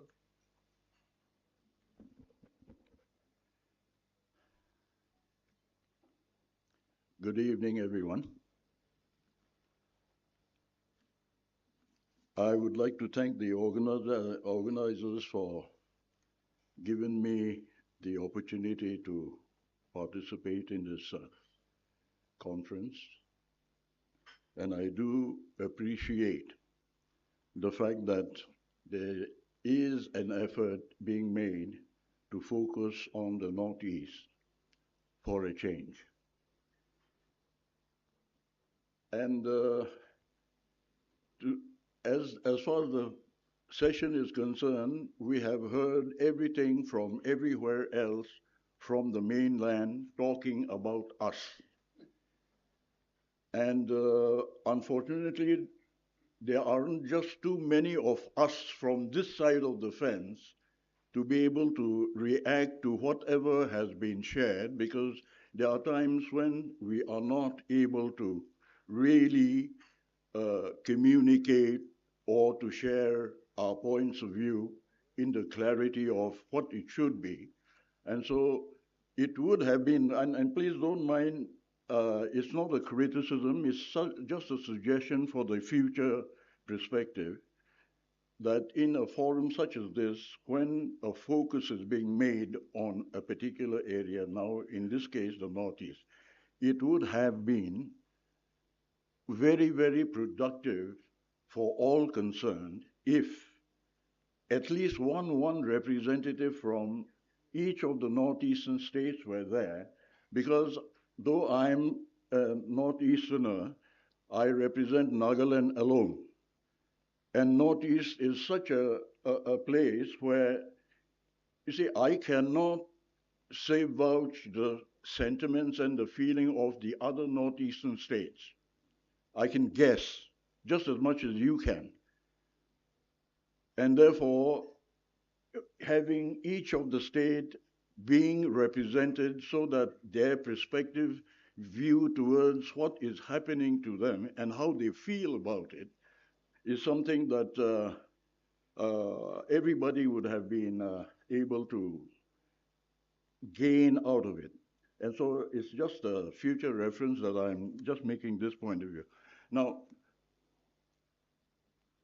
I have heard a whole range of points of view, suggestions, and the perspectives in which we could integrate the Northeast with the mainland India. Now, in as far as I'm concerned, I come from Nagaland. And I have a very, very critical kind of unpalatable thoughts from your perspective. It may not be very palatable.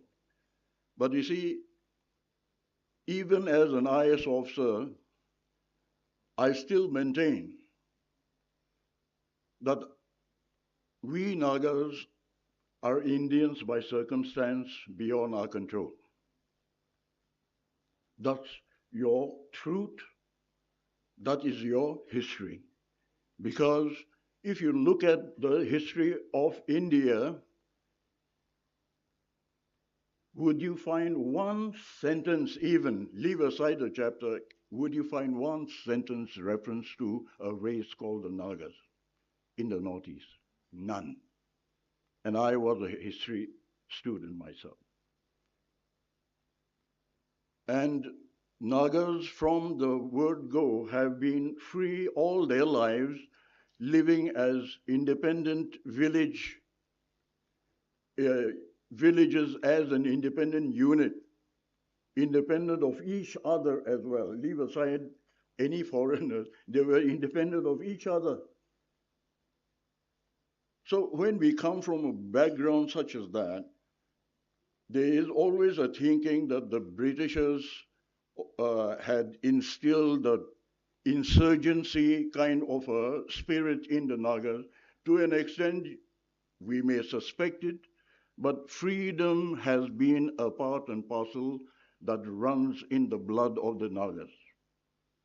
And the freedom movement, once it petered in through the Simon Commission when Nagas submitted a memorandum in 1929, there was a clear expression, leave us free. They told the Britishers, because India didn't know Nagas, mind you, and Nagas didn't know the Indians either. The only connection between the Nagas and the Indians is the colonial penetration, because India was under the British, and the British also came and occupied a small portions of the Naga hills, just so as to protect their economic activities in Assam, because the Nagas were coming down, headhunting all the time, disrupting their economic activities. And so they had come into our Naga hills not for any other commercial reasons. Nagaland had nothing to offer, but they had come into Naga hills just so as to stop the Naga people from disrupting the economic activities of this thing. And that's the only linkage that we have between India and the Nagas. So as a matter of history, Nagas have never been in any way dominated by any foreign country, not even the British. British did not make Nagas sign any peace treaty or surrender. They left Nagas to exercise their own traditions and customs, left us to ourselves. So when that is the general scenario of the Nagas' way of life, the moment the colonial powers had left, then India became the colonial powers that dominated us. And so Nagas started their national movement with just a double barrel gun, a .22, a crossbow, a dao, and a spear. That is what they fought Indian army with. And the Nagas have gone through hell. And I can tell you, when I say Nagas have gone through hell, at the time when the Indian army operated in Nagaland at that given point in time. I'm now 79 years old. I was around 10, 12 years old at the time when, 1956, the war with the Nagas had begun. And we, as little children, my generation are the last generation perhaps, that have seen villages after villages being burned down, granaries being burned, our men folks being just shot on sight because they were capable of fit enough to join the national movement, underground, as they were called then. And they have done atrocious things, most inhuman atrocities have been committed at that given point in time, and the Nagas have lived through that. The bitterness of that is still a part of Naga people's mentality. So please understand that when you talk of integration or integrating the Northeast, and when I talk about the Nagas, then integrating the Nagas with the mainland is still a very serious challenge, because there is still that feeling that we were free, we couldn't help ourselves, we couldn't protect ourselves, because of, after all, it's an Indian army that had come. But even Indian army finally said, this kind of a problem that is being generated in Nagaland is not something we can subdue with arms. It has to be politically resolved. And that's how the political negotiation began. Since then and now, when you have gone through all the experiences that the Nagas have gone through, you see, it is easy for us to say we should integrate, or India should learn to begin to integrate the Northeast. Yes, it is necessary, but that emotional, some of our friends had made mention, emotional integration. There has to be some modicum of self-respect, identity, and equality and some quantum of freedom. And when the Nagas were even looking at the possibility of linking their future with China, they have been trained, they have been armed by China. At the beginning, they started with absolutely nothing. They ambushed an Indian army, whatever arms and ammunition they could collect from that ambush, that's how they began, the whole movement. And so when a people have gone through that kind of a violent past, it is a bitter feeling that remains as a residue. And so the present younger generation listens to what I have said as a fairy tale, perhaps, but for us, we have tasted the reality of cruelty beyond measure. We have seen it. You know, people, villages after villages, being herded together into an encampment with no real shelter, no facility, no real food, and so many had died out of disease and lack of shelter. So when we look at all these things, it is important to know that Nagas wanting to become, or at least getting assimilated into the mainland, is something that in a very big majority way of feeling, there is still that sense of not wanting to do that.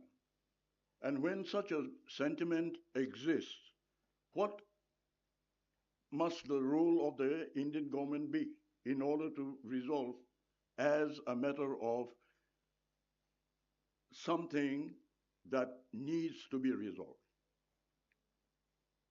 And so here, even within our own set, when we say there were people who were more inclined to coordinate with China rather than surrender to India, there have been among us who say, I think we better take a very seriously pragmatic look at the circumstances of what happens in China, a communist country, and where we, if we were to be a part of their establishment, will be a minority, being paraded around like guinea pigs when there's an international forum so that we can have our Naga dance shown as a kind of exhibit, with no freedom of speech, no freedom of anything, no freedom of any entrepreneurial capability, and so on and so forth. There's absolutely no freedom. But with India, at least whether we feel good about it or not, or whether we are integrated emotionally with it or not, the pragmatic way of looking at it is that India offers you your freedom of speech, your freedom for whatever, your religion, your customs, your tradition, your natural resources in as far as the Nagas are concerned.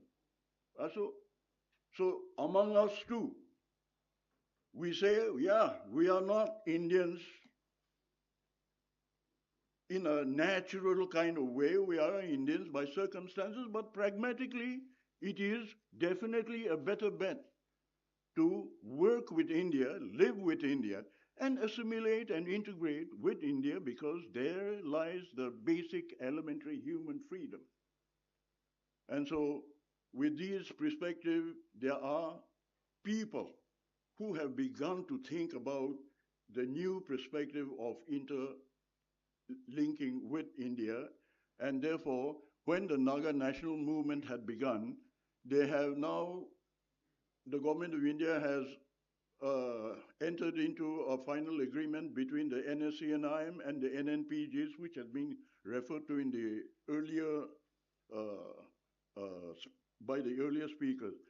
We have two agreements called the Framework Agreement and the Agreed Position signed with the government of India. Now here the problem is, having signed the agreement after taking all the historical perspectives, into consideration and arrived at a conclusion, when they have already got two agreements, the simple exercise that needs to be done at this point, given point in time by the government of India is to put those two agreements together, formulate one final solution document so that all the factions, how many they may be, are prepared to sign it as the final solution. Now, you may talk of very big development and any dreams that you'd like to think that the government of India is trying to do. Yes, government of India definitely is trying to help the northeastern people and develop it and so on and so forth. Our development is stunted completely, basically because of the insurgency. We have no peace. Taxation is at the maximum. And when leave aside the common man being taxed by all these factions floating around, when the government, state government itself pays 5% or 6% of the development budget to the factions, especially NSA and I. Now, can you imagine the kind of burden that actually is being suffered by the people? So when you have an environment like this, where are any big companies going to come to Nagaland to create an infrastructure or an investment, open industries? Because firstly, again, the land laws in the Nagaland situation is the land is individual based. Ownership belongs to the people, not the government. And so when companies come in, they need land, they have to buy land from the thing, they cannot buy. So these little impediments are there, even to introduce a little bit of development. The government of Nagaland goes through serious problems because land has to be compensated. And so, see, all of these problems are there. So it's very easy for us to say, no, we've got to integrate, we've got to give them infrastructure. No amount of anything that we try to do is going to help, basically, as long as this Indo-Naga political situation is not resolved, and as long as this continues, it will never be able to afford the Nagas to go forward, and I know that to be a fact. Now, I think I've already taken more than my share of time with the limited time that has been given. I'm sorry for that.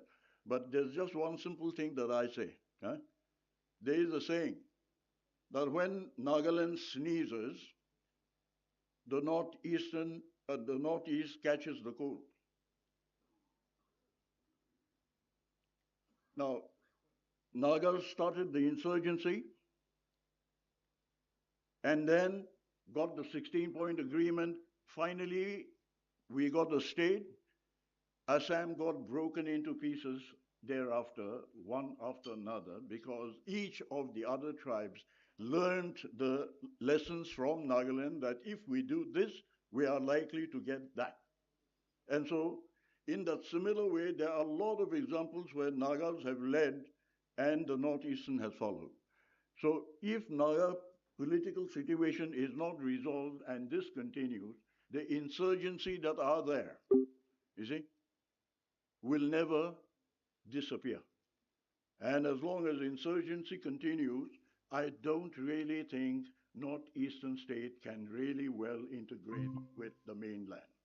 So with this, I'm sorry, with this I'll conclude, and the rest of the other technical aspect of the subject matter, our colleagues here are well versed with the situation, and I will give them the opportunity to take over from this thing.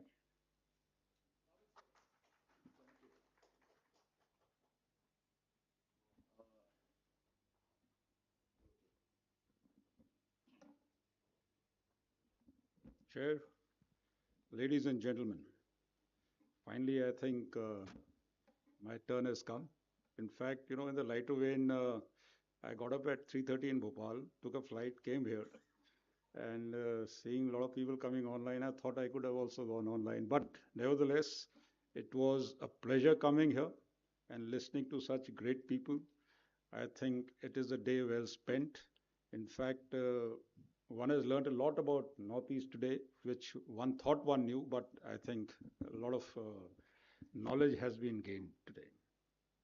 So at the outside, I want to thank Colonel Shailendra and GCTC basically for giving this opportunity. We just met in a hotel a few days back, and he said you have to come. So here we are. I think that's the trust which goes in the army, and the army camaraderie is at its best.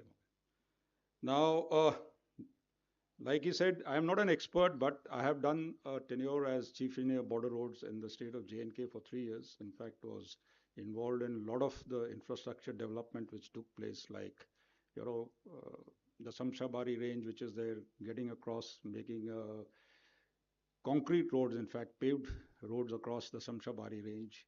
Then the Zozila Zig, that second wala, it's been converted into 2 jigs only.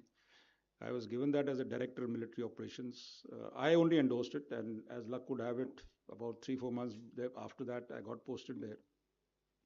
And I was told, in fact, I only endorsed that it has to be done by August of next year. But when I went there in August, my commander task force told me, sir, this can't be done. We'll do it next season because the Amarnath Yatra is on. So I said, no, before the snow falls this year, the tanks will roll across with the jig made. So with that, we did it just before the snow fell on 21st October, 15th October, the tanks went across on trailers. Otherwise, they were supposed to go on their own steam. So the army commander wrote that this will go down in the history of beacon in golden letters. So that is how we provided the strategic deterrent to the Chinese, and the tanks rolled across. So not that I'm an expert, but now I know, because all these tunnels, Z mode and all those feasibility studies, everything was done during my time. And as a director of military operation, one has been involved in the Northeast, because these ALGs which were there in Arunachal Pradesh, the 6 of them, they were in a state of disuse in 2008-9. And that's the time we endorsed it to be upgraded. And one is very happy to see that, now these are operationals and also handling civilian traffic to a large extent. And from that time onwards, that is 2008 to 10, when there were just 7 odd airports in the Northeast, I think the figure has gone to 17 or 18 now. Now, basically what I'm going to tell you is certain aspects, because most of the aspects have been covered since morning. I was here only. Everything like, roads, railways, infrastructure and everything. Every speaker has, spoken about it. But what I'll do is I'll not try to repeat those, but give you certain additional aspects which I think are important for the development of Northeast. Because like Colonel Shailendra in his initial introductory talk had spoken that without the development of Northeast, we cannot be Viksit Bharat by 2047, because it has so much of potential which has been brought out that it has to be tapped, and it can only be tapped after we have developed the infrastructure to that level that we can get that growth rate of 10% which we are talking about. And simply that is not possible without developing Northeast. In fact, just before coming here on my WhatsApp, I saw this message which had come.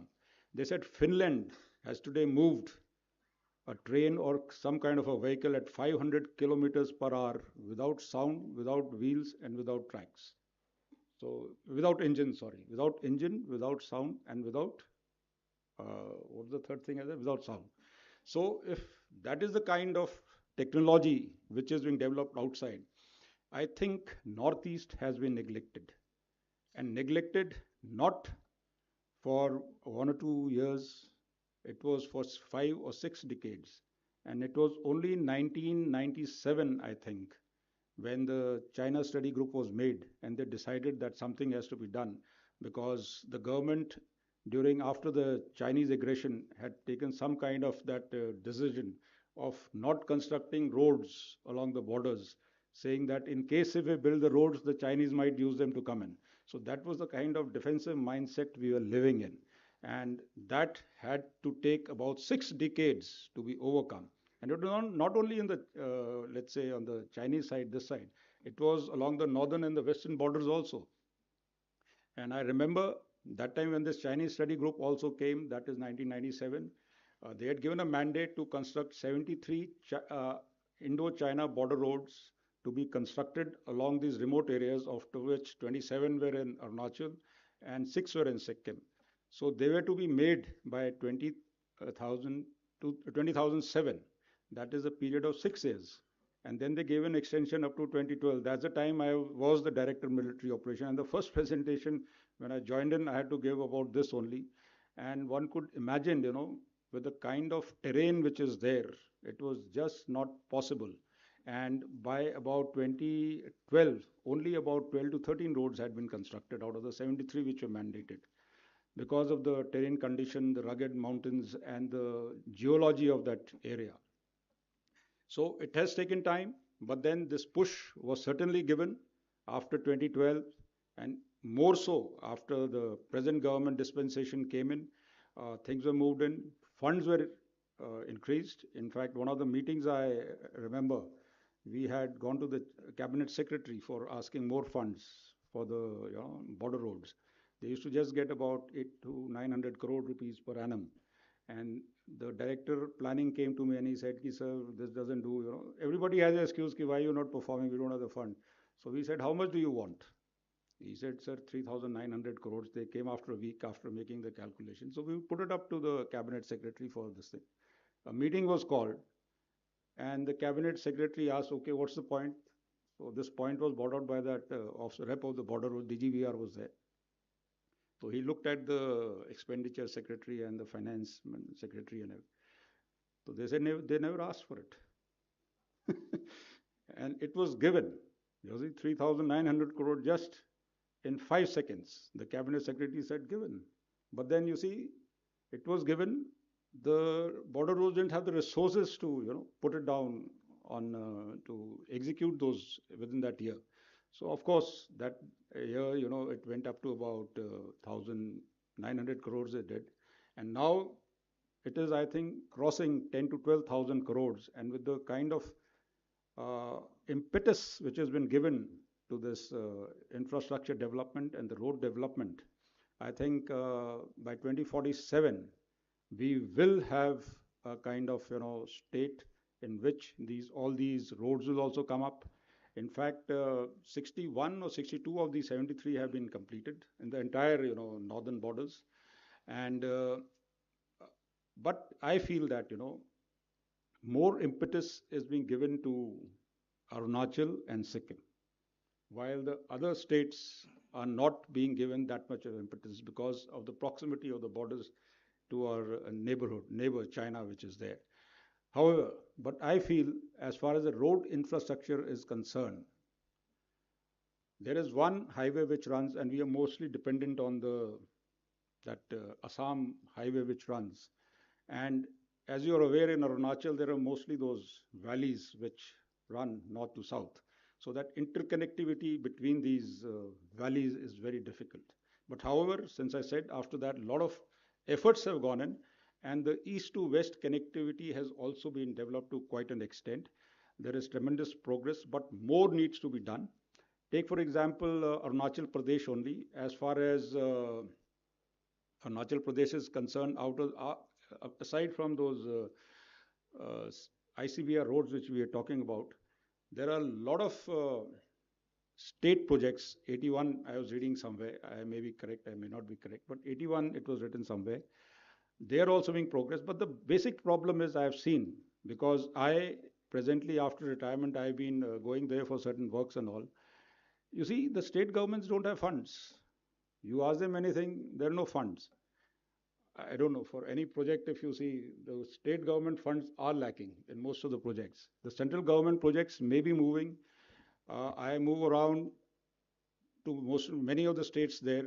The roads, the main roads, the connectivity which is there between the major cities is tremendous. The roads are beautiful.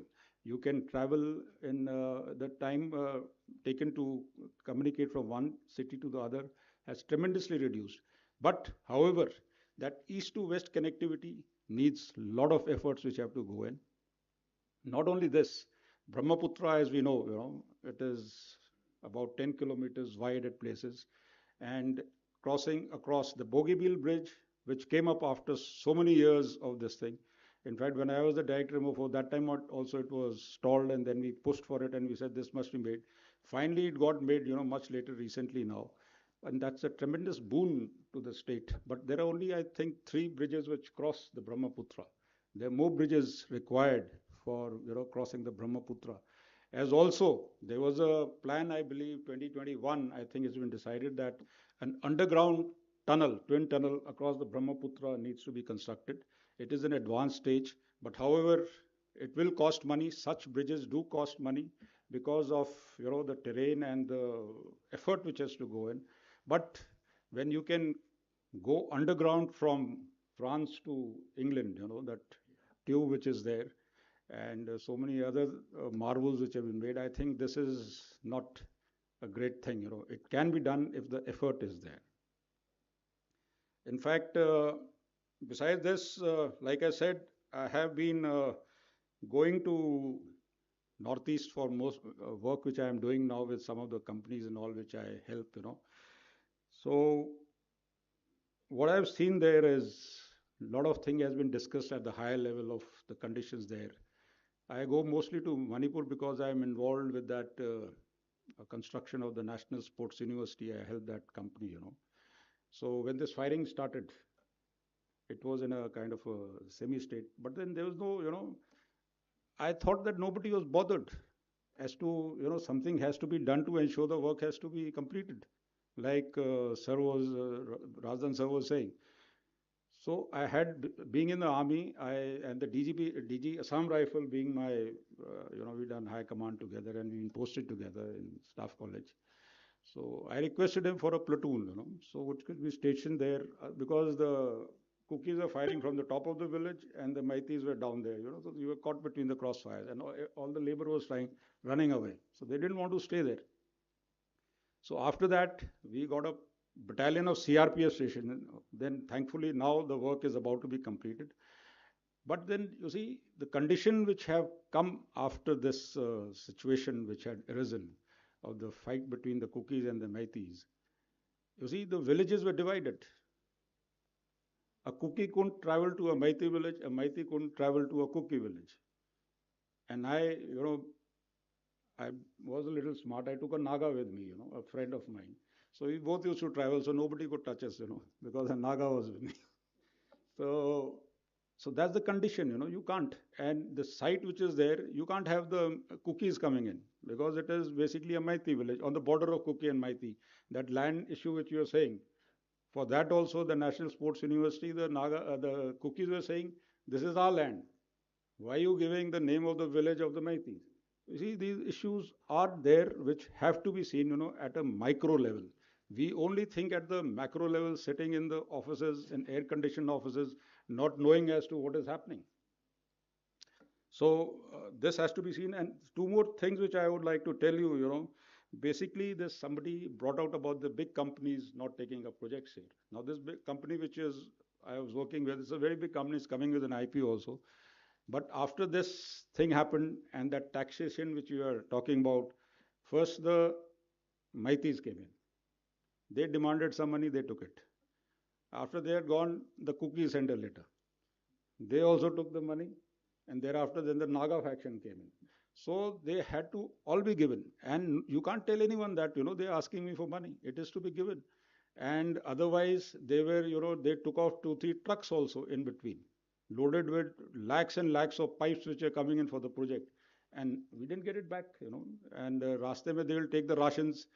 Your water vehicle is coming, it has to pay money because people, you will be aware, they sit, एक shed लगा के बैठ जाएंगे. They don't have to, ask you for money. You have to yourself pay, otherwise your truck can't proceed ahead. So all these kind of things have to be removed if the infrastructure has to develop there. And like I said, as far as the road connectivity is concerned, we have to have that Trans-Arunachal highway which is coming, and the Trans-Frontier highway which will go across the entire Northeast. That is most essential, along with the east to west connectivities. And we have to give in more resources to states other than Sikkim and Arunachal Pradesh. The other aspect is of quality. Now, if you don't get this, sorry, in fact, I forgot, this contractor who's working on this National Sports University, after that, there were so many projects, people were saying, you take this, you take that, some Reserve Bank of thing was coming in Imphal and all. He said, no, I'll, never ever will I come to Northeast to work, with these conditions which are going in, because the delays cost money and the projects run into losses. And no good contractor would like to come again. Simplex was a company, they say, which was doing very well. Otherwise, once it went to Northeast, it went bankrupt, and it had to leave projects which are be given to some other companies. So this is the point. We have to get good contractors. The same thing is when you don't have good contractors, the quality suffers. I have traveled on these roads, basically go from Imphal to Limakong and beyond to when you go to Ukhrul. You see, the road has been approved since long, but it's still in that stage. It is apne dhire dhire chal raha hai and all. Nobody is interested, and the road thing which are being made. In fact, you take Sikkim also for that example. There are a lot of landslides which take place, but the quality we don't ensure. Just to give an example, there is another company I help that is, on slope protections and slope, this thing, rock falls, McAfee, which has made that Sikkim ka Pangyong airport, the entire this thing stabilization has been done by them. So they do it with, a lot of research, such big companies, and they ensure the designs are approved by whoever, and then only they go on to this project, and these projects last for long. But we in a project, what do? We make the conditions generic. Chalo bhai, let everybody come in, let the local people come in, and then nobody checks as to what is being put there. Just to give you an example, the gabions which are there for putting rocks and which give you the slope protection all. There's an IS code which has come in now, which says these are the conditions you have to be testing it in the national laboratories or NABLs which are government funded. But they don't do that. The person who's signing the contract, he doesn't want to write that, because otherwise, how will he get that local guy and the margins? Of course, once you get a local guy, the margin also increase. So these are the things which, at the higher level, we have to think and we have to understand, and we have to make sure at the ground level that we take the right steps, take the right equipment, and ensure the work is done properly, like what was done when the Vajpayee government came in. In fact, that road infrastructure which was being developed, I believe that time there used to be teams which used to fly whenever somebody used to say this road has been completed. Teams used to fly, and they used to check all the specification and ensure that it's being done. But now, those shortcuts and all ensure that your connectivity does not happen. Now, coming to the tunnels, in fact, with the road connectivity, I think for the east-west connection, you require a lot of tunnels also which have to come in. So that also should be thought about.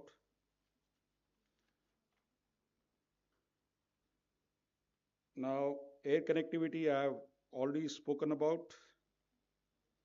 But however, we have to ensure these airports which have been constructed, we need to install, instrumentation landing systems onto this, which have not been done. And like that Pangyong airport, which I was telling you in Sikkim, it suffers from low visibility and fog almost all the time.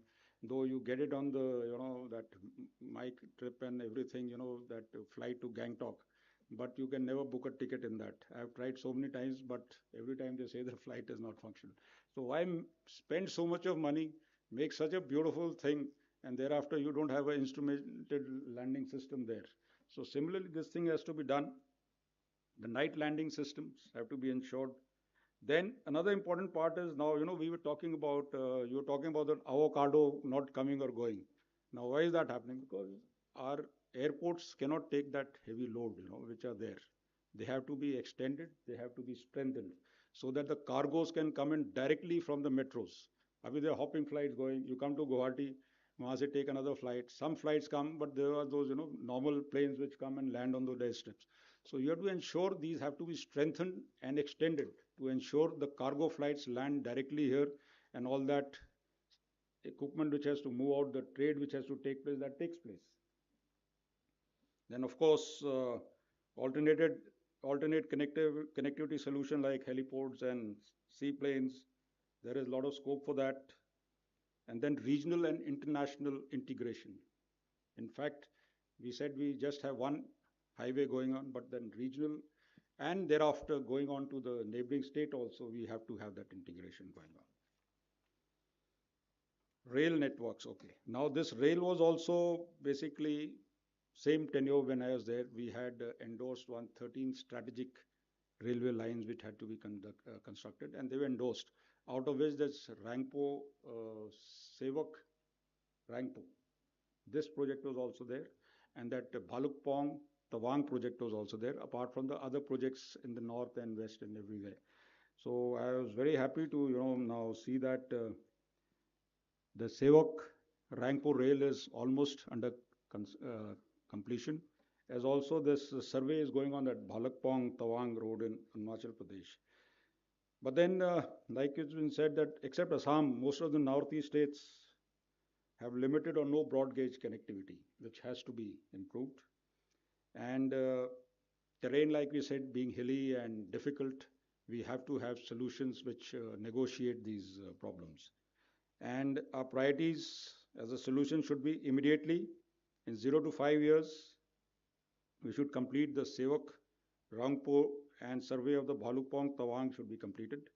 Medium term, 5 to 10 years, extend railways to Teju, Pasighat, and from Rangpo to Gangtok. And long term, that is 10 to 20 years, strategic extension towards borders, Nathula in Sikkim, and frontier towns in Arunachal Pradesh. And besides this, we can think of a east-west rail corridor across the northeast to reduce dependency on the Assam Valley route. Now, in conclusion, I'll not take too much of time. I think I have not crossed my time, but I'm very optimistic seeing northeast when I had gone there as a commanding officer in 2002 in Tejpur, and having crossed, Sela and that Nechupi Pass, which always used to be covered in clouds.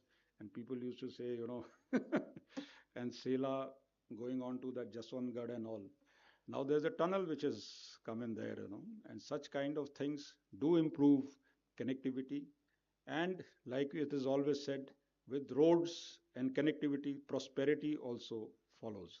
So, but this prosperity is not only, coming in case we're just making roads and all, but not ensuring the upliftment of the local people. Somebody was saying you go to any restaurant, any mall, or wherever you go, you see mostly people from northeast there. Now you should create such conditions that these people can work there only, and that is the only factor which will lead to the upliftment of northeast and propel them towards Viksit Bharat 2047. Thank you. Jai Hind, Jai Bharat.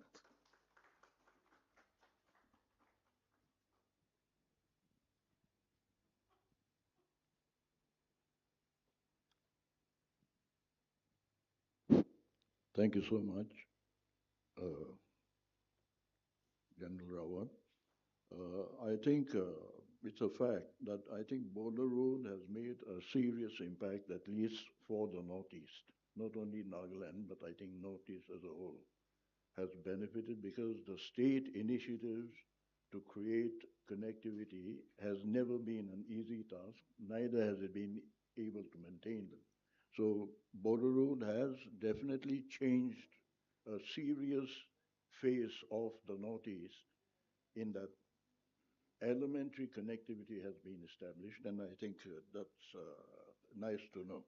I think we'll move on to the next speaker. It's your turn. Yes, my turn. So I'll just do it. Dr.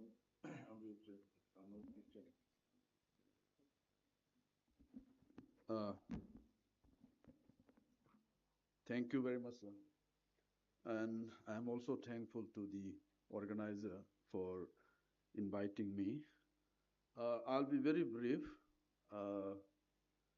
Since morning, I have been listening to the various presentation by very learned people who have served in the Northeast for a number of years, and they are the person who knows the various challenges and the problems of the Northeast. So many issues related to development and the security has been discussed since morning.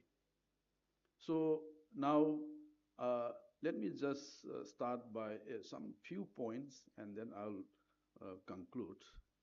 So now, in the earlier speakers, many speakers have talked about the development disparity between the northeastern states and the other states or the other region of India. So that has been well highlighted in most of the presentation. And at the same time, we also, from those presentation, we also have heard about the development disparity within the Northeast. Say, for instance, in the Northeast also, when we talk about development, there is a huge disparity between, say, for instance, the valley districts and the hill districts. So these are the, the biggest challenge in the region also. This is a challenge for the state government as also for the the central government also. So this is one. The number two is that since morning, many speakers have talked about Northeast and that, and many speakers tend to see the Northeast as a tribal majority region. So, but having said that, now, if you look at Northeast as primarily as a tribal majority state, I think that is wrong. Because if you look at the census report also, the scheduled tribe population in the whole of Northeast is just about 27, 28%. So this is something that which I would like to highlight. And the other issue that has been discussed was again on the issue of the so-called illegal migration. Now, this is a very touchy issue in the Northeast, in Manipur, or say even in Assam. So, but my understanding, as some speakers have also highlighted that, that we cannot stop migration. So now, if you look at the various literature or various studies on migration elsewhere in different parts of the world, we cannot stop migration. And in a democratic country like India, it's not possible. But having said that, what we have seen that this issue is a very emotive issue in the Northeast. Say, we have seen in Assam, and we also have seen in various parts of the world. And on this issue of migration or the illegal migration that which we generally use, so here I see a conflict of interest between the national interest and the local interest. What the national interest and what is the local interest. So there is some kind of contradiction because the illegal migration, as I see, although we have been talking, we have been learning about this issue. We have heard about this since our childhood days. But having said that, as a scholar on politics and sociology, so what I see is that if you look at the national level, this issue may be a problem in some areas of the Northeast. But if you look at the national level, in my understanding, this is not a problem. This is not a national problem. So this is another thing. Then coming back to the topic of this the session, now the development policies and all that. So now this development disparity. So it is not this is not a very easy things to deal with because every country, every state has these these problems. So now when we talk about in the Northeast, you see in order to catch up with the rest of India. So what I feel is that we also need to look at the role of various institutions which are looking after development. So, say for instance, we have the Northeastern Council, and we also have the Ministry of the Development of the Northeast region. So now many I mean, as a teacher in the university, so many students and many, scholars used to ask, what is the actual role of Northeastern Council and the Ministry of the Development of the Northeast region? We understand that the Northeastern Council and that the Ministry of the Northeast Development, I mean, these are central, ministry or the agency, and we are also, I mean, we assume that this ministry has lots of funds, the central fund. But the question that we are not clear is that what is the actual role of the Northeastern Council and the Ministry of this Development?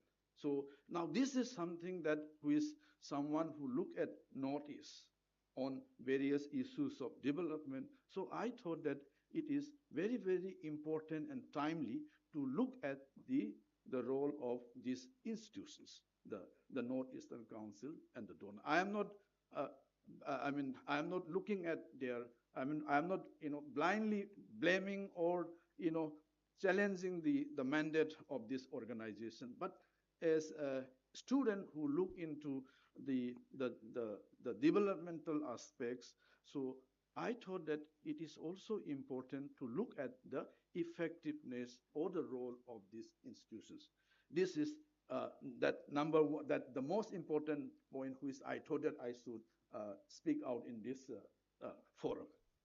Then the second one is the earlier speaker, one of my senior, Dr. Puspita from IDSA. She has also highlighted about the, now in the Northeast, about 30% of the districts in the Northeast are, I mean, we may call it as the autonomous district. Or say some of these districts enjoy some kind of autonomy, either under sixth schedule or some other, mechanism. Now, as a result of that, what you see is that in those districts, which is known as the autonomous districts, there are autonomous district councils. And many of these autonomous district councils has been in operation for a number of years. Now, we also have seen many studies done on the, the effectiveness or of this organization, these institutions. So now these autonomous district council are, it's more like a mini state. When I said mini state, so these autonomous councils also, have, like say institutions like, say for instance, chief executive member, whatever, So likewise, many of these autonomous district councils are like a separate state where they have so many departments. Now, but having said that, now say if an autonomous district council has around 20 or 30 departments such as education, agriculture, sericulture, industry, science and technology. So now the little information that I have, which we gather from various autonomous district council in the last, the performance of these autonomous district councils, say, now if you visit the website of many of these autonomous district council. Now, if you look at, say, for instance, you please go to their website and see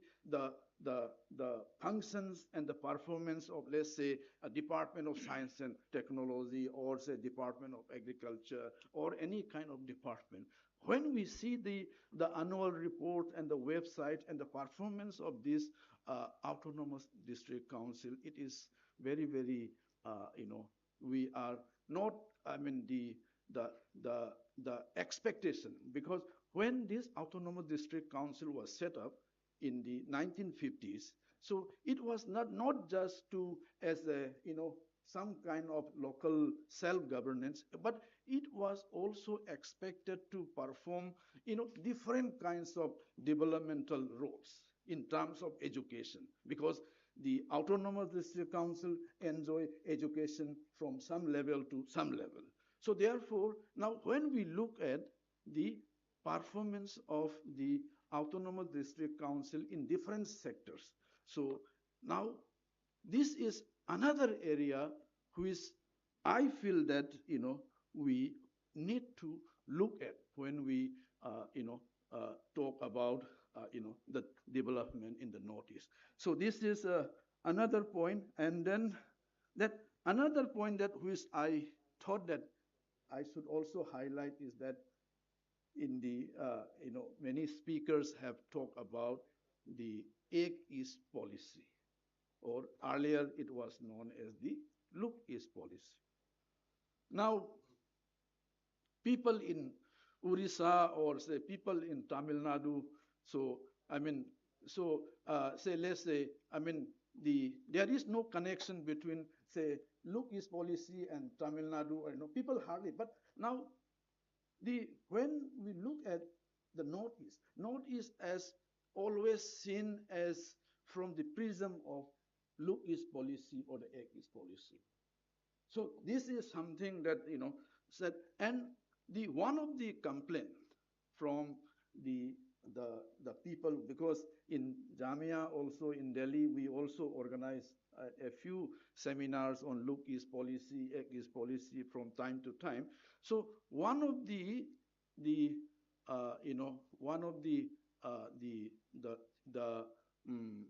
complaint or the grievances of the local people is that although the Northeast is seen from the prism of the Egg East or the Look East policy, but on the other hand, when these policies and the nitty-gritties were being framed, so one of the grievances was that they were not consulted.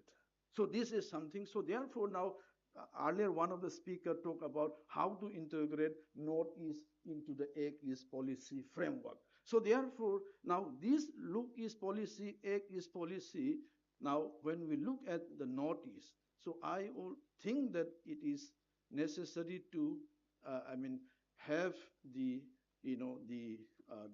local to understand the local aspirations and their expectations. So that is missing in the Look East policy or the Egg East policy. Because now when we talk about Egg East policy, in the Northeast context, it is just about connectivity. Means, say, connectivity, again, that is also about, say, road connectivity. That is what is known as the road of regional importance.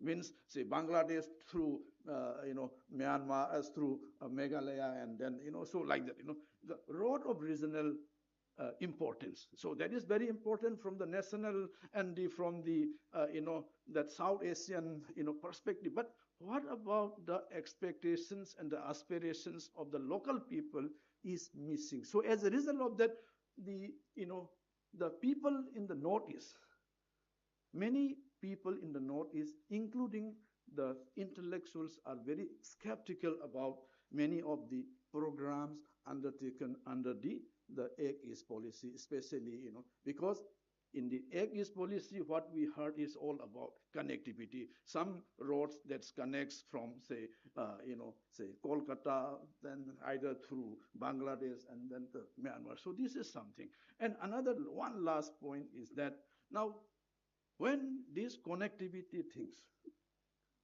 that one of the term or the phrase that is being used, Northeast and Myanmar, as a land bridge. Land bridge. I mean, like a flyover, So I have also done, some work on Myanmar, and I have also been to the capital of Myanmar many times for the government, also for my own research also. And I also have my, the colleague, my well-wishers in the Myanmar scholars in Myanmar. So one thing that which I see is that the people in Myanmar, they also knows that, that now if there is a connectivity between India and Thailand, they know that India and Thailand is going to benefit more than Myanmar. So therefore, they have this perception, and they don't like this phrase like, the land bridge. So therefore, so these are the, some of the issues that I just want to share. So these are my point of view. So thank you very much. Thank you. Well, I think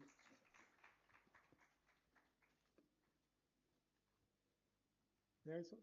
I think you better take over and conclude it now. Very kind, very kind. Thank you, sir. Thank you for that very educative section. I'll now request, whom do I request? May I request Sir Shambhu, sir, to give them the memento for us? I'll be grateful, sir.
I think the highlight of this session I could gauge was that connectivity, connectivity, connectivity. And let me assure Sema sir, you were not treated as a criticism. You were treated as a very friendly, good critic for us, where things can be improved. And as far as I got it, the connectivity amounts to that सिर्फ दिल की connectivity बची है वो अब होनी चाहिए. I'll give a quick few minutes to Vanshika to just tell us the arboriculture plan which the Prime Minister and President has said for the Northeast. Your time starts now. You got 5 minutes. With you, I can do little dadagiri. Okay? Yeah, start the presentation.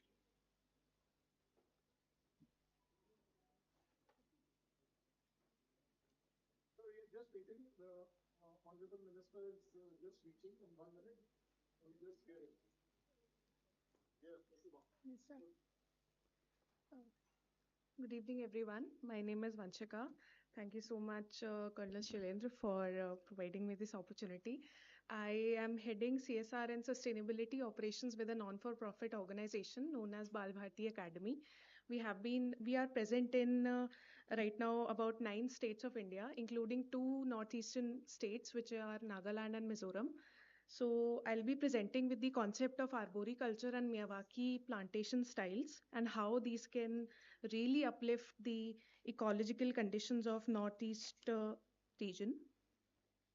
So to introduce arboriculture is a technique which supports tree cultivation, management, and scientifically robust multifaceted solutions, which provides a very good solution to the ecological and environmental issues that are currently very prevalent in the Northeast region.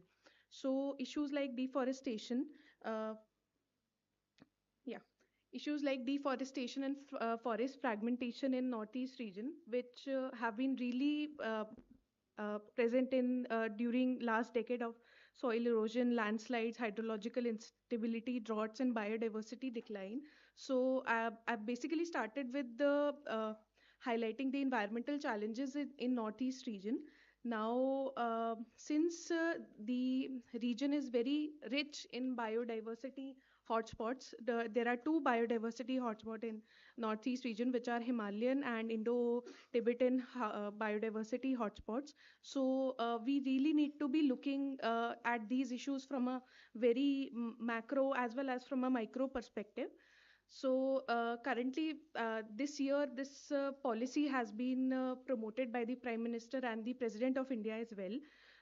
A vision which is sort of rooted in the sustainable growth and leveraging community-driven and science-backed initiatives.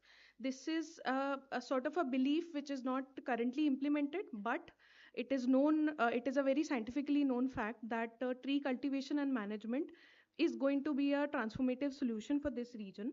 How? By combining the traditional wisdom and modern research, as very recently emphasized by Honorable Prime Minister, President of India, at the recently organized ICAR Complex Golden Jubilee in Meghalaya region.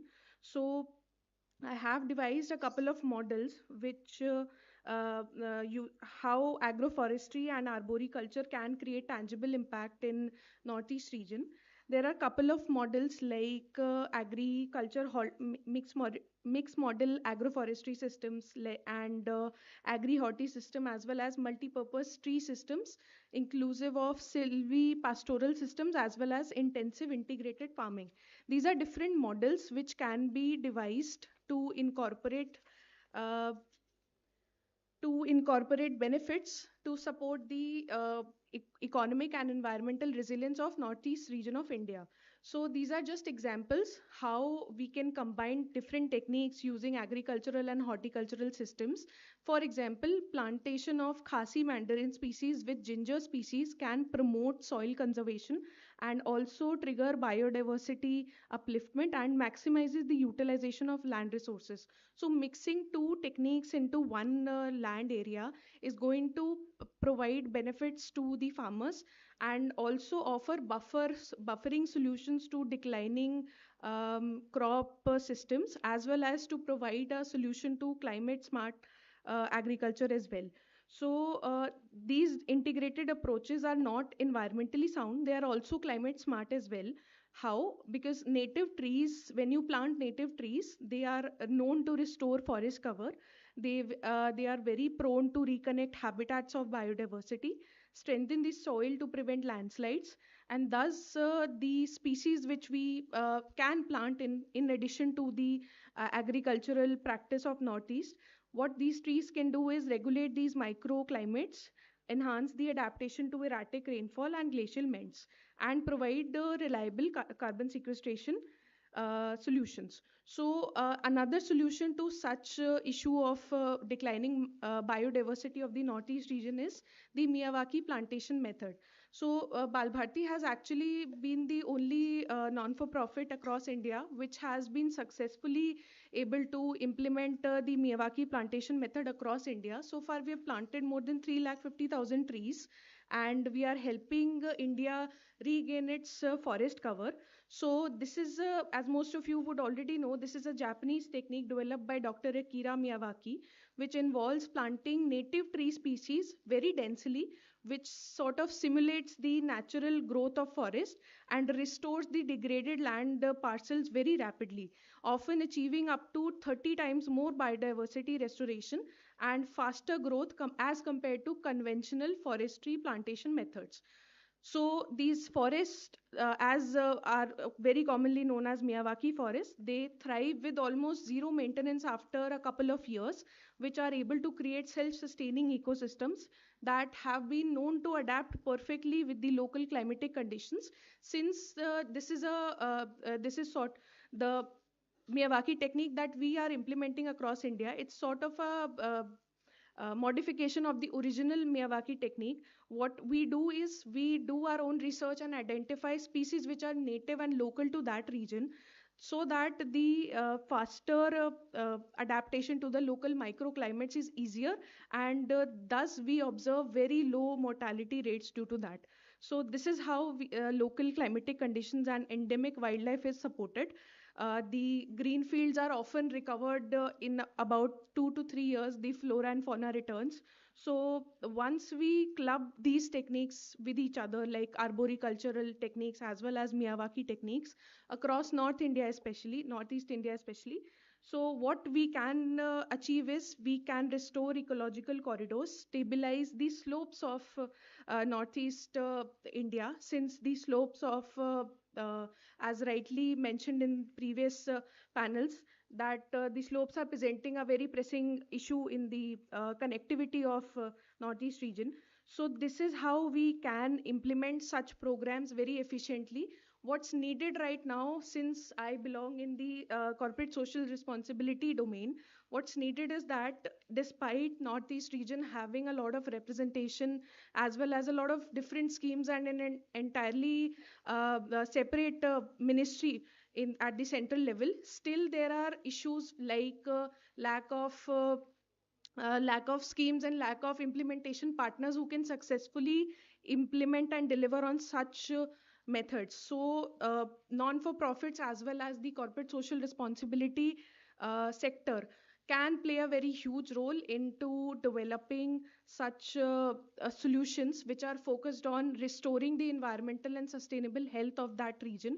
Because when we often come to these panels, I also observed the local socio-economic issues are very commonly addressed, but the silent issue which often goes unheard and unseen is the environmental issue. So this is how the non-for-profit space as well as the sustainability space is trying to avert. So as well as which is the concept which is very rightly promoted by Prime Minister, including the Ek Ped Maa Ke Naam Yojana. So this is how all of us, all the relevant stakeholders can come together. There are solutions available, but the problem at this stage is lack of ideas, lack of inspirational implementation partners who can actually go to the region and implement such solutions. So this is where the stakeholders can come together. So, in my closing, I would like to urge the policymakers, scientists, companies, and all of the community leaders to join hands so that all regional wisdom that we already have with us, as well as the scientific expertise that we are day by day developing and excelling at, as including innovative approaches like arboriculture and Miyawaki plantation across India, they do have the potential of bringing national and international vision to building a sustainable and modern India to a reality, thus supporting the Viksit Bharat mission. And with technology, tradition, and teamwork, we can build an environmentally robust and socially empowered Northeast. Because if we ignore the environmental issues, then the social issues cannot be sustained and made viable for a very long period of time. So this is how I think socially empowered Northeast can be built. Thank you so much for your attention, and thank you for supporting this green cause.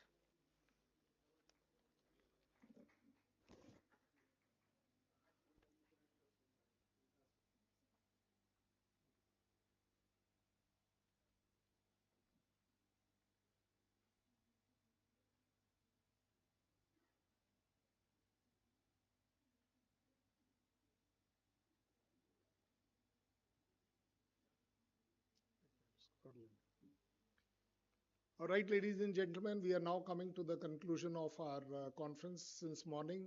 I think just for the information of the Honorable Minister, so we have discussed Northeast in detail. We have discussed a lot of things. If I have to just highlight that, what are the importance of it towards India and India's importance to them, that is towards the Northeast. We have discussed the international ramifications and perspective possibilities on that. We have also done a very detailed study from the various experts onto the ground reality, challenges to the national security and regional stability. We also had a session discussing the infrastructure, trade, energy, tourism, economic potential of Northeast towards Viksit Bharat 2047. And last, just now concluded, was the session where we have come out with the successful of the government and state governments initiatives for that place. What are the challenges? What are the recommendations? And where we can go for. With that information, sir, I request you to give us this closing session.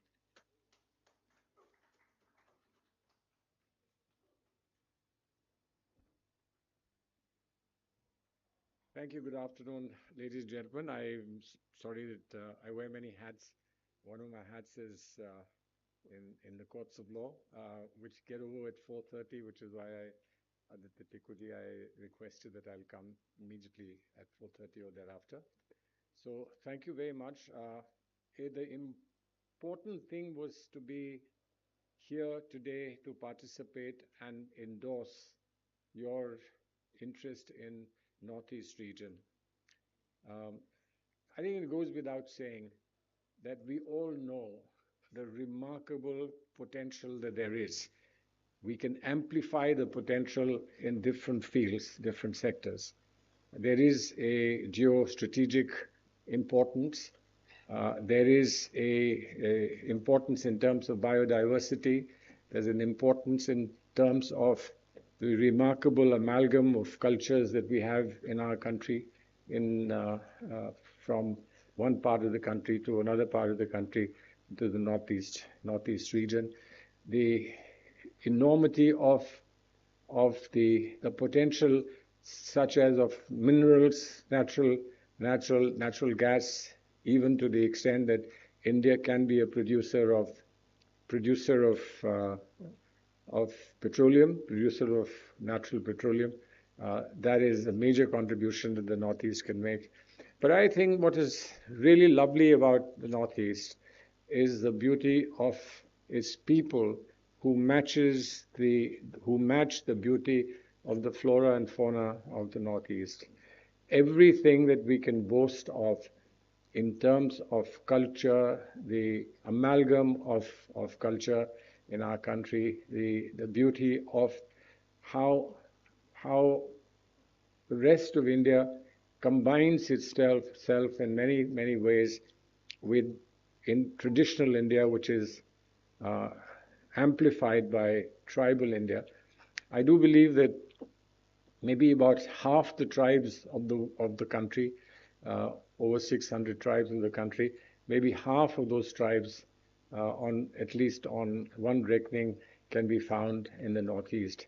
But by the very virtue of the beauty of tribal culture of the Northeast, there is also the issue of the disquiet that tribal people have felt over the period since independence, in the mismatch of their imagined or real aspirations and what we as a unified country are able to offer to them. And you know, Delhi, where you are holding this event, is a very place from where we have seen the best of outreach to people of the Northeast and the worst of outreach to the people of Northeast, when there have periodically been hostility towards enormous number of students who come and enrich the life of Delhi, who come and enrich the life of Delhi University, where there is an unbecoming, unfortunate, and completely unnecessary hostility towards people from the Northeast. And I think this is a tragedy, certainly a tragedy for those who suffer because of that hostility. But I think it's a tragedy for those who exercise this hostility, because what you are really missing out on is a beautiful dimension of India's remarkable culture, which is represented by the people of Northeast. I think even in terms of modernism, now of course the strategic importance of Northeast in terms of it being the gateway to South Asia, the kind of amazing interaction that can be provided by the Northeast to a huge world of South Asia. And it's been an engine of growth in Asia, the world of South Asia. And for us to be linked between Central Asia and South Asia, between the Arab world and between the Southeast Asian world, by the Indian Ocean. We have a pivotal position. India has a pivotal position in the Indian Ocean. And the stepping stone of much of that imagination comes from where? Comes from the Northeast region. And therefore, the significance of Northeast region cannot be even remotely in the wildest of our imagination undermined or reduced. And if we only understood this, and the beauty of the young people of the Northeast, I believe, that the young people of the Northeast give true modernism of Indian society its true dimensions. And I think that anybody who's traveling to any part of the Northeast, getting into the cities anytime late in the evenings, you can see how they replicate the best in terms of local traditions combined with the best of modernism, best of modern in terms of music and culture. So I think it really is a treasure house for us. We've only perhaps not explored the entire potential that the Northeast offers. But there is always a danger when you emphasize growth and development. There's always a danger of losing your mooring in your natural existence, in the natural existence in which you find yourself. And what is the balance that we can provide? I think that balance is something that we really need to work on. You've gathered here today the whole day with experts and people who've been profoundly involved in the future of the Northeast. And I do believe the fact that perhaps a little bit late, preoccupied as the successive governments of India have been to ensure that there is peace in the Northeast, in the Seven Sisters, the famous Seven Sisters, and added to that, of course, Sikkim, making it 8 states, is a critical time that may have been lost. But when then we focused on development of Northeast as part of the government's approach and the part of the government policy of not just look east, but to act east and make this as a bridge to a part of the world that is very significant and important for India. And I do believe that as India advances, as India strengthens its economy, we will have greater courage to move into the Southeast Asian region. And the Indian elephant will then be able to walk along with the tigers of Southeast Asia. And when you do that, you'll have the rhinoceros of the Northeast region in helping out.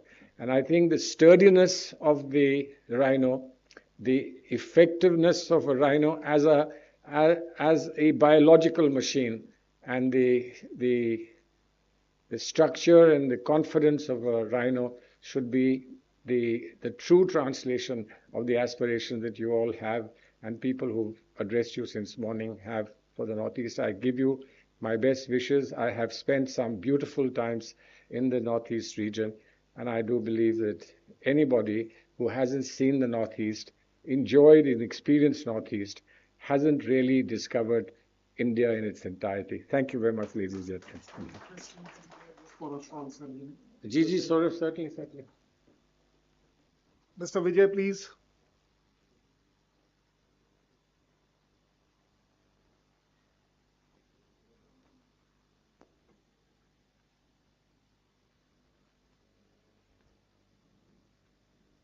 So we are grateful that you could spare some time for GCTC, and as a acknowledgement of our honor for you, Mr. Vijay Tikku will be, doing the honors. Thank you, sir.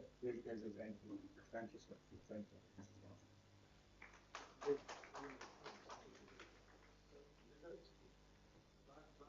That's a plan B.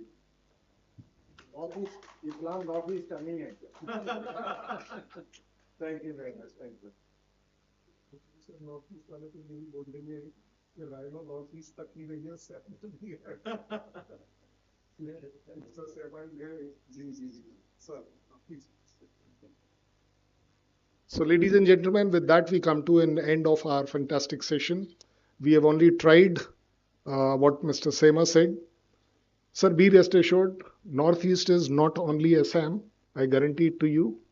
Somebody made a challenge to me some time back that you will not be able to do this Northeast, seminar oblique a conference in Delhi because the Delhi people are not concerned about it. Now here you see we have a honorable minister saying so much on Northeast. That means there is awareness. It's only matter of time. You trigger it, I trigger it, it doesn't matter. But the connectivity should always exist between you and me. And when I say you and me, you are not you, I am not me. I am the North India, you are the Northeast India. We are absolutely one. There could be some handicaps, there could be some challenges, but Northeast is ours. We belong to Northeast. I'll agree to everybody that yes, Northeast is important for us towards Viksit Bharat 2047. Thank you very much. We can have a tea. E is what unites you, right? E is North India and Northeast. Oh, fantastic, sir. The North and the East is the connection. All the best. Please come.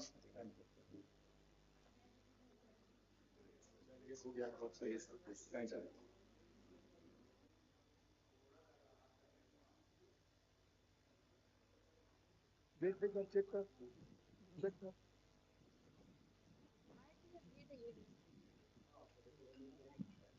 you.